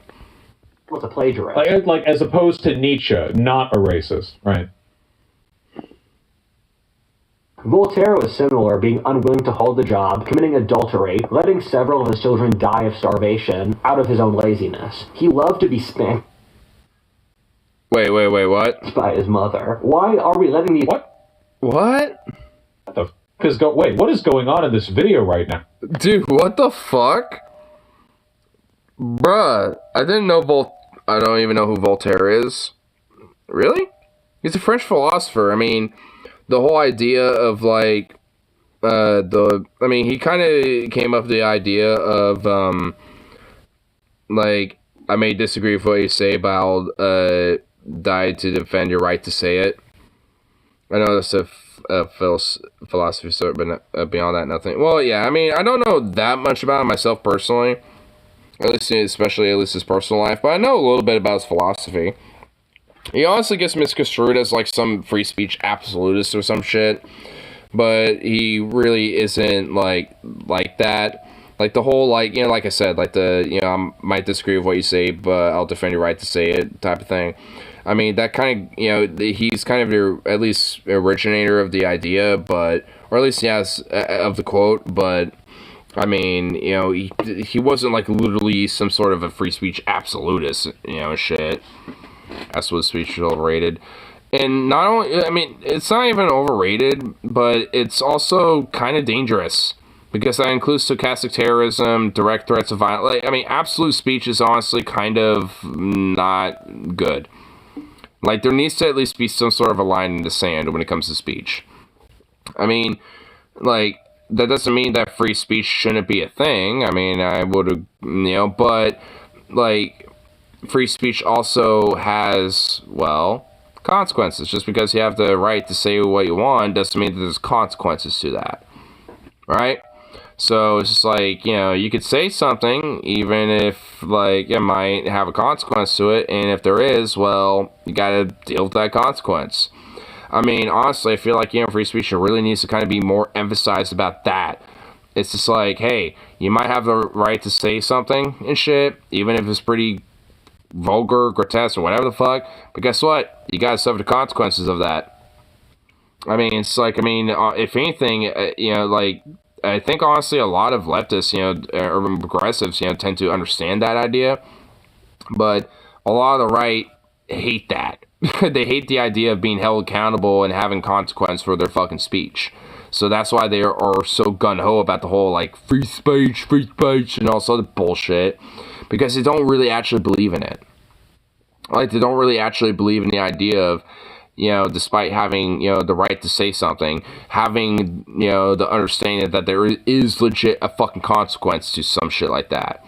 Because, like, I mean, that's what, in my opinion, is what free speech should be about. It's like, sure, I mean, at least to a certain extent, you shouldn't be able to say certain things, like, especially when it comes to, like, stochastic terrorism or direct threats of violence, stuff like that. But, like, beyond that type of shit, it's like, sure, you got a right to say that type of stuff, but at the end of the day, I mean, there's also, a right of consequence, where it's like, hey, if people don't really like what you have to say, especially if it's like a hot take, so to speak, then you gotta face the consequences of that shit. It's like, that's what it should be about. It's like, because, I mean, free speech don't mean that you're somehow, like, shielded from criticism. That's not what it means. I mean, because, like, if that's the case, then that ain't really free speech, because what about the people's free speech to criticize your ass, as vulgar a mockery as they want to make you and shit? Like, because at that point, then you're kind of being picky and choosy about it, aren't you? So it's like, at the end of the day, it's like, that's why the whole of, like, you got the right to say it, but you got to kind of deal with the consequence a little bit, it has a little bit more merit. Because, like, a lot of that is going to be people's speech or expression, critiquing you a little bit, and not liking what you have to say, and using their voice, to, well, voice that. Shocker. That's actually how free speech works. Curious. Weird. It's, it's as if, like, like, literal absolutism is not exactly the fucking answer to that, like, where you have, like, some weird shield where you can't fucking, like, just, like, like, it's basically like trying to have your cake and eat it too. It's like, that ain't how it works. I mean, it's like, why do you think, like, some, like, why do you think, like, if someone at the Pioneer Square in Portland, for example, like, here in my city, like, decided to spew some neo-Nazi shit, like, I mean, like, for fuck's sake, I mean, do you really think that they're gonna be able to just, like, be consequence-free for doing that type of shit? Oh, fuck no. But at the same time, like, some, dude like me, who's, like, a radical, like, anarchist lefty type, I mean, there's probably gonna be some consequence to an extent, if I did the same thing. Maybe not necessarily to the same extent. I might also get some support from some different people that might be walking by and shit, but there'll definitely be some people kind of fucking on me for sure. But I'm nowhere near to the same extent as the fucking weird Nazi fuck, but nonetheless, I mean, I also would be, under the same parameters. Because, as far as I'm concerned, that's how it should fucking work. It's like, I mean, you might get, some people that might like you and support what you gotta say, but at the same time, you got people that might critique you and shit. It might have, some strong words about that. But that's the consequence of your free speech, ain't it? Right? That's how it should work. And that's what free speech should be about. But it ain't. And honestly, sometimes that consequence does come with a knuckle sandwich. Like, if you got, like, some Richard Spencer fucking neo-Nazi fuck, saying shit out in public, sometimes that consequence is a knuckle sandwich. I mean, I'm saying consequence, but I ain't being necessarily specific. I mean, that consequence can mean all sorts of different things. Just saying. Holy shit. Holy shit. Anyway, hold on. Republican. Wait, hold on. What in the hell? You don't have the right to not face gun. Well, okay. Well, I mean, okay, dude, like, the whole point of what I'm talking about is that their idea of quote-unquote free speech absolutism and being able to have their speech but no one else, like, that, I mean, I'm really fundamentally critiquing that. So it's just like, yeah, I mean, if they're going to be sarcastic terrorists and promote violence and shit, then they absolutely should suffer the consequences for such things. In fact, legally, too.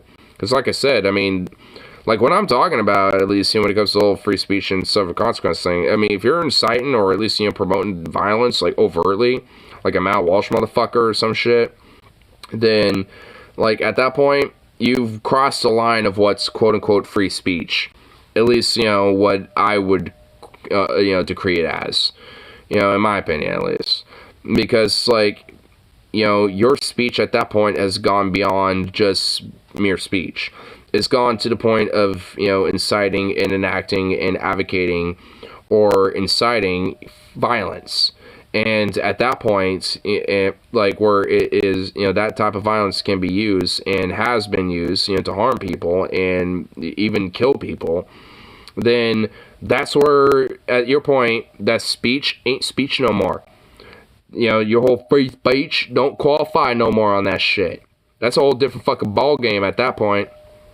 So it's like, at that rate, the consequence should be even way more severe than just simply, people just like, having their vocal consequence at you and shit, being, like, fuck you, you're an idiot, and or, maybe even getting Richard Spencer in the face, getting a knuckle sandwich, all sort of shit. It's like, at that point, there needs to be legal consequences, or you're actually fucking facing prison time. Obviously, if I had it my way. And they could cry about their fucking free speech and how they're being censored and, and cry home to mommy, and cry wolf every way till Sunday all the way home. But guess who ain't gonna give a fuck? Not me, and most people either. Just fuck them. Cry about it when said groups turn that right back on you. I don't necessarily disagree. But just, I don't want to get into that shit, because, dude, I have this back and forth with you all the time. I don't want to get too much into that shit. Because, I get it. I don't even necessarily inherently fucking disagree with it. But, there's just a lot more philosophical implications about being super open about that. Not even that, but even, like, legitimate, like, even open, like, type of things with that type of shit. Plus, at least, especially to a lot of people on the outside, it does kind of look LARPy, in a sense. If, when you just get, like, hardcore, just like, like, gulag them all, blah, blah. At the very minimal, that's what it looks like to a lot of people. I don't think it necessarily is, because, like I said, I hold a lot of the fucking same thoughts. Don't think I don't. Just saying. I just code it, in a lot of ways. Like I said, when it comes to, like, the consequence of one's speech, right?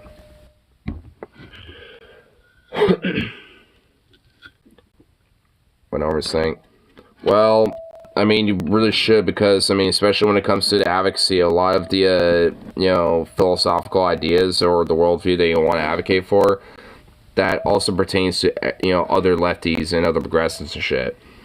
I don't necessarily want normies to think, and other people to think that, like, all lefties are just like, yeah, gulag and fucking kill, blah, blah, blah, and all sort of shit. I don't want them to think that. Because, frankly, I don't even think most leftists are like that. Frankly, at the end of the day, I'm not. But, yeah, when push comes to shove, I ain't gonna, I'm one to fight. So, it's like, I ain't afraid to fucking throw a fist. Or pull a trigger, so to speak. I personally, I ain't afraid, to do something like that. But, especially when it comes to push shove. But the thing is, though, like, a lot of lefties aren't necessarily. And it's like, I don't want, like, a lot of people to think, just because there is, like, a very radical element of the left is very vocal about that. It's like, I don't want them to think that, like, all of them are like this. Because, really, we aren't. A lot of us, when push comes to shove, will fucking, fight the fight, but, like, we aren't trying to do that. Like, we don't want to. Like, I don't want to fucking have to, like, fight the fight, so to speak, in that way. Like, but, like, I want to avoid that. And whatever we can do to try to avoid that type of shit would be better.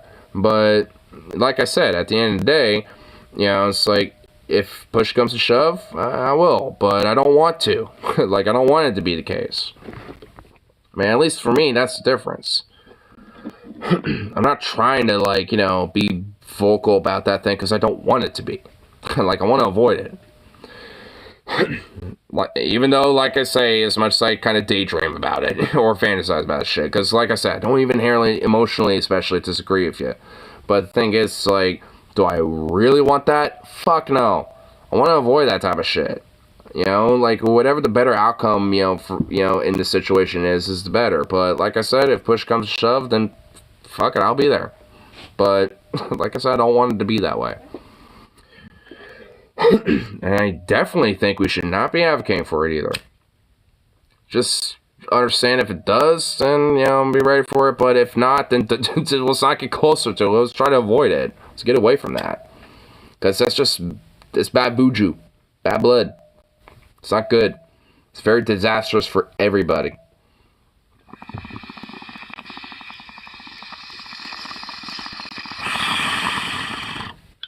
And frankly, especially for the left. Especially.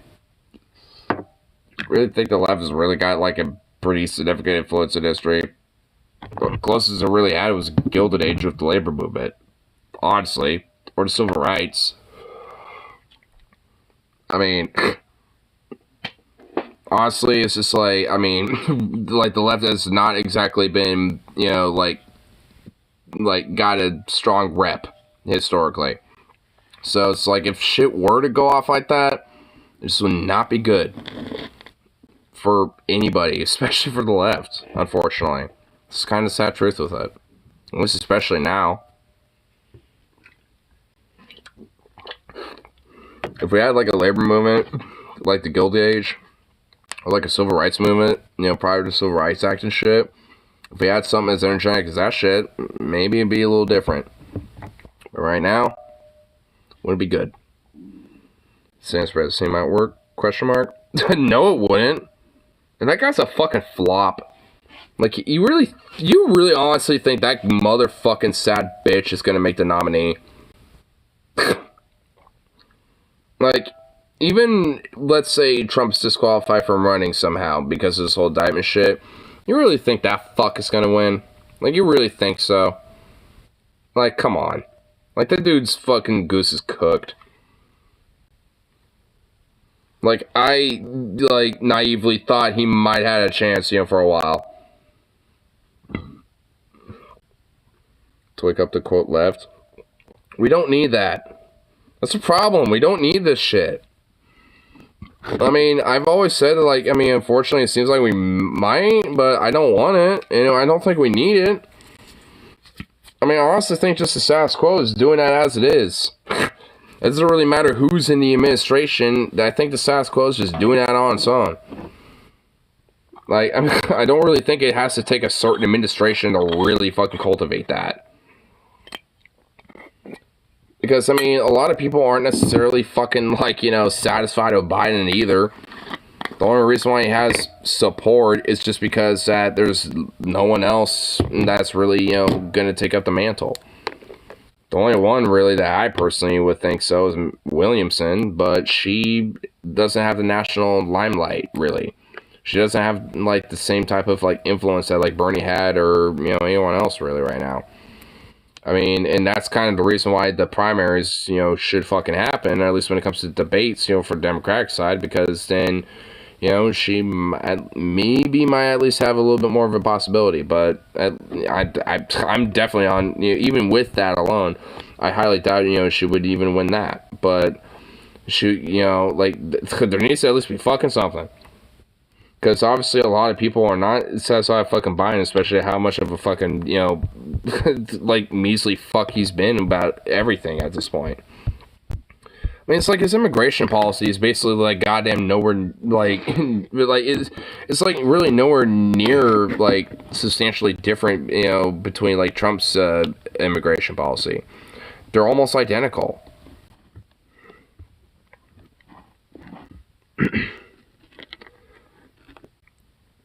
Yeah, it's, if only dumb person in advance likely to say if a dump gets punished or not. I mean, we're going to see that probably, you know, within the next month or two. I mean, the whole idea of Trump getting punished is going to happen, you know, probably sooner, you know, like, than election time. But, I don't know. I mean, it's just kind of like, you know, really broadly the sad state of affairs of our fucking, you know, like, electoral process. I mean, which is why I am, like, I hope legitimately you're not correct, but I mean, I think there is kind of a silver lining, or I guess not really a silver lining, a lead lining, I guess, where, I mean, yeah, I mean, to a certain extent, things have to kind of get worse for people to be a little bit more fucking aware about shit. or at least at minimal to organize and nationally enough, to really kind of push something, a little different. But we're not quite there yet. I mean, I will say, I think that energy is getting there, but it just hasn't been properly organized on a national level to really cultivate this shit. I mean, so it's like, I'm kind of on the mind where, like, on one hand, I think the energy is there to an extent. It just hasn't been organized or cultivated to actually, like, foster up and, like, be fruitful or, like, prosper. Like, it's just kind of been sitting dormant.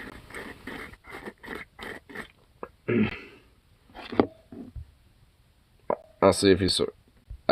if you're nice, we would just disappear, no trail's just gone. Well, yeah. And he had him in a fucking bathroom. I mean, it's just like, dude... Like, the guy, like, might as well be, like, literally publicly fucking executed like Nuremberg or something. But, like, this is the reason why, when I say, like, I think, part of this political fear is, like, he ain't, there's a strong possibility he won't even fucking face prison time for shit like this. I mean, it's like, he might be, like, a sacrificial lamb in a sense, he might get somewhat punished, but I guarantee you, he might not get fucking punished for this shit. He implied he was selling them. He did! He sold them to Saudi Arabia. Like, he definitely sold nuclear secrets and documents to Saudi Arabia. No, he did. He most certainly did.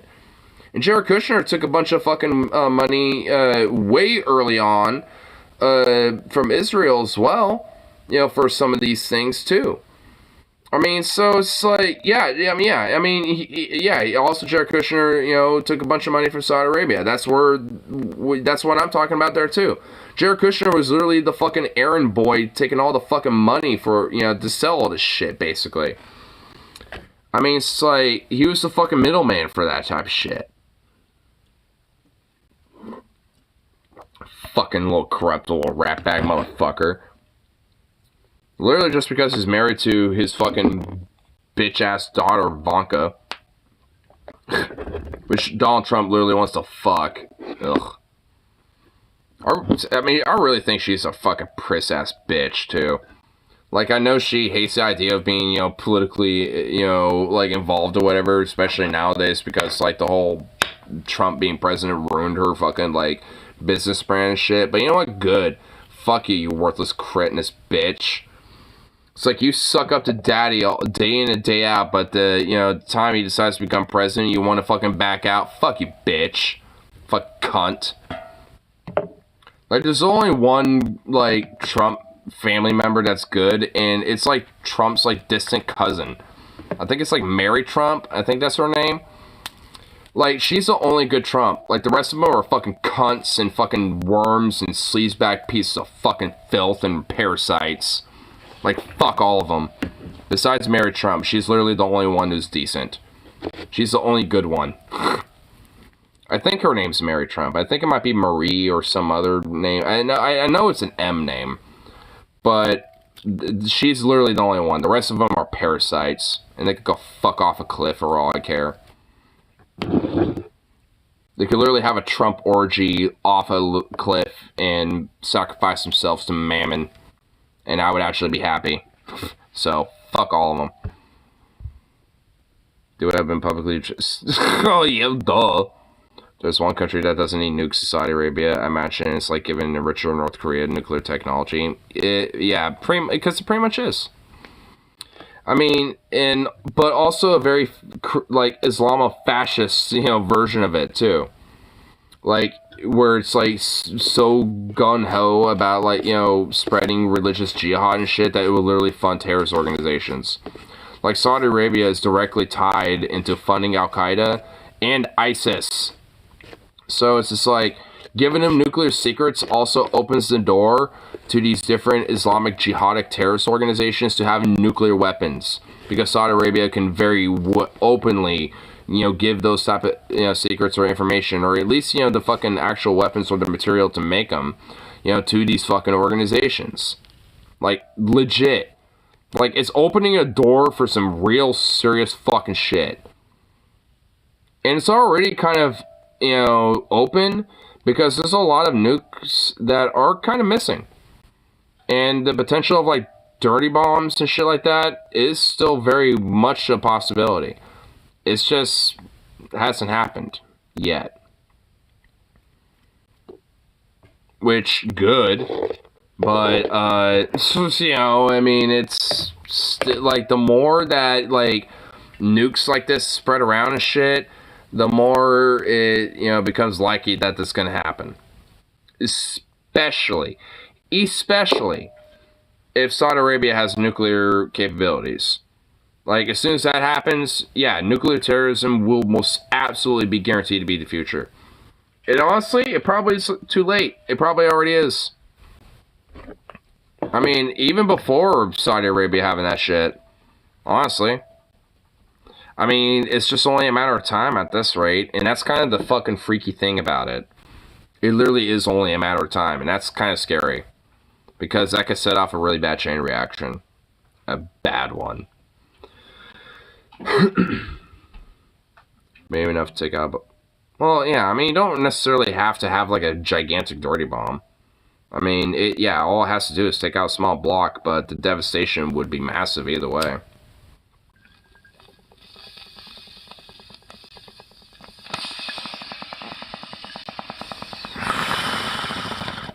Just for the radiation alone.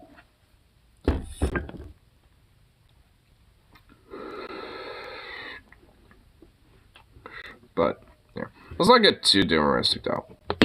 Just at least, you know, one silver lining is that, I mean, despite the fact, like, I mean, if, like, I do think that, like, you know, the idea of a dirty bomb being a thing is certainly, I mean, there's literally movies and video games and shit and all sorts of media that pertain to this idea for quite some time. And, you know, and honestly, you know, considering that it, you know, it, like, I mean, I do think it is kind of like a, not really a if, but when. I mean, there probably isn't going to be something that will happen for quite some time. And even if it does, I think the reaction to it wouldn't necessarily be utterly disastrous, so to speak, because, like, I mean, there is kind of like a sense of like an somewhat of an international, like, you know, different nations, you know, at least have kind of contingency and understanding like that is a possibility. So, I mean, then I don't know. I mean, you know, just at least, you know, with that, you know, somewhat of a silver line, and also just like the fact that, I mean, you know, we are at least at a time where, despite things, you know, being unstable, you know, like, you know, when, you know, the fulcrum point does hit, like, I mean, it will at least, you know, like, you know, flourish out, you know, a level of, you know, like, positive, like, you know, movement towards, you know, actually, you know, fighting to make this thing better and shit for everybody. And the younger generation is already doing that now. I mean, you know, when it comes to, like, you know, climate activism, labor action and shit. I mean, it's just that this energy, especially on a national level in America, but internationally especially, just needs to be organized more. There needs to be more leadership to it. Because it is there. It just needs to grow more and have some leaders on a fucking national level already, goddammit. And internationally. I mean, I like Greta Thunberg, but we can't just have her. She can't be the only one, damn it. I like Bernie, but he's kind of fallen on the wayside a little bit.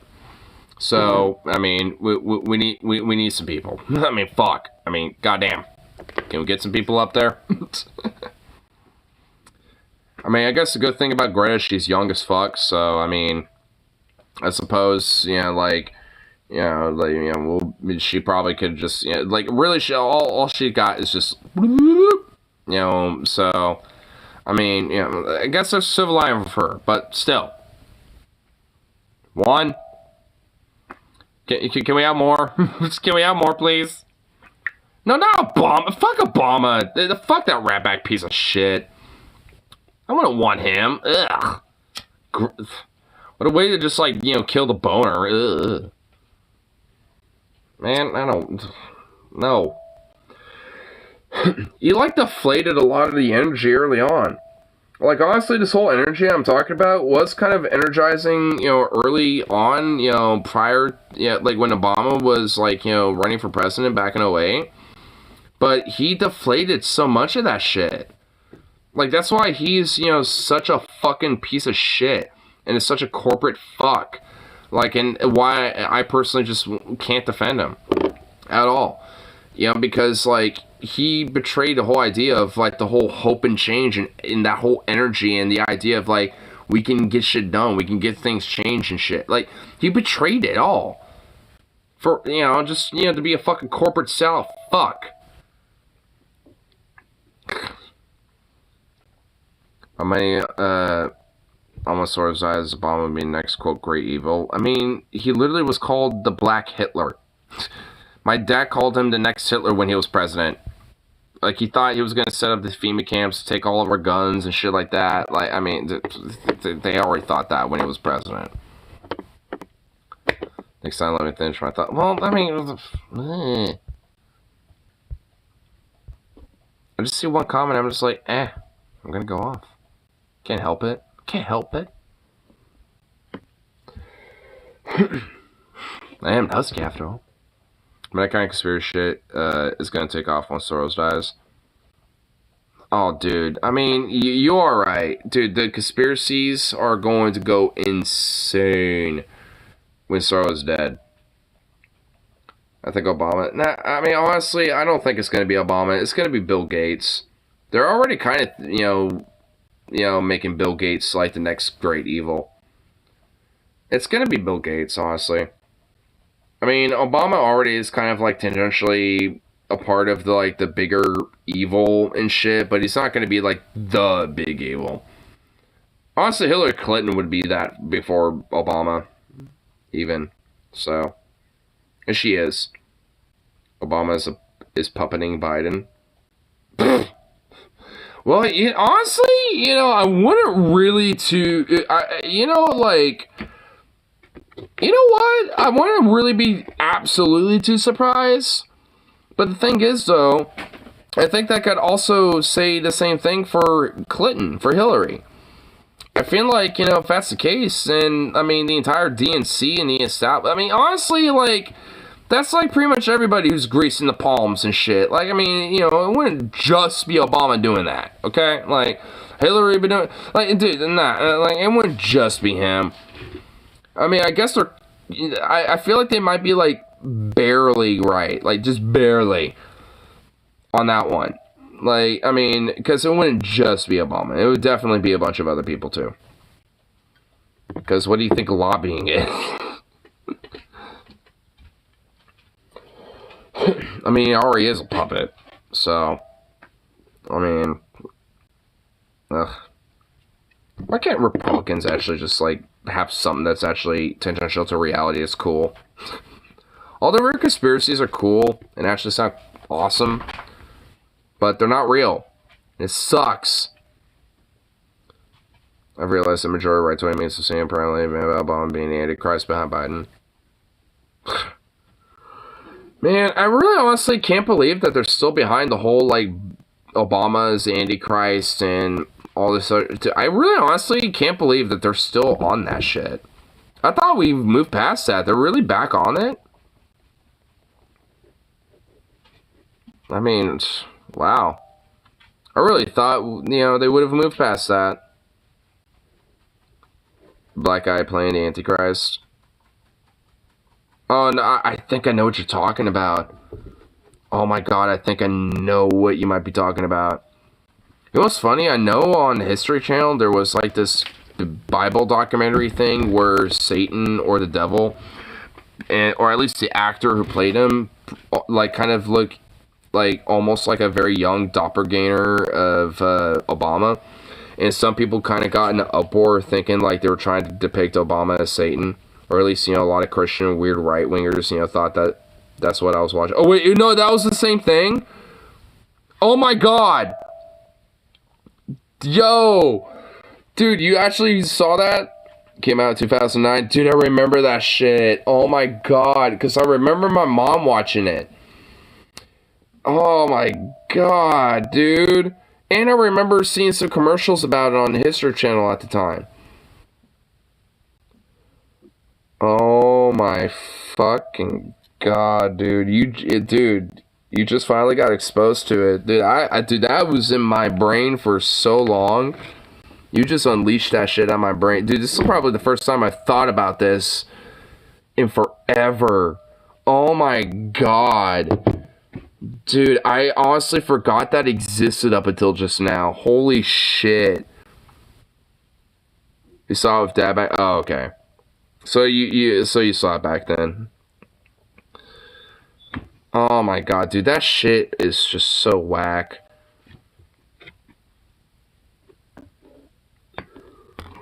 We were watching on Hulu yesterday. It's on Hulu now? Oh my god. I'm honestly surprised that movie has a platform. I would have thought if it did, it would have been on Netflix. Netflix will just take anything these days. It's funny how much of that I didn't question back in the day. Oh, dude, I remember seeing the commercials of it, and I thought, what the fuck is this? And I just laughed at it. I mean, even my, like, little 6th grade, 7th grade old me was just like, nope, this is bullshit.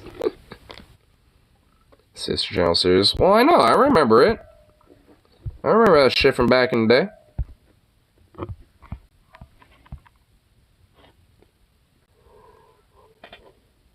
Oh, little sleepy boy. Oh, shit, whoa. I say sleepy boy, and he just, like, perked his head up.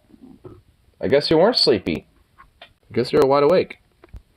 They openly call Stalin one of the possible antichrists. Yeah, I know Hitler was one, Stalin was one. Maybe 2 aspects of the anti... Yeah, oh my god, yeah, dude. I think, yeah, oh my... Dude, you're unleashing some shit I haven't thought about in forever, bro. Damn.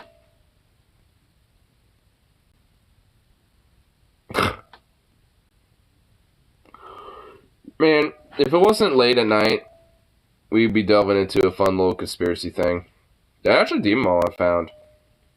But you know what? We'll do that tomorrow. We'll do that tomorrow when I get off work. They even say Mao might have been one. Oh yeah, you're right. Didn't they say that, like, fucking, Castro might have been one too? Or some shit. Like, they basically literally said that pretty much, like, all the communist, like, leaders that were, like, you know, somewhat famous, you know, were basically Antichrist. Hitler, obviously, you know, because he's cliche. And then, like, a bunch of other ones. Castro's a poor lost soul. Oh, my God. Wow.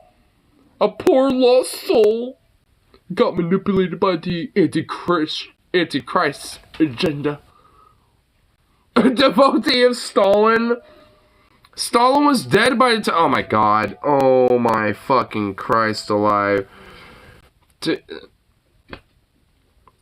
My brain's breaking. Alright, wow. Wow.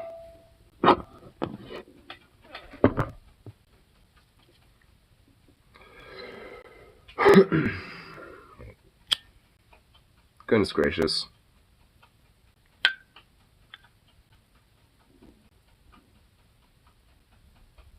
No. Gonna have this bowl. Gonna load one more.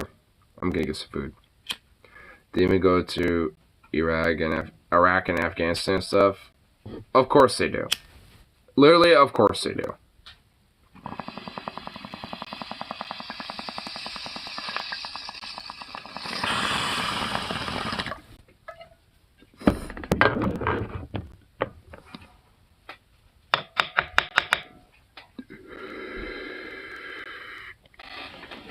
Pakistan getting nukes in 1999 was a sign of the end days.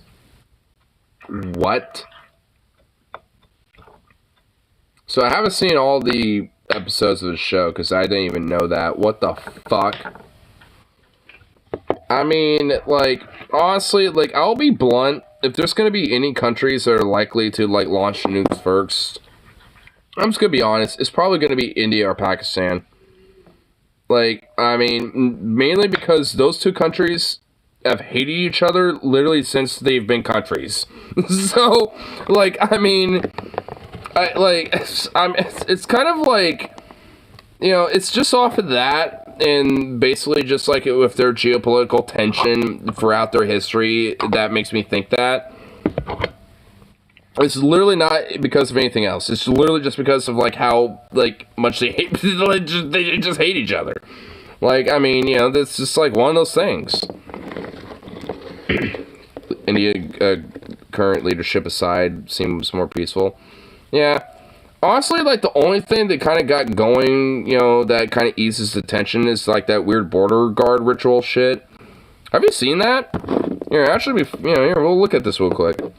Have you seen that shit? Because that shit looks pretty intense. Like, honestly. But it looks so fucking dope. And I honestly just kind of wish that they just, like, did this shit instead. Because this, like... Oh, whoops. Because this ceremony shit is actually pretty crazy.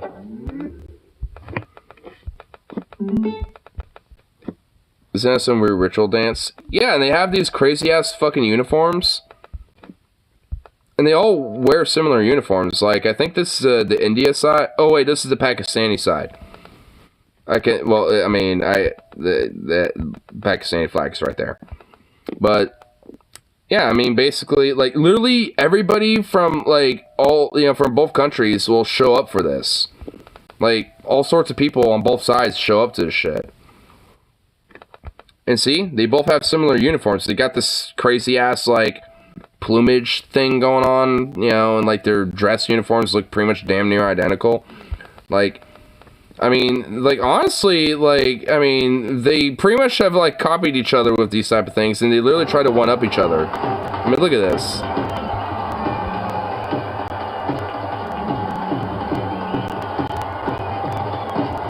They literally make this, like, a competition with each other. Like, those, like, all these, like, you know, what they're doing, you know, is basically trying to one-up each other. Like, those little leg kicks and shit, like, where they're, like, you know, getting those legs really high up there and shit. Like, I mean, in a way, that's, like, a very competitive thing that they're doing. Like, it's almost like a sport event. Like, this is basically like a sporting event, essentially.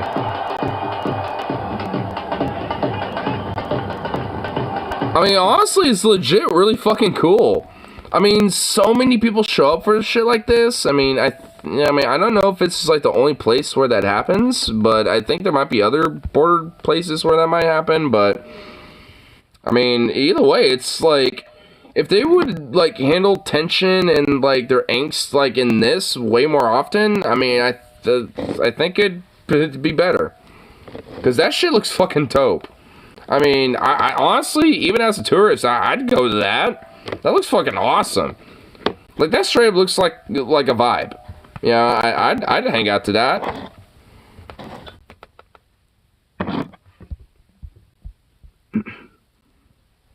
Spice take. The British should have pulled out. Sort of order as someone's like, both sides want to pay your so much damage then. Maybe. I don't really know much about the history of, like, you know, the independence and shit like that as much. Like, you know, at least, you know, with, like, the British, you know, decolonization and stuff. Like, I mean, you know, to be fair, I don't really know as much about that, so I don't know if that would have been better or not, so I can't really say if that is a spicy take or not. It sounds spicy. I mean, it seems like it kind of is, but I don't know, I mean, maybe. But I don't know. I kind of need to brush up on my history about that. But I don't know. You might be right.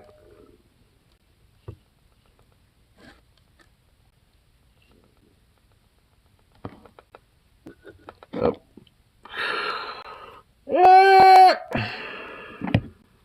Fat ass yawn. Oh, don't make me. Here you ho. Pakistan. Bro, I'm not gonna look at this like now. Maybe later. Well, maybe not later on stream, but you know, maybe later. Like, It's in my view history, so I'll check it out when I'm done and eating food. Because you know what, I am actually kind of curious about it. But bruh, I'm not gonna react to that.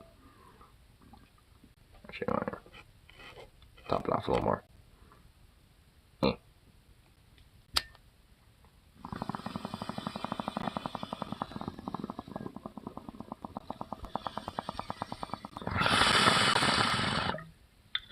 We get back as a Nuke Tech, basically.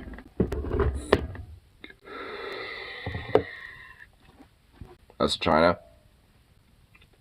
And we also gave a lot of military tech to India, too. So, we literally played both sides on that one. But, go figure. But, it is almost 4:30 in the morning. So, I'm gonna get myself some food and all that fun shit, but of course, as you know, I'll be back around for that morning. Oh wait, hold on, one more comment. U.S. Nuclear basics in China to bomb somatics. Yeah. If I remember, I think, like, Pakistan's, like, nuke tech is kind of, at least if, like, their ICBMs and shit are kind of more based off of, like, China's schematics and shit. But, woo! Gotta love it. Nukes! Anyway. Gonna bring on the nuke on this bitch. Get some food and call it good. So, peace out. I'll be back around for the morning and see y'all then. So, toodaloo, bitches.